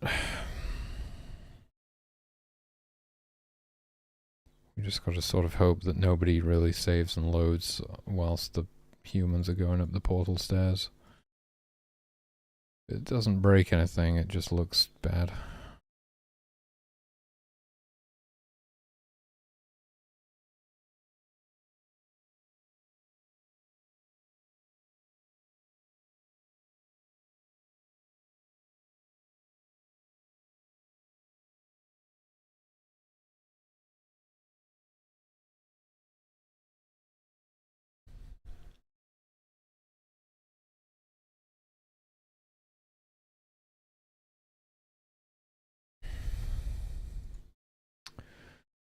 Okay. Close the windows up a bit, it's cooling down.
Okay, yeah, we can do like, let's see.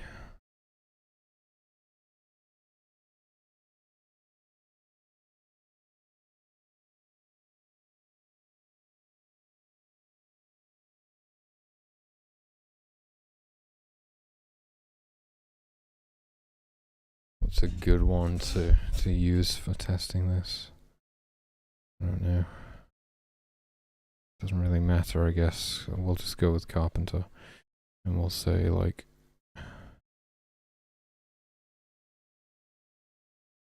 gift equals carpenter and how do you check a path exists again?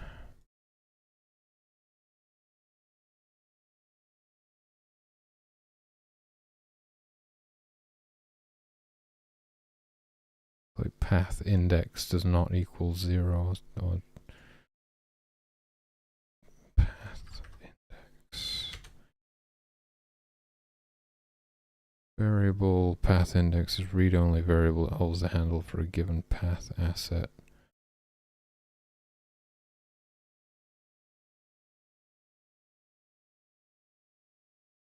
Read-only holds the handle for a given path asset that has been assigned to an instance using path start. Yeah.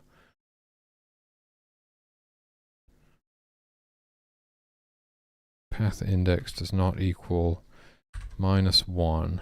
Then we can do a for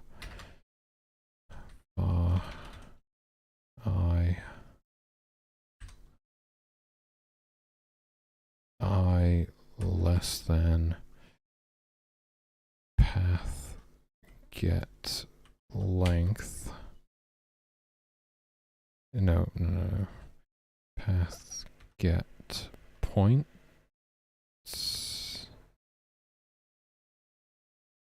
Size? What is it? Number. Sorry. Path get number. The number of points on a path. Path index. I plus plus. So we'll loop through all the points on this path and draw sprite. Node, I think it's called. Circle. Sure, I had something like that. Sprites. You can also use the draw circle function, I guess.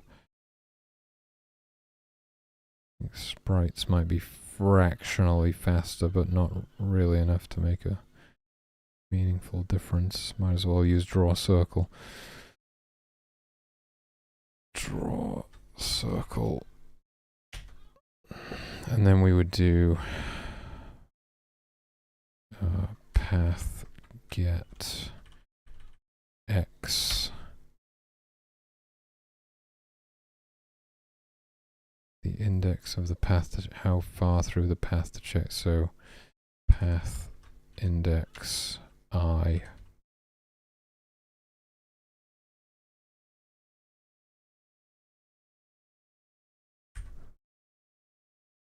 Path get y. Wait, get point. Sorry, I think it's get point y.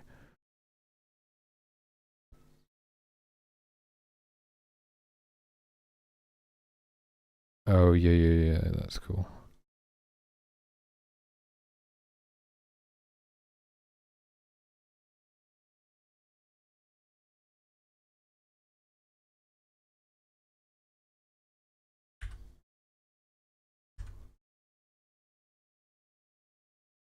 Radius.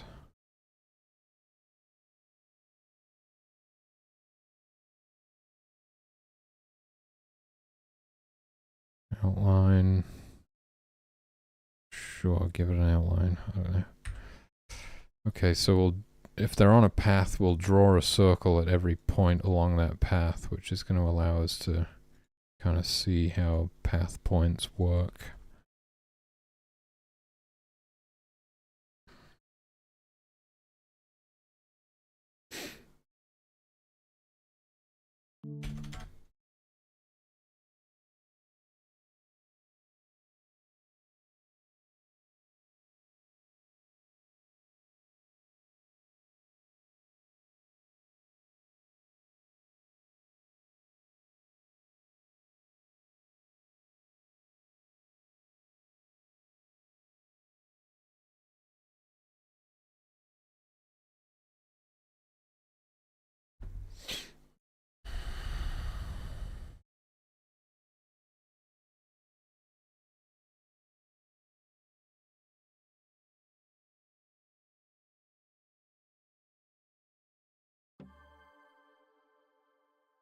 Oh, what?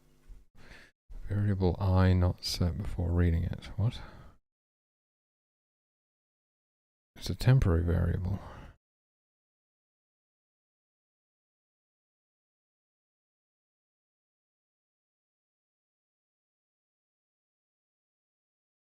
What the hell?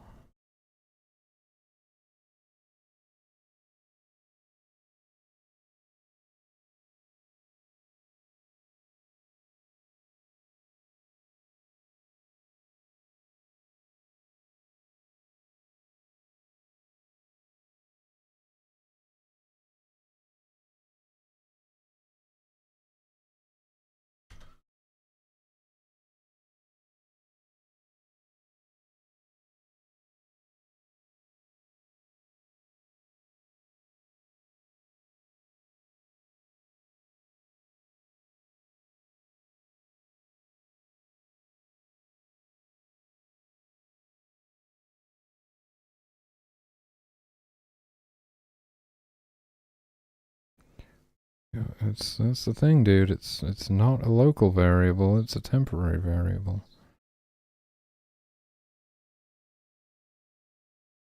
What the hell?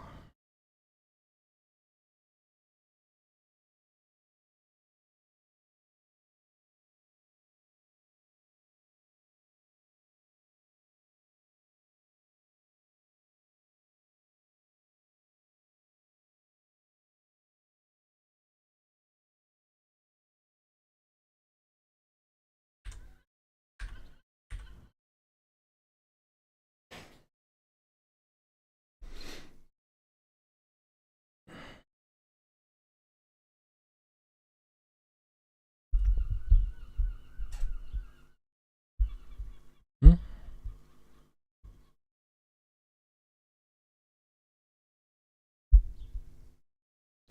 Am I doing something wrong in here?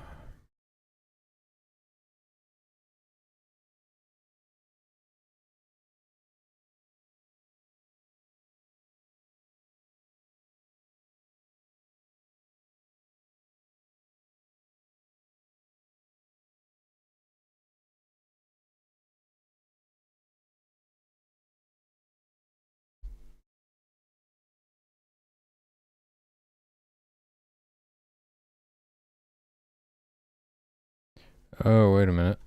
There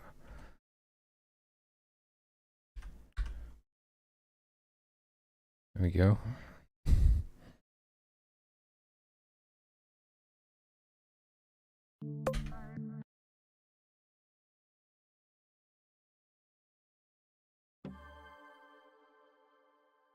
Sweet. Okay, so now we know how paths work. So, when we move something that would update the navigation grid, we actually just need to check if any of the creature's paths intersect with it. And we only need to recalculate pathing if they do. So, this is an interesting thing.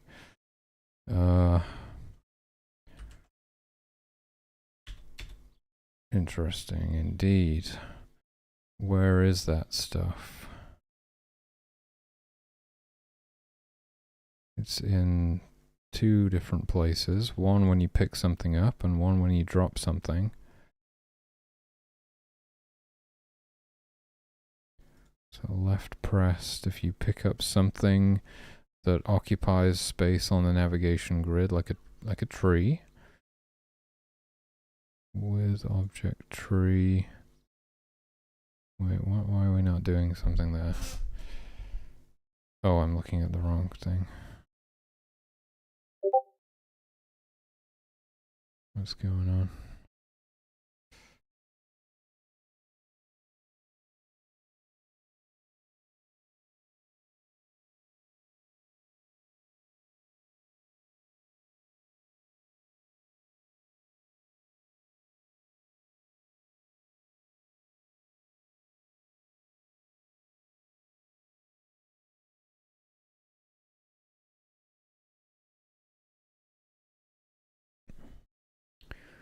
Right, so we got like if you pick up a drum off the navigation grid, we do with object creature.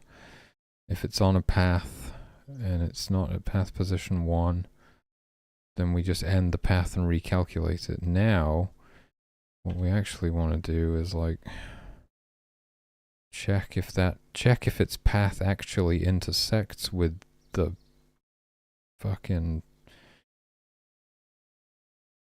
cell on the grid that we just cleared. Oh god, it's like multiple cells in this case though. Something larger than a single cell. That's where it gets complicated.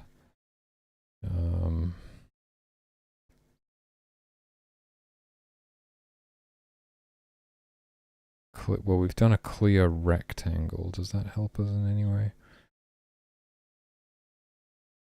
I don't know.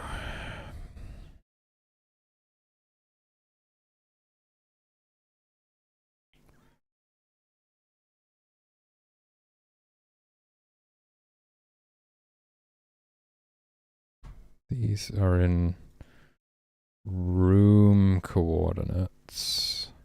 Room coordinates may be better because we could use like a point collision actually. This might be a good time to use a collision rectangle or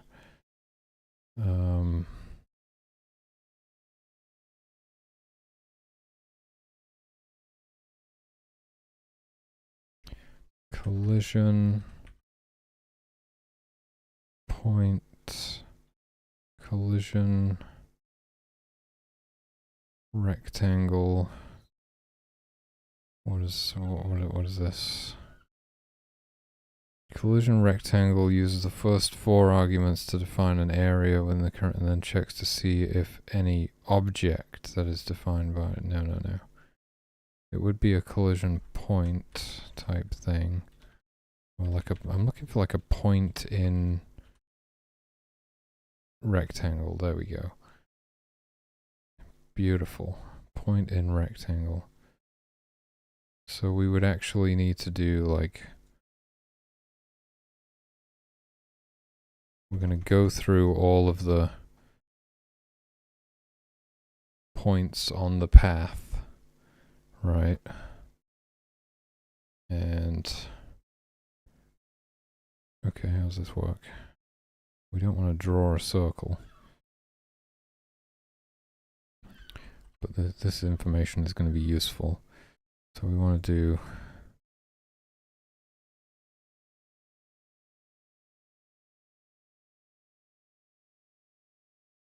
and as soon as we find one we can break.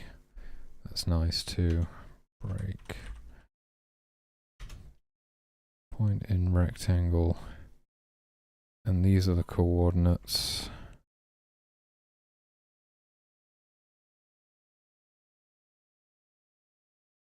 Don't know if this is going to be faster or slower. Is it going to be faster than just recalculating pathing for everything? Probably. Probably. And then we need the rectangle, which is like the same as the MP grid clear rectangle that we just did.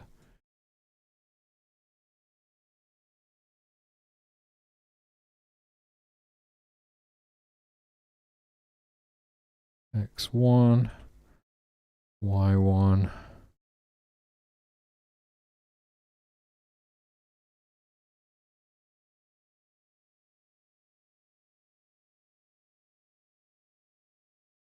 X2,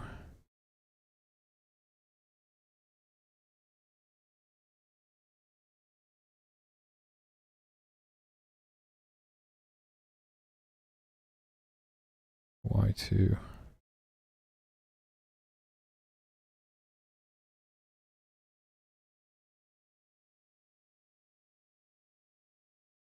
What's wrong with it?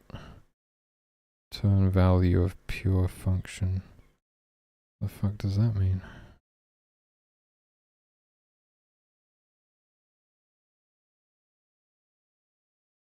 It's like I'm supposed to be using the return value by doing if point in rectangle So if it's true, then we do this and break.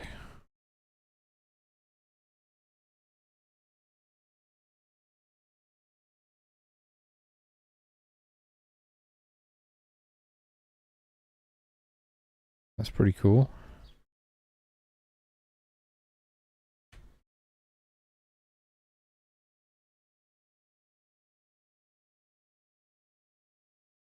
So this is our new thing. We could even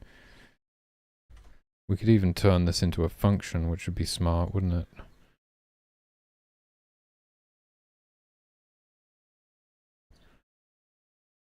What would we call that?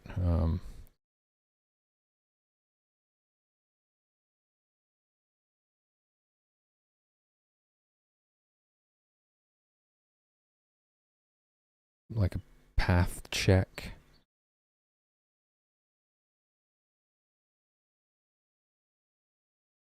Intersect. Path intersect. Yeah, but the thing is, how do we pass in the coordinates? Well, we just have to pass them in. Yeah.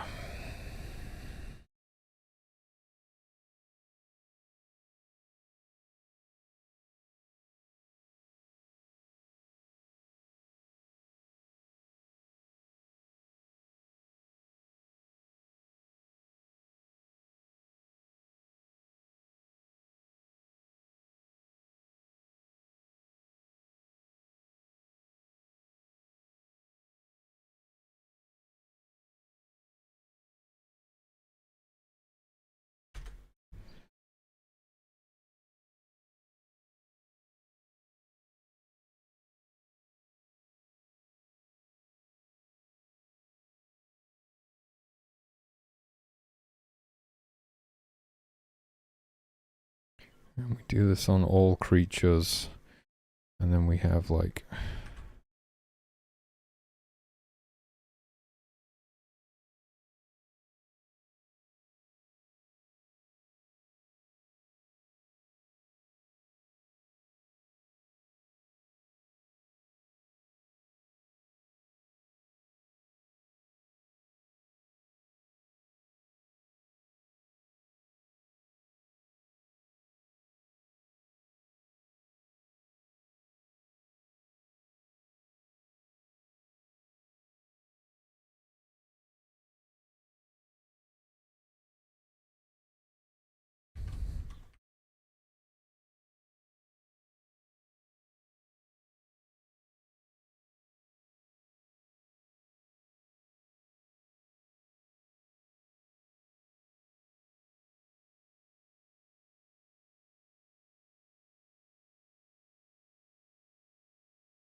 that, right?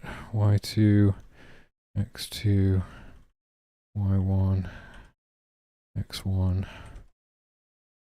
And then I can just run my path intersect function.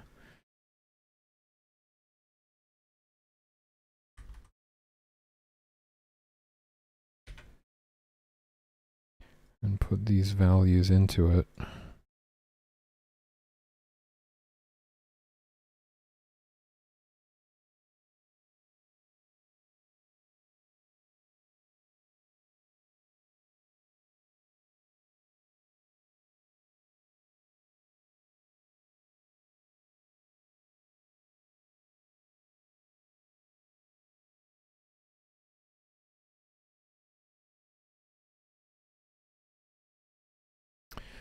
And then anywhere that I'm doing the same thing, like here, I just want to do the same thing.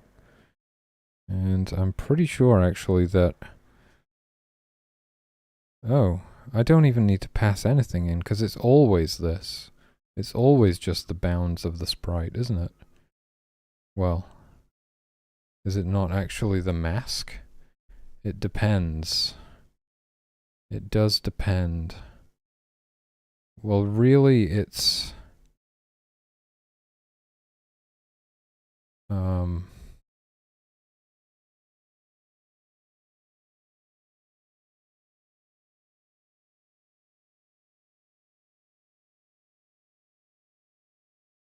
okay. It's with the so we can pass in the ID.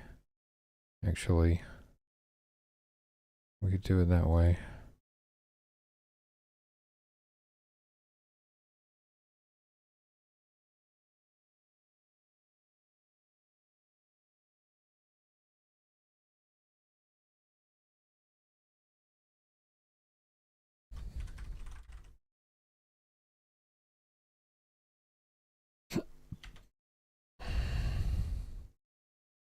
Can you do a with within a with? Probably.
Will return -1 if no mask has been assigned.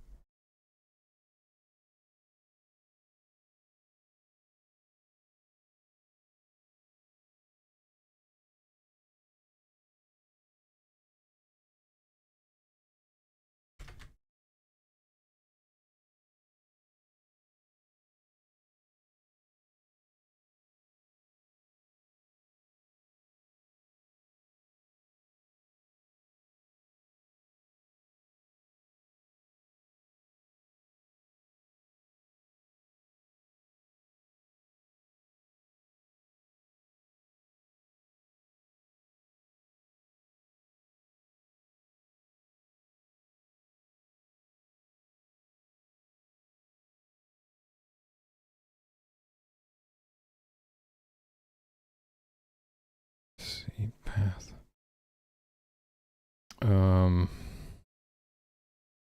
Yeah, that's themselves at this point with creature. Okay. And then you put ID in there. And then it should just do everything, which is really nice. It remains to be seen if it actually works, but so I'll keep one of these here commented out in case I break everything.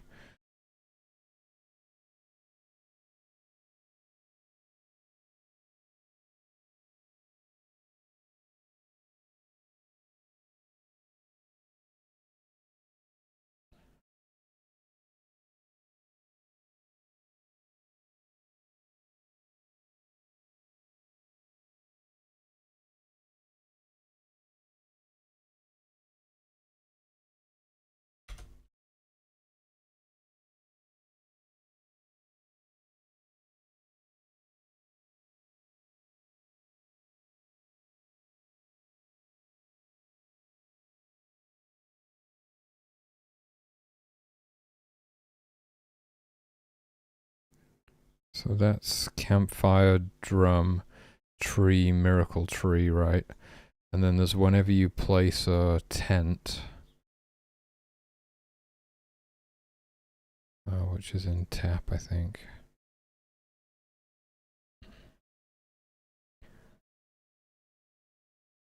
Right, this is when you create a tent. Or is it just in the create event of the tent, maybe? That would not be ideal, considering we place those sometimes automatically through the spawn system in demo mode and test mode.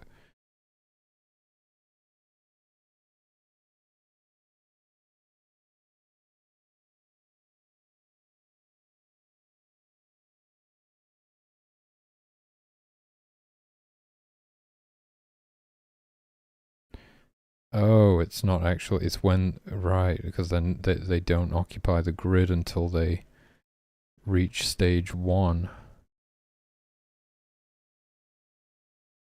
There it is.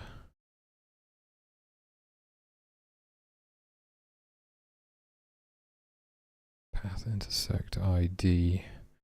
I'm going to pass in this instance of this tent. I'm going to see if it has a mask or not, and then with creature. Okay. Seems good.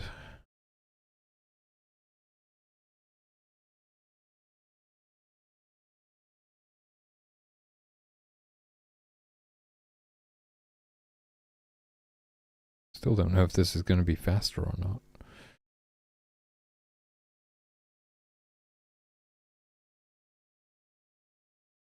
I would assume so. I'm guessing calculating paths is probably, I mean, according to the profiler, that's like the slowest thing I'm doing. Okay, that's the stores when you place those down. And then when you, like, well, that's it. What about the fountain?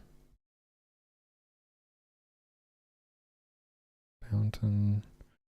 I don't know if the fountain is even,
so what about the campfire and the drum in here? They must have it. Yeah.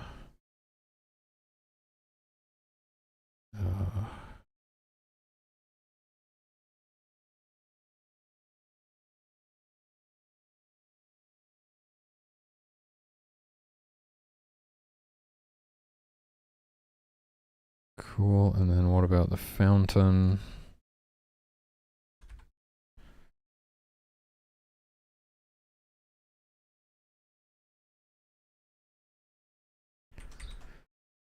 And then when you drop stuff back down again,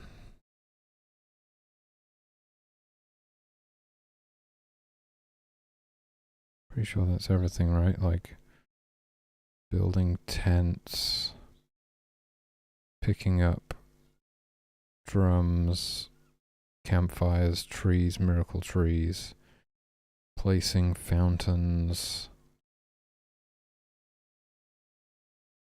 Can you pick up fountains?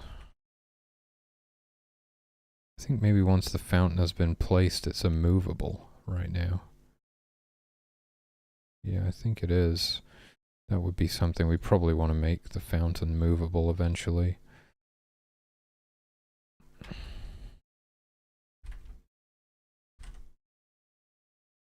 Tree stumps and fountains we're going to want to be movable.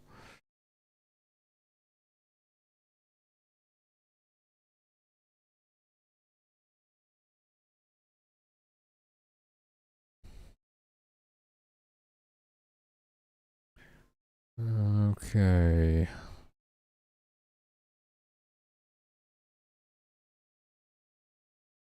Okay, so I think, yeah, I think, what about,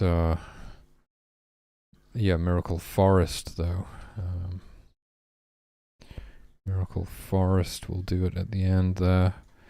This one, we do actually need to do it once per tree to check each one individually.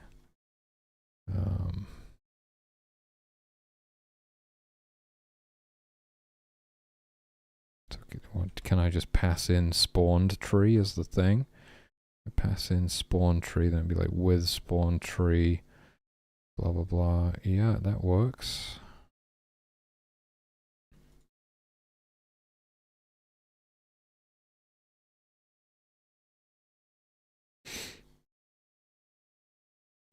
Okay, and then that might not be very fast, or it might be faster, I don't know. And then we've got dropping stuff. Back down, you can drop trees, and you can drop drums and campfires onto the navigation grid.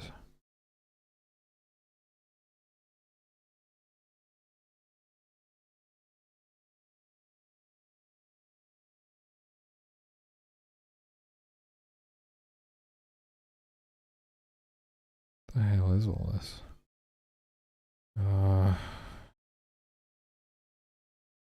Drum, here we go.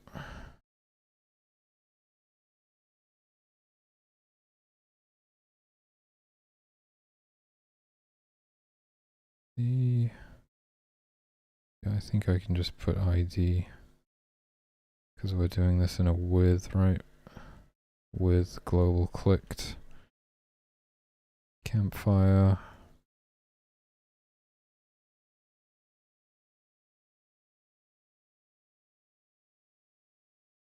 As long as it takes place after the snap, then it will be aligned to the grid correctly. That's cool. Tree.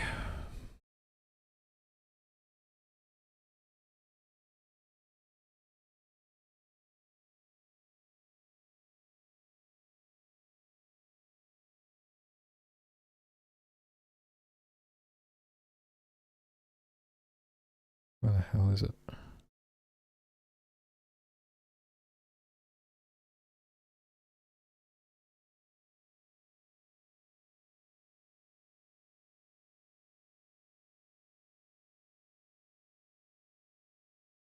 It's gotta be in here somewhere, right?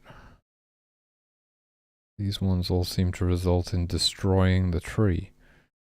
What about if we just put the tree back down? Where is that?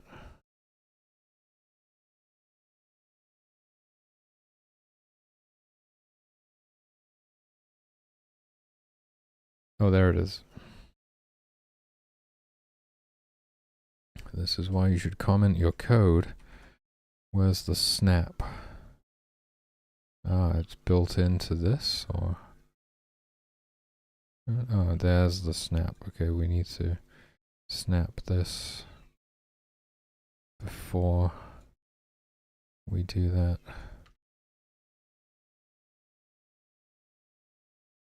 Oh shit, why do these all say spawned tree in them? Fuck.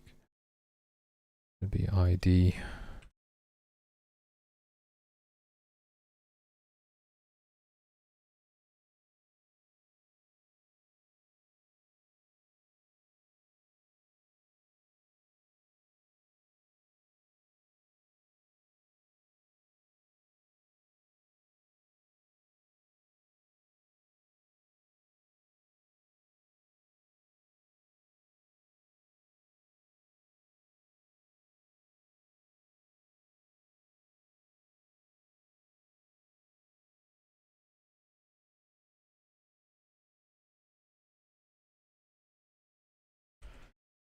Okay, cool. Don't think there's anything else you can drop on the navigation grid. I'm pretty sure we're good. Question is it actually faster, or is this going to be even slower? Okay, I'm going to make a campfire. Oh shit, dude. That feels pretty good. That feels pretty good. We used to get a little... There is still a little lag spike, but I don't think it's as bad as it was. Wait for them all to start moving to the stream. And then I'll try it whilst they're all pathing.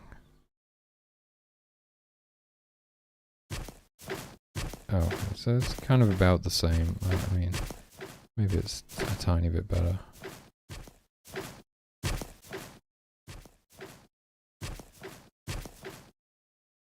Okay. Well.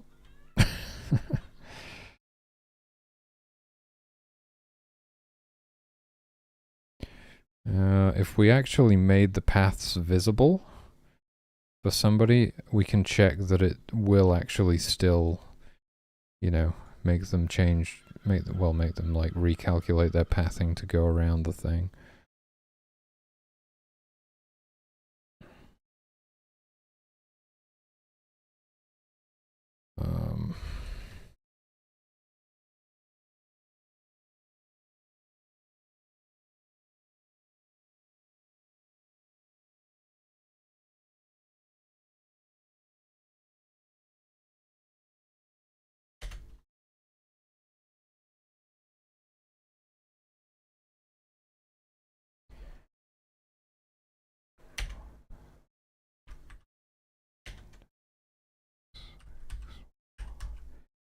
What's absolute again? Whether the path is drawn at the absolute position or the relative position. I think it's the absolute position. Is it? I guess we'll find out.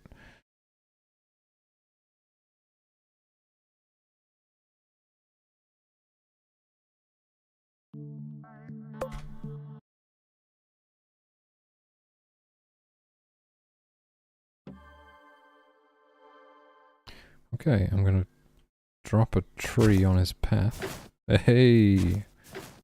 That's sick. Oh. Oh, a good point, a good point. We don't need to check points along the path that they've already visited. Oh, that's genius. How would we figure out which points they've already visited?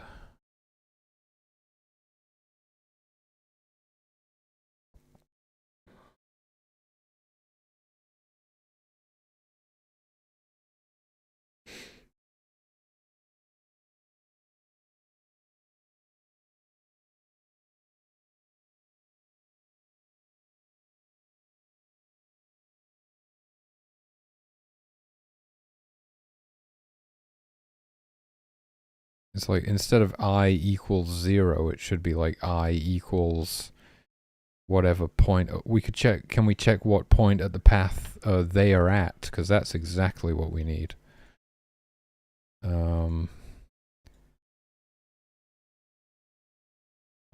Get, what is this? Get closed. Kind. No. Name, number, point, speed, precision.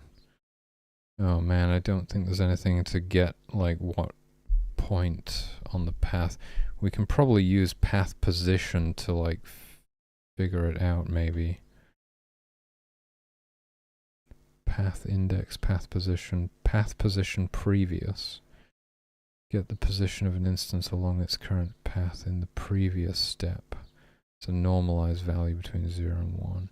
We can possibly, because we know how many points there are on the path, we can convert, we can possibly figure out which path they're on based on their path position. It'd be so nice if we just knew which point they'd like recently visited. Scale orientation, end action.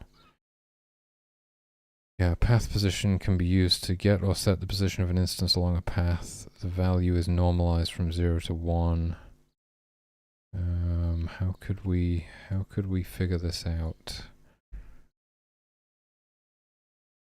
Because we got path get number. Well, we can optimize this by storing path get number in a temporary variable, of course.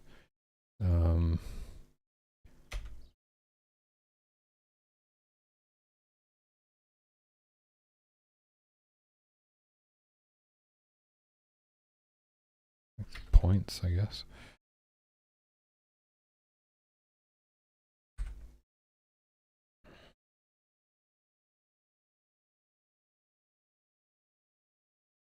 That in of itself might help considerably.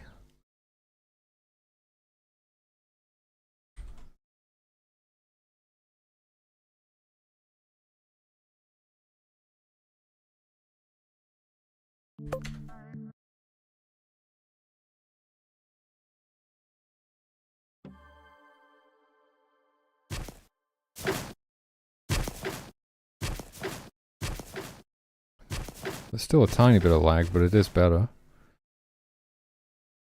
Let's wait for them all to go to the stream again.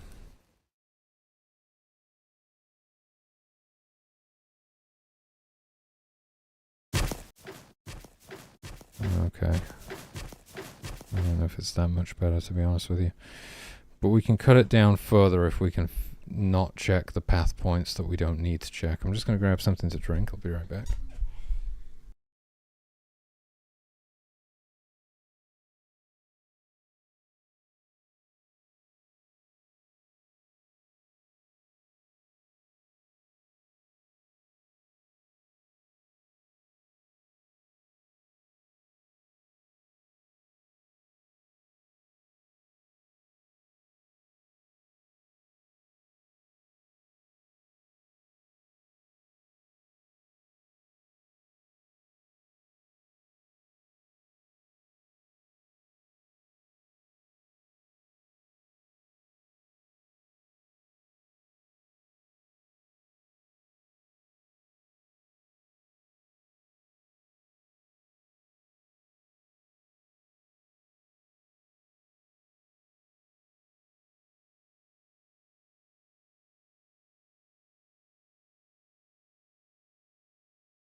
just realized a couple of things. We can obviously store these values in temporary variables as well. But I don't think we need to, because collisions are slow. You want to avoid using collision checks as much as possible.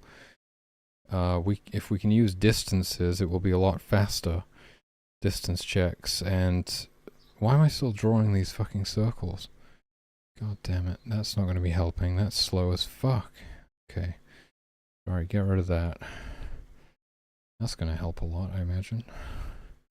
I didn't actually see any circles though, but... yeah, no, that probably won't make a difference. Well, I didn't see any circles.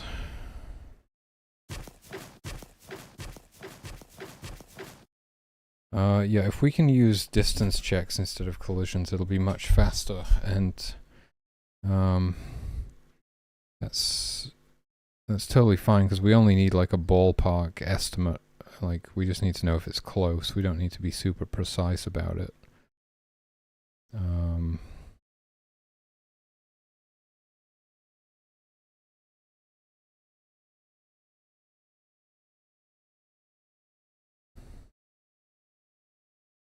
We kind of just need to take the center position and the greater of the width or the height and see if the point is within that distance. Right?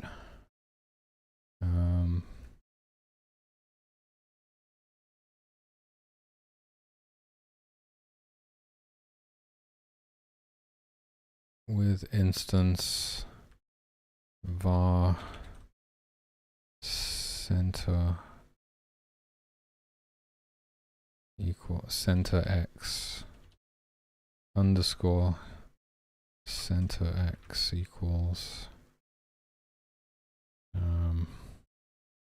x minus, depends if they have a mask or not, doesn't it? So it needs to be inside of here. Sprite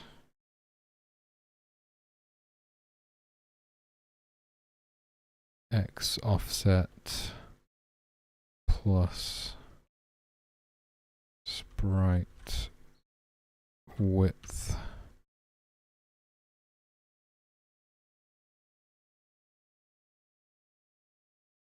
divided by 2. So we take the x position, we subtract the x offset, and then we add half the width.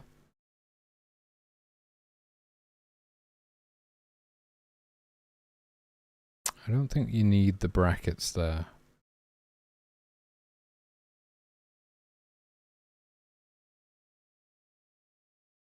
Division is always done first, so this would be correct.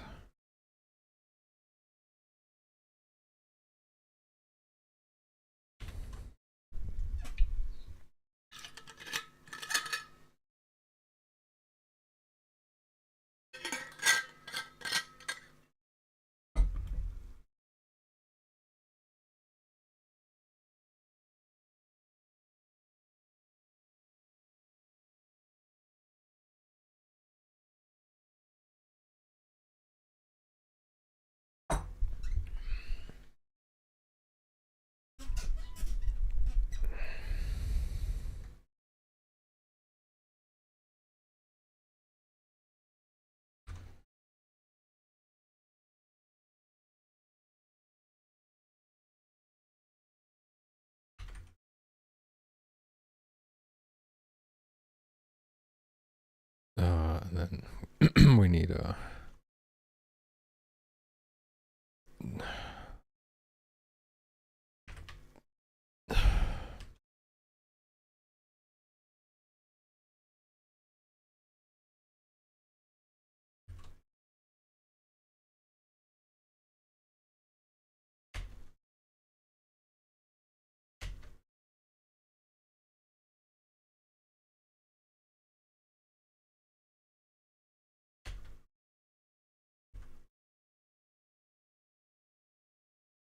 we could just like multiply it by 2 or something to be on the safe side. Although I don't think it's really necessary. I'm just thinking, yeah, I'm thinking about like the diagonals, it might stick out a little bit. If you multiplied it by 2, you'd know that you're always covering everything.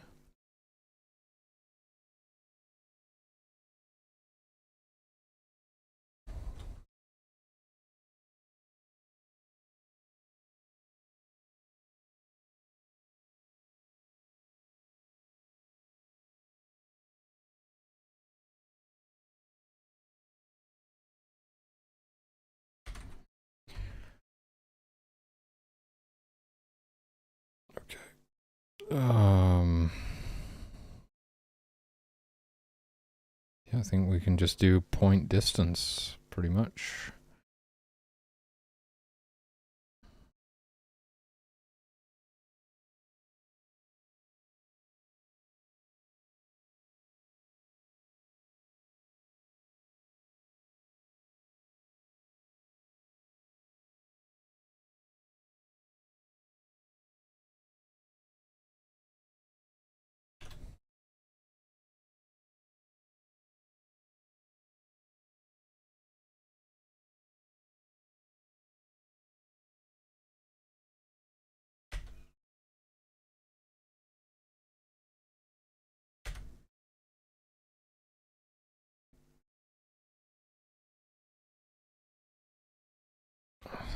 What's that? Distance. Should be underscore distance.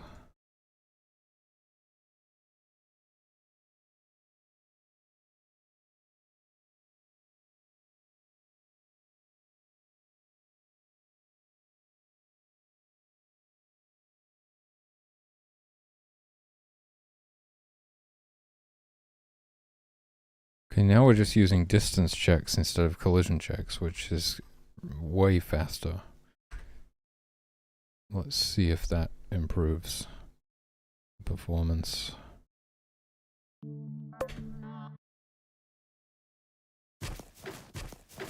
Oh wow, wow. I don't even notice any lag at all. Oh yeah, it was the collision checks that was doing it. Holy shit, that's good. That is crazy. Let's check the functionality is still okay. Yeah, that's fucking sick. It's so fast. Like, there is, like, 0 lag as far as I can tell. That is insane. And we're still checking the points behind them. We don't have to do that. Okay. So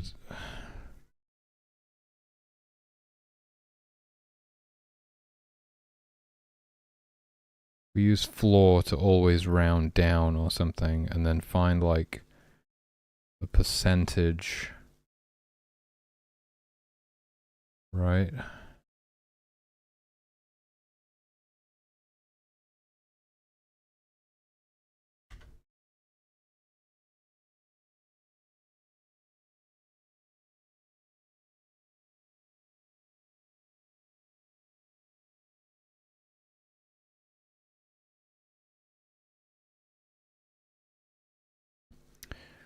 To calculate the percentage of a number.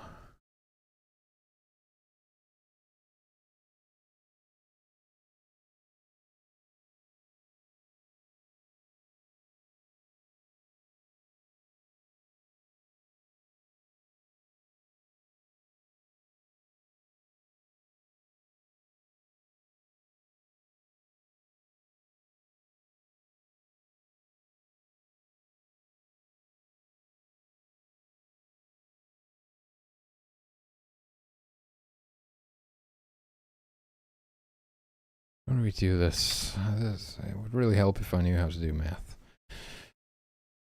So let's say we had 100 points on our path, and they were at path position 0.2. That definitely was not what I was going for. 100 points, 0.2, 20. I think I can just multiply the number of points on the path by the path position. Right? 100 points on the path, multiplied by 0.5, because they're halfway along the path, we get 50.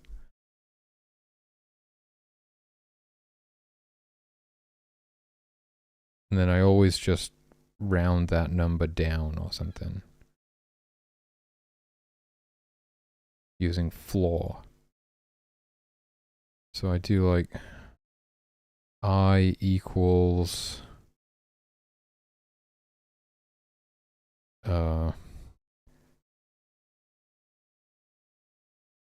points. It should be underscore points. God damn it.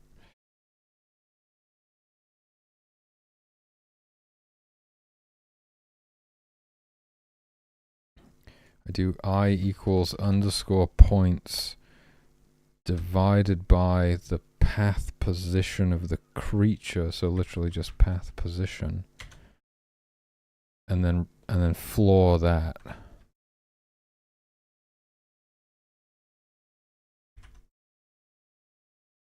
Returns the floor of n rounded down to an integer. Beautiful. That's exactly what I want.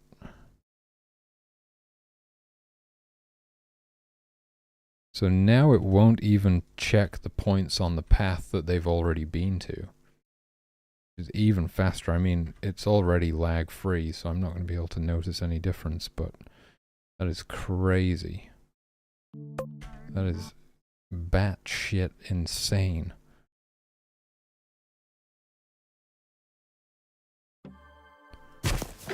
Look at that. Oh, it took him a second to realize there was a tree there, but... Oh god, wait, I've broken it. I've broken it. No! Shit. No, that broke it. What have I done?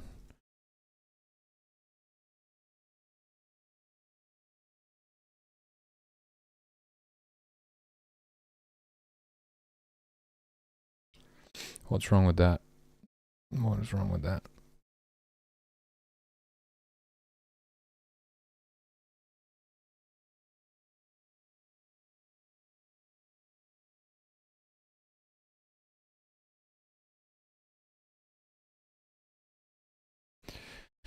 Maybe I just can't do it in here. I'm not sure. What if I do like var starting point equals this, and then I equals starting point. I'm not sure. I wouldn't have thought so, but I think it'll still be broken.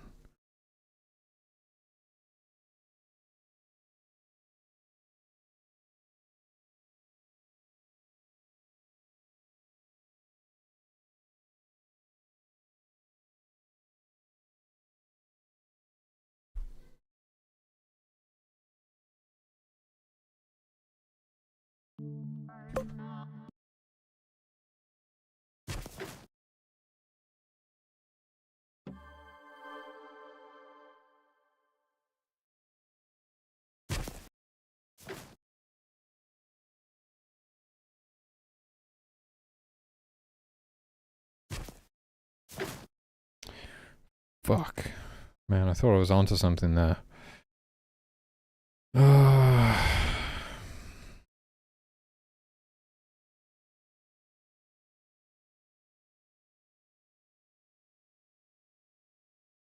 Oh, I'm dividing instead of multiplying.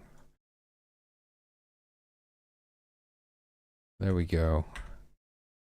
Okay, we got this. We got this.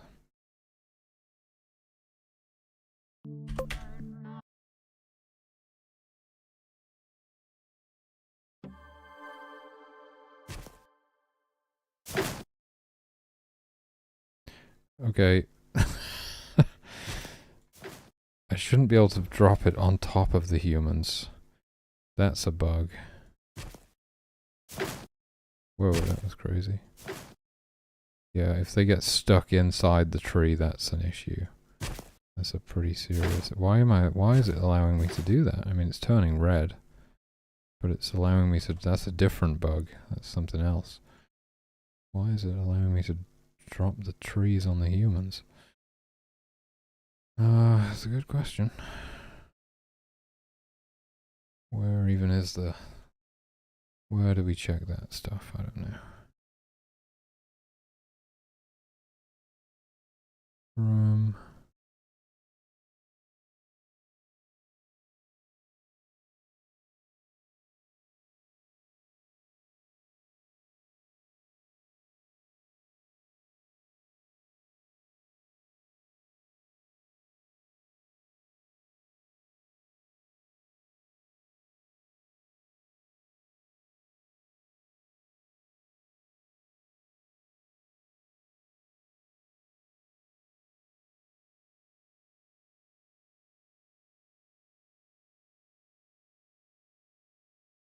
I mean, human is not even on this fucking list. I don't think I can drop campfires on top of the humans.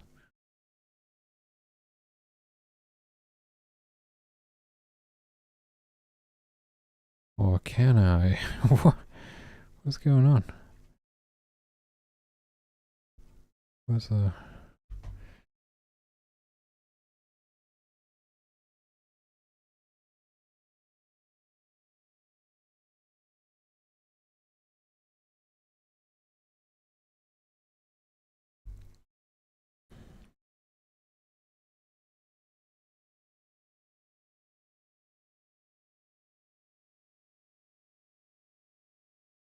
Is it literally just nothing preventing me from dropping these on humans right now? What's the thing in the GUI saying?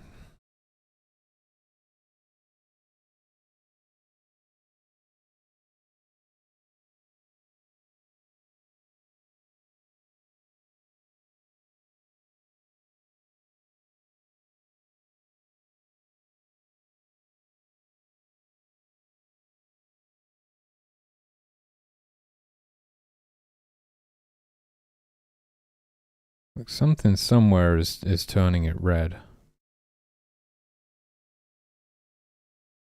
Yeah, but I'm not in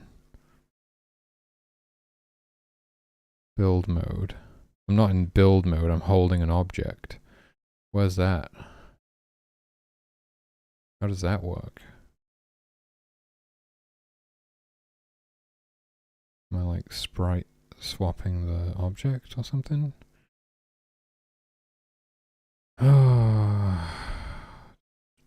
Draw. No.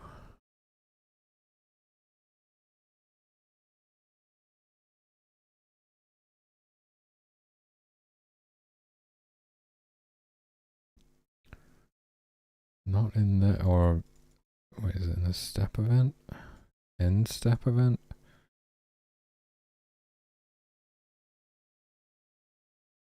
Where is the shit?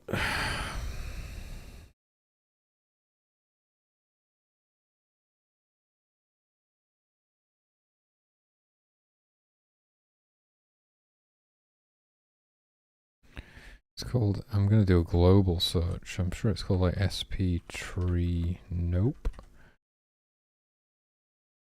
That's not even a thing. God damn it. Oh, it would be SP tree small. Nope. Drop. We got it in the drop. We got it in lighting. What the? What's the lighting object got to do with anything? The lighting object?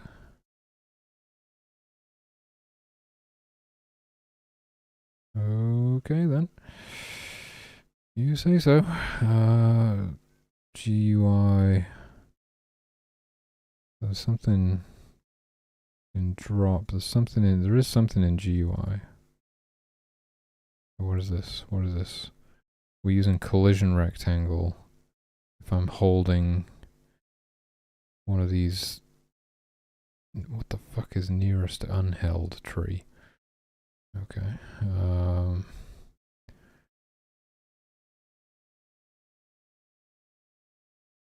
Creature counts humans as well. Okay. And it's just a collision rectangle with an extra cell around the edge. Okay, so it's one cell. Okay, so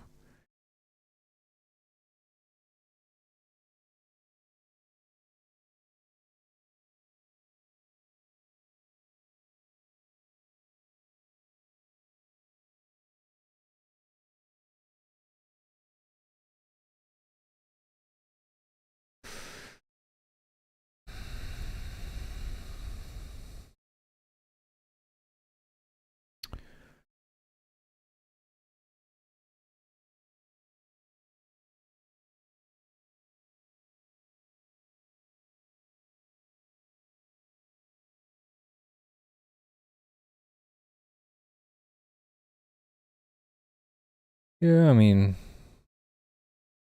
greater than or equal to cell width works, I guess, doesn't it?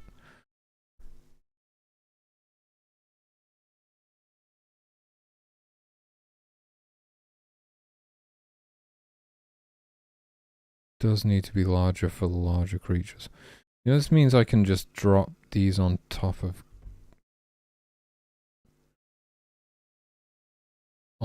any creature.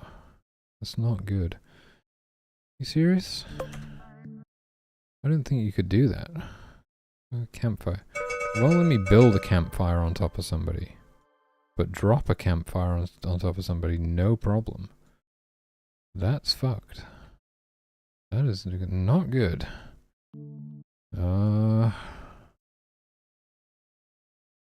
Okay.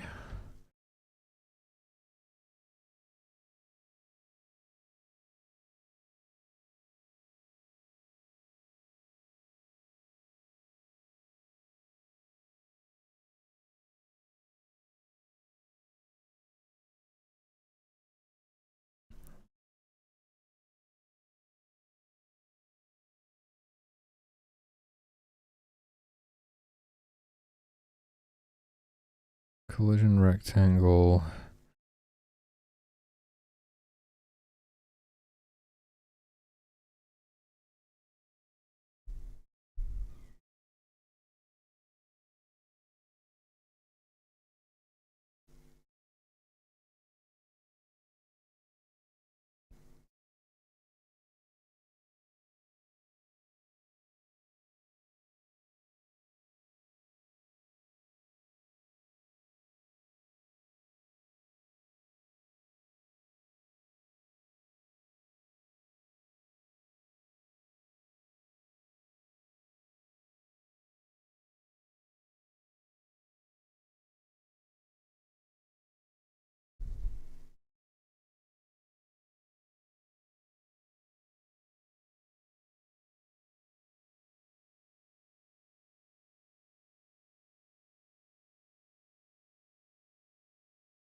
How did I not know that you were able to do this? Okay.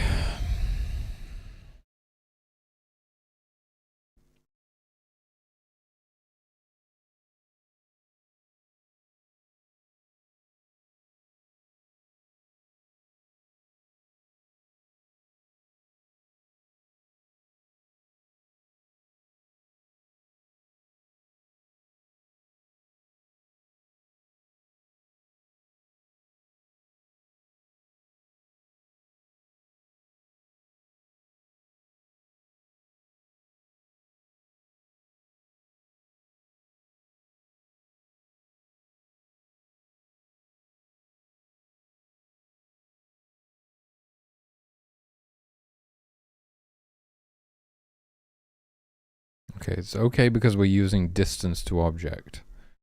So as long as I do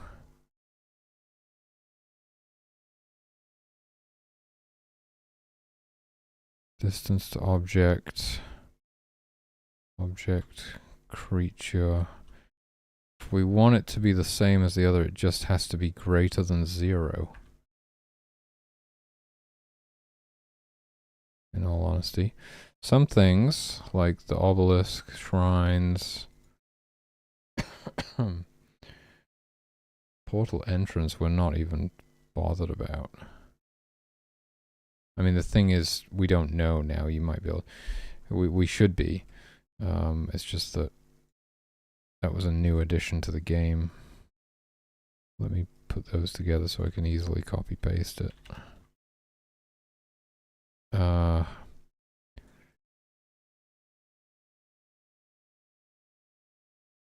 Some stuff we need to preserve at least a cell in between for like pathing and stuff.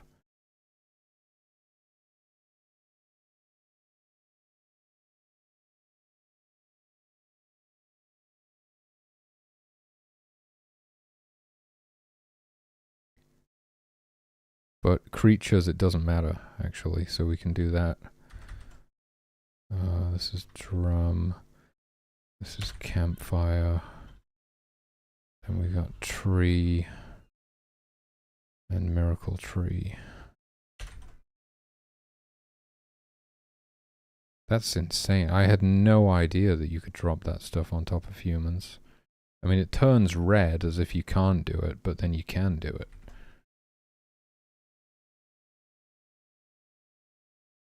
Okay, you shouldn't be able to drop anything on top of the humans anymore, so we should be good. Can't build on top of them, for sure. No, I can't drop it on top of them either. Not unless it's next to them, which isn't going to cause any issues with pathing, is it? Look at that. Beautiful. Amazing. Okay, so now we don't have any issues anymore because I can... we can have this carpenter like going... picking up this log over here, and then I can put a tree in his way and he'll go around it, and I can't drop the tree on top of him.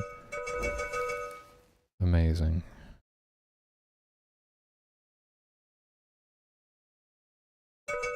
And now we have this beautiful lag-free path updating based on my incredibly innovative method of... I want to tell Brewer about this, to be honest with you. I think he'd appreciate it. I'm pretty proud of that one. So we scan through all of the points on the path and we check if any of those points are within a certain distance, a small distance of the thing that we're adding to the navigation grid. And so we know, like, we don't need to update their pathing if they're not pathing through the tile on the navigation grid, the cell that has just changed. You know what I'm realizing now? If you remove something from the navigation grid, then that's a little bit different. Interesting. Interesting.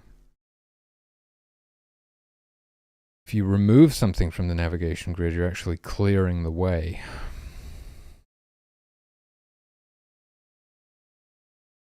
So basically, if somebody was pathing around the thing that you move, then they could go straight through, right? So we'd want to check a slightly larger distance. If somebody was pathing kind of near the thing that you're removing from the navigation grid. So we probably want like a second function that just has a slightly larger distance. So we've got... No, that's not it. We've got path intersect. And then we'll have path around. Right. Path avoid, path around, path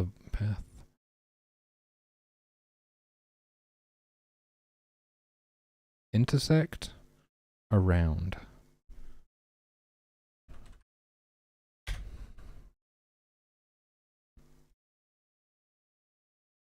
I'm not the best at naming things. Okay, so, and then okay, and then let's make a little adjustment to that. So we're already doubling the distance for the other one just to be on the safe side. I was thinking about the size of the sprites.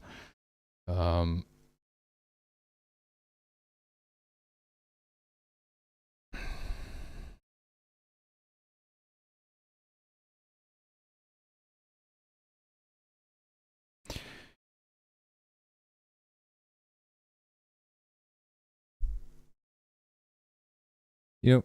Here's a question. How much further is the corner of a square from the center than the middle of an edge? Does that make sense?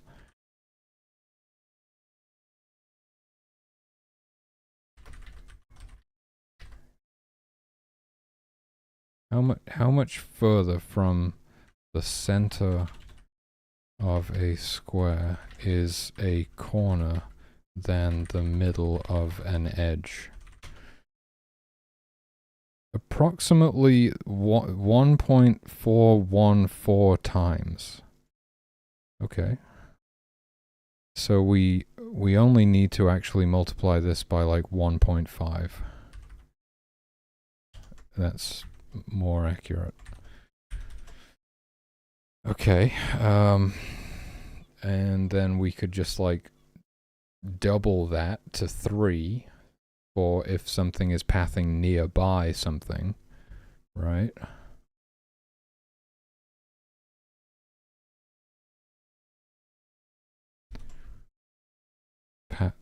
Oh fuck, I changed the wrong... Oh well, doesn't matter. Gotta change this one as well.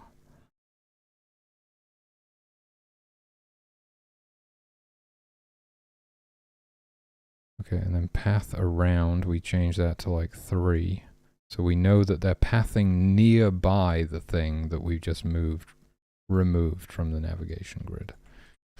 And then everywhere that I'm using path intersect, when removing something from the navigation grid, I want to use path around instead. Let's see.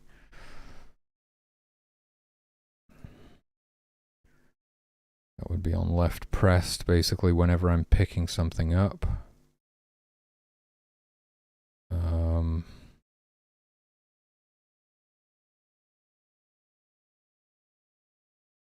That's it, I think, right? That's pretty much the only time that you're removing something from the navigation grid. Okay. And we've got drum, path around, campfire, path around, tree, path around, and miracle tree, path around. Awesome. So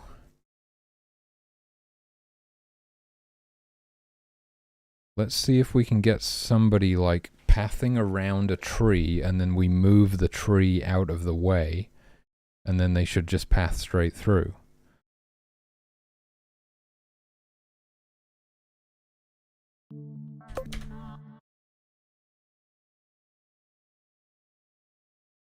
Whoa, how am I holding both of these at once? That's fucked. Thank God I can press escape to fix that. That's not what I was trying to do. Okay, this is balked. What the hell? I should probably prevent you from, like, selecting these whilst you're holding something. Something like that would be smart, right? Or can I even prevent that menu from opening in the first place whilst you're holding something? I don't know, let's see. It's been a while since I've fucked with the radial menu. Where even is it? Is it built into the obelisk? Is it... obelisk menu? What is that? That's just the buttons. I guess it's probably in the obelisk? No. I think it might be in the controller.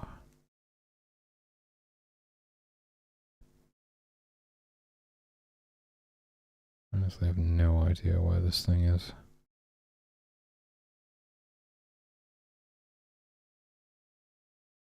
No.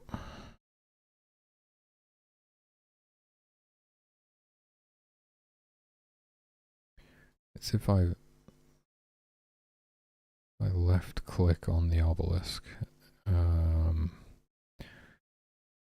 Maybe it is actually all in the buttons themselves, I don't know.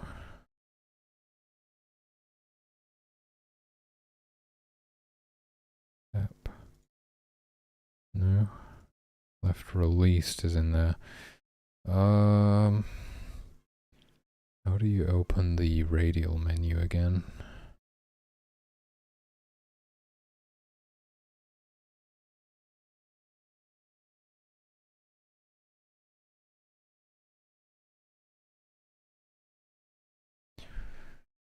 Well, there's got to be an instance create that creates one of these buttons, right?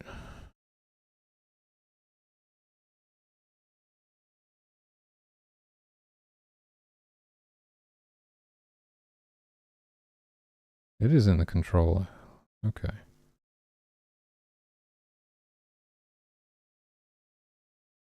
Alright, fair enough. Point in rectangle obelisk.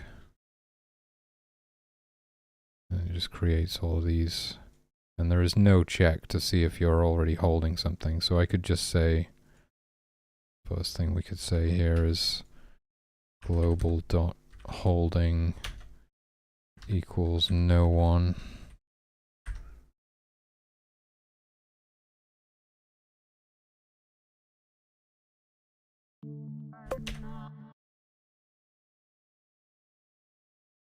Somebody stand behind the obelisk.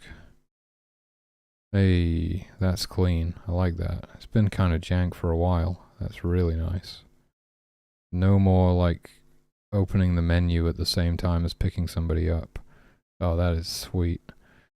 Okay, so now I can put down a campfire, make a carpenter, and then we want him to like, he's going to be pathing around a tree and we're going to move it out the way. That didn't do anything. That didn't do anything. Gonna move the campfire away. Okay, he's close to that tree. That is not doing anything. Why is that not doing anything? Or is it? But he's just coming up with the same path. He's got to be literally like going around it. How are we gonna do this? How are we gonna do this? There we go. Oh! That's what I'm talking about. That is a thing of beauty right there. Fucking killing it today, dudes. Jesus Christ. Running on about 6 hours sleep here and I'm still crushing it. Fuck yeah. Alright.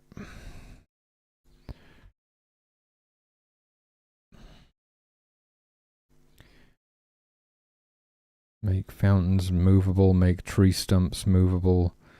Swap portal sprites back before get instances on level transition. Ah, yes. This is why I write things down, because I completely forgot to do that.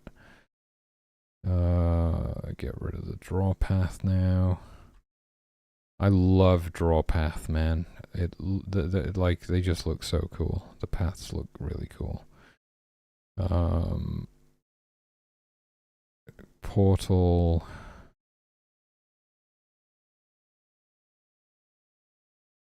Yeah.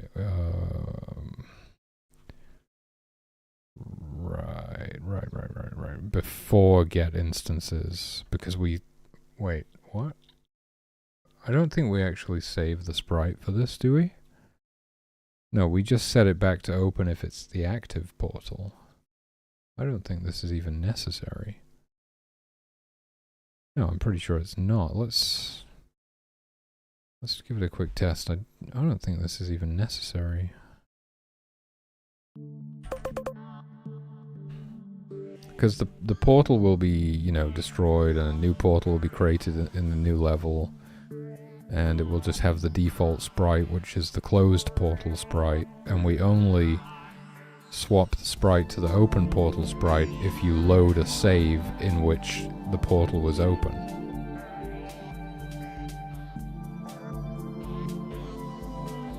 So it's fine. That's not a thing I need to do, and I'll prove it right now. Before I completely embarrass myself. Here we go.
Jesus Christ. It smells like somebody shit themselves. The fuck?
Okay, I'm going to save and load with the portal open, thus proving the portal stays open. And now we're going to go to the next level, get everybody through this portal.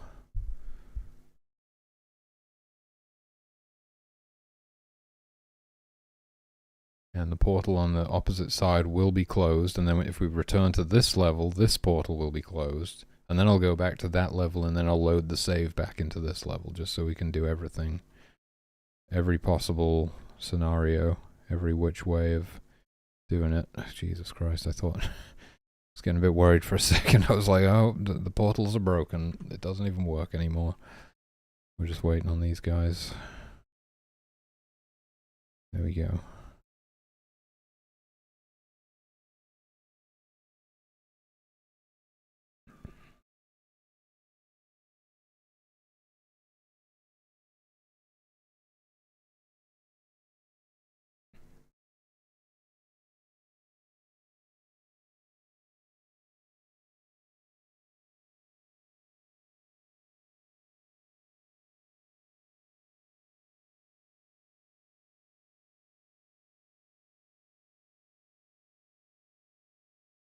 Okay, as we can see, the portal is closed. I'm going to reopen it. Go back to the previous level where the portal will be closed. It's closed. And then I'm going to open it again. And then I'm going to load my save back into this level and hope the computer doesn't explode. Here we go. Woo! Check it out, dudes. This is fucking crazy. Oh. Okay, alright. Awesome, good stuff. Have I disabled like all the debug shit that I was using today? I think so. I think everything's been cleaned up. Quickly, push it to the repository before we lose everything. That would be a disaster. Okay, so we don't need, I can cross that off the to-do list because we never even needed to do it to begin with. Only recalculate pathing. We did that.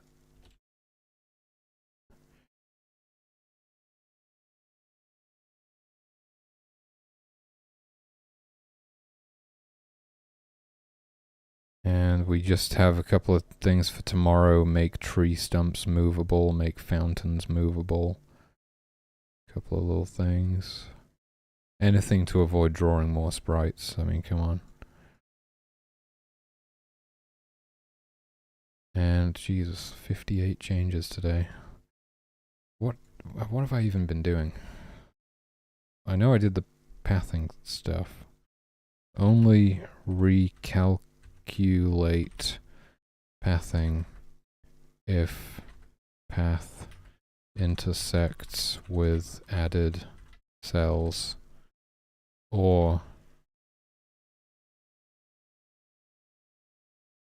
passes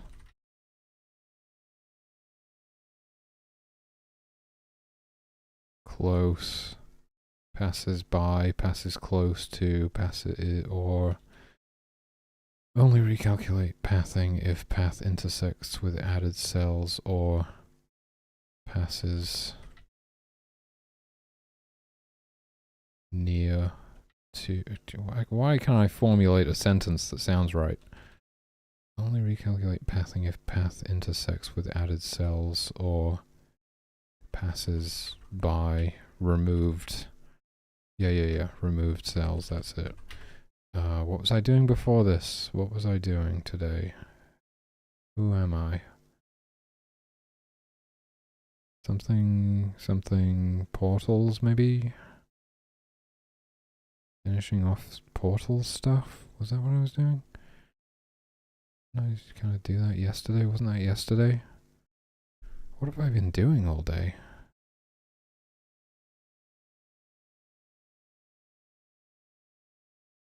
I have no idea. I've literally no idea what I spent the last 10 hours doing. Did I make any notes that might give me a clue? I don't think so. Oh, I'm sure it was good, whatever it was. Oh my god, we had the frickin' the first 3 hours of today was spent trying to get the level select screen to not destroy itself. Right. Fixed level select bug. That'd be more specific, like fixed level select list getting destroyed when calling object controller cleanup event. And then what was I doing when I got back from the break? I have no idea. I do know that I like prevent opening radial build menu when holding an object.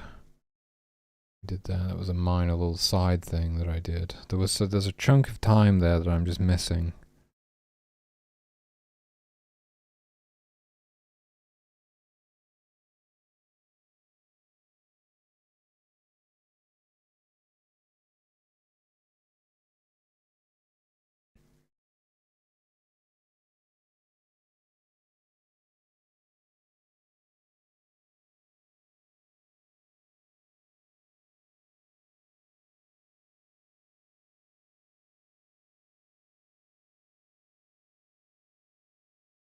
Oh, I did something. Yeah. Updated like the sphere of influence. I like updated the sphere of influence. Updated sphere of influence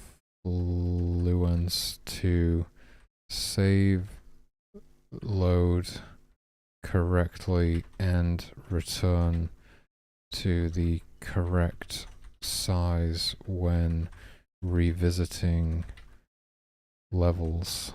Yeah, that's what I was doing, isn't it?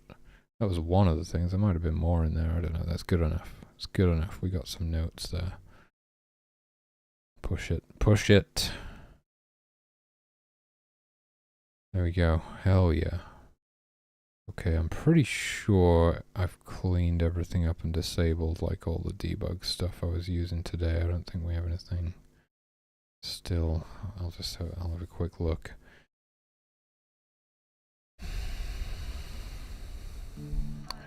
There's nothing on this screen. I'm just gonna close up the windows. It's getting cold.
Okay, there's no debug stuff left here.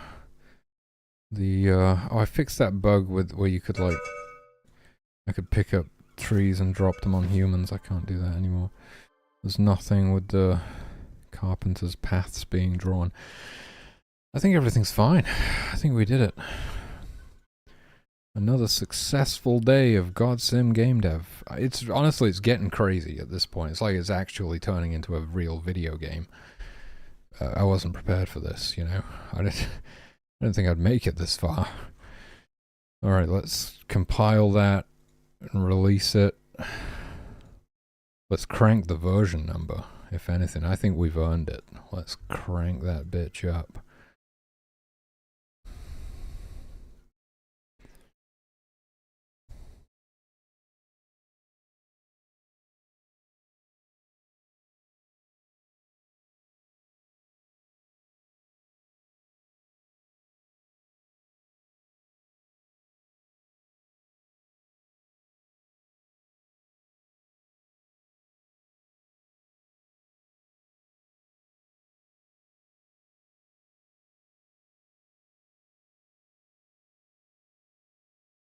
Alright, we're almost at version 0.56. We're getting there. Package this bad boy as a zip. Get that uploaded. I am compiling with YYC. Yeah, I am. I'm not going to touch the computer while it compiles, because that kind of breaks it sometimes. Hey, Fox, how's it going? Welcome back. Thanks for the good luck. I was panicking a little bit this morning because I tried to compile with YYC. I think it was today, and it gave me an error. And I had to do the thing and clear the cache, and then it worked again. No, not yet. Still a few years to go, I think.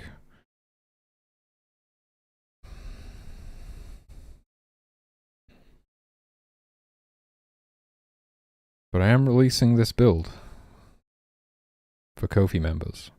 Ko-fi members get early access to development builds as a thank you from me for supporting the project.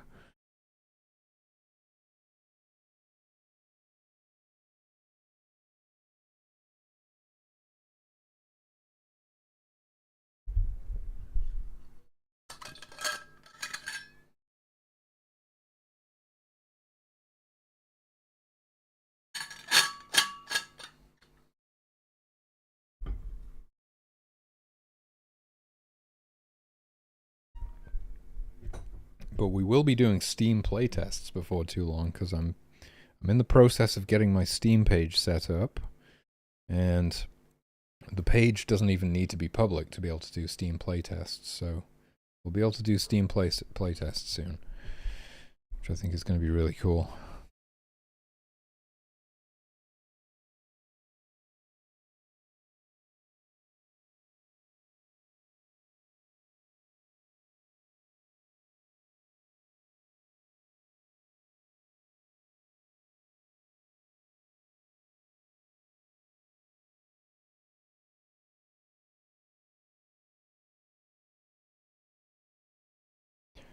There we go. Okay, let's upload this.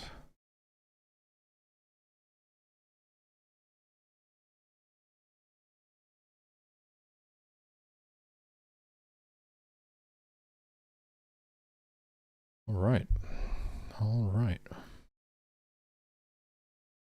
Uploading now.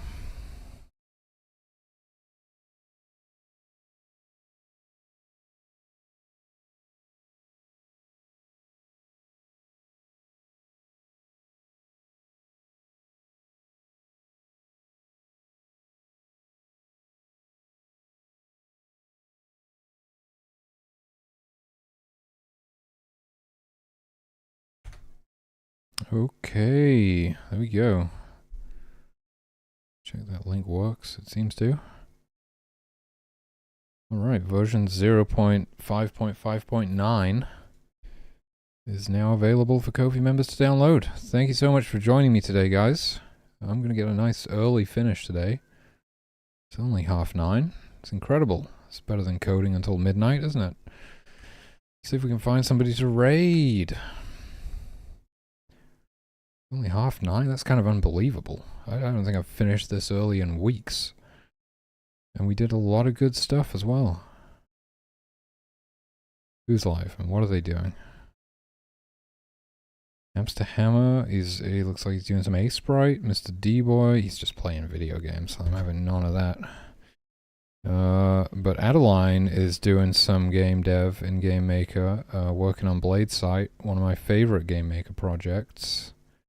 So we're definitely going to be raiding Adeline. See what's going on with Blade Sight and see how she's doing. Send some love from me. Thank you for joining me, guys. I'll be back tomorrow to continue the GodSIM game dev. Till then, peace out. Take it easy. But take it. And I'll see you soon. Bye-bye.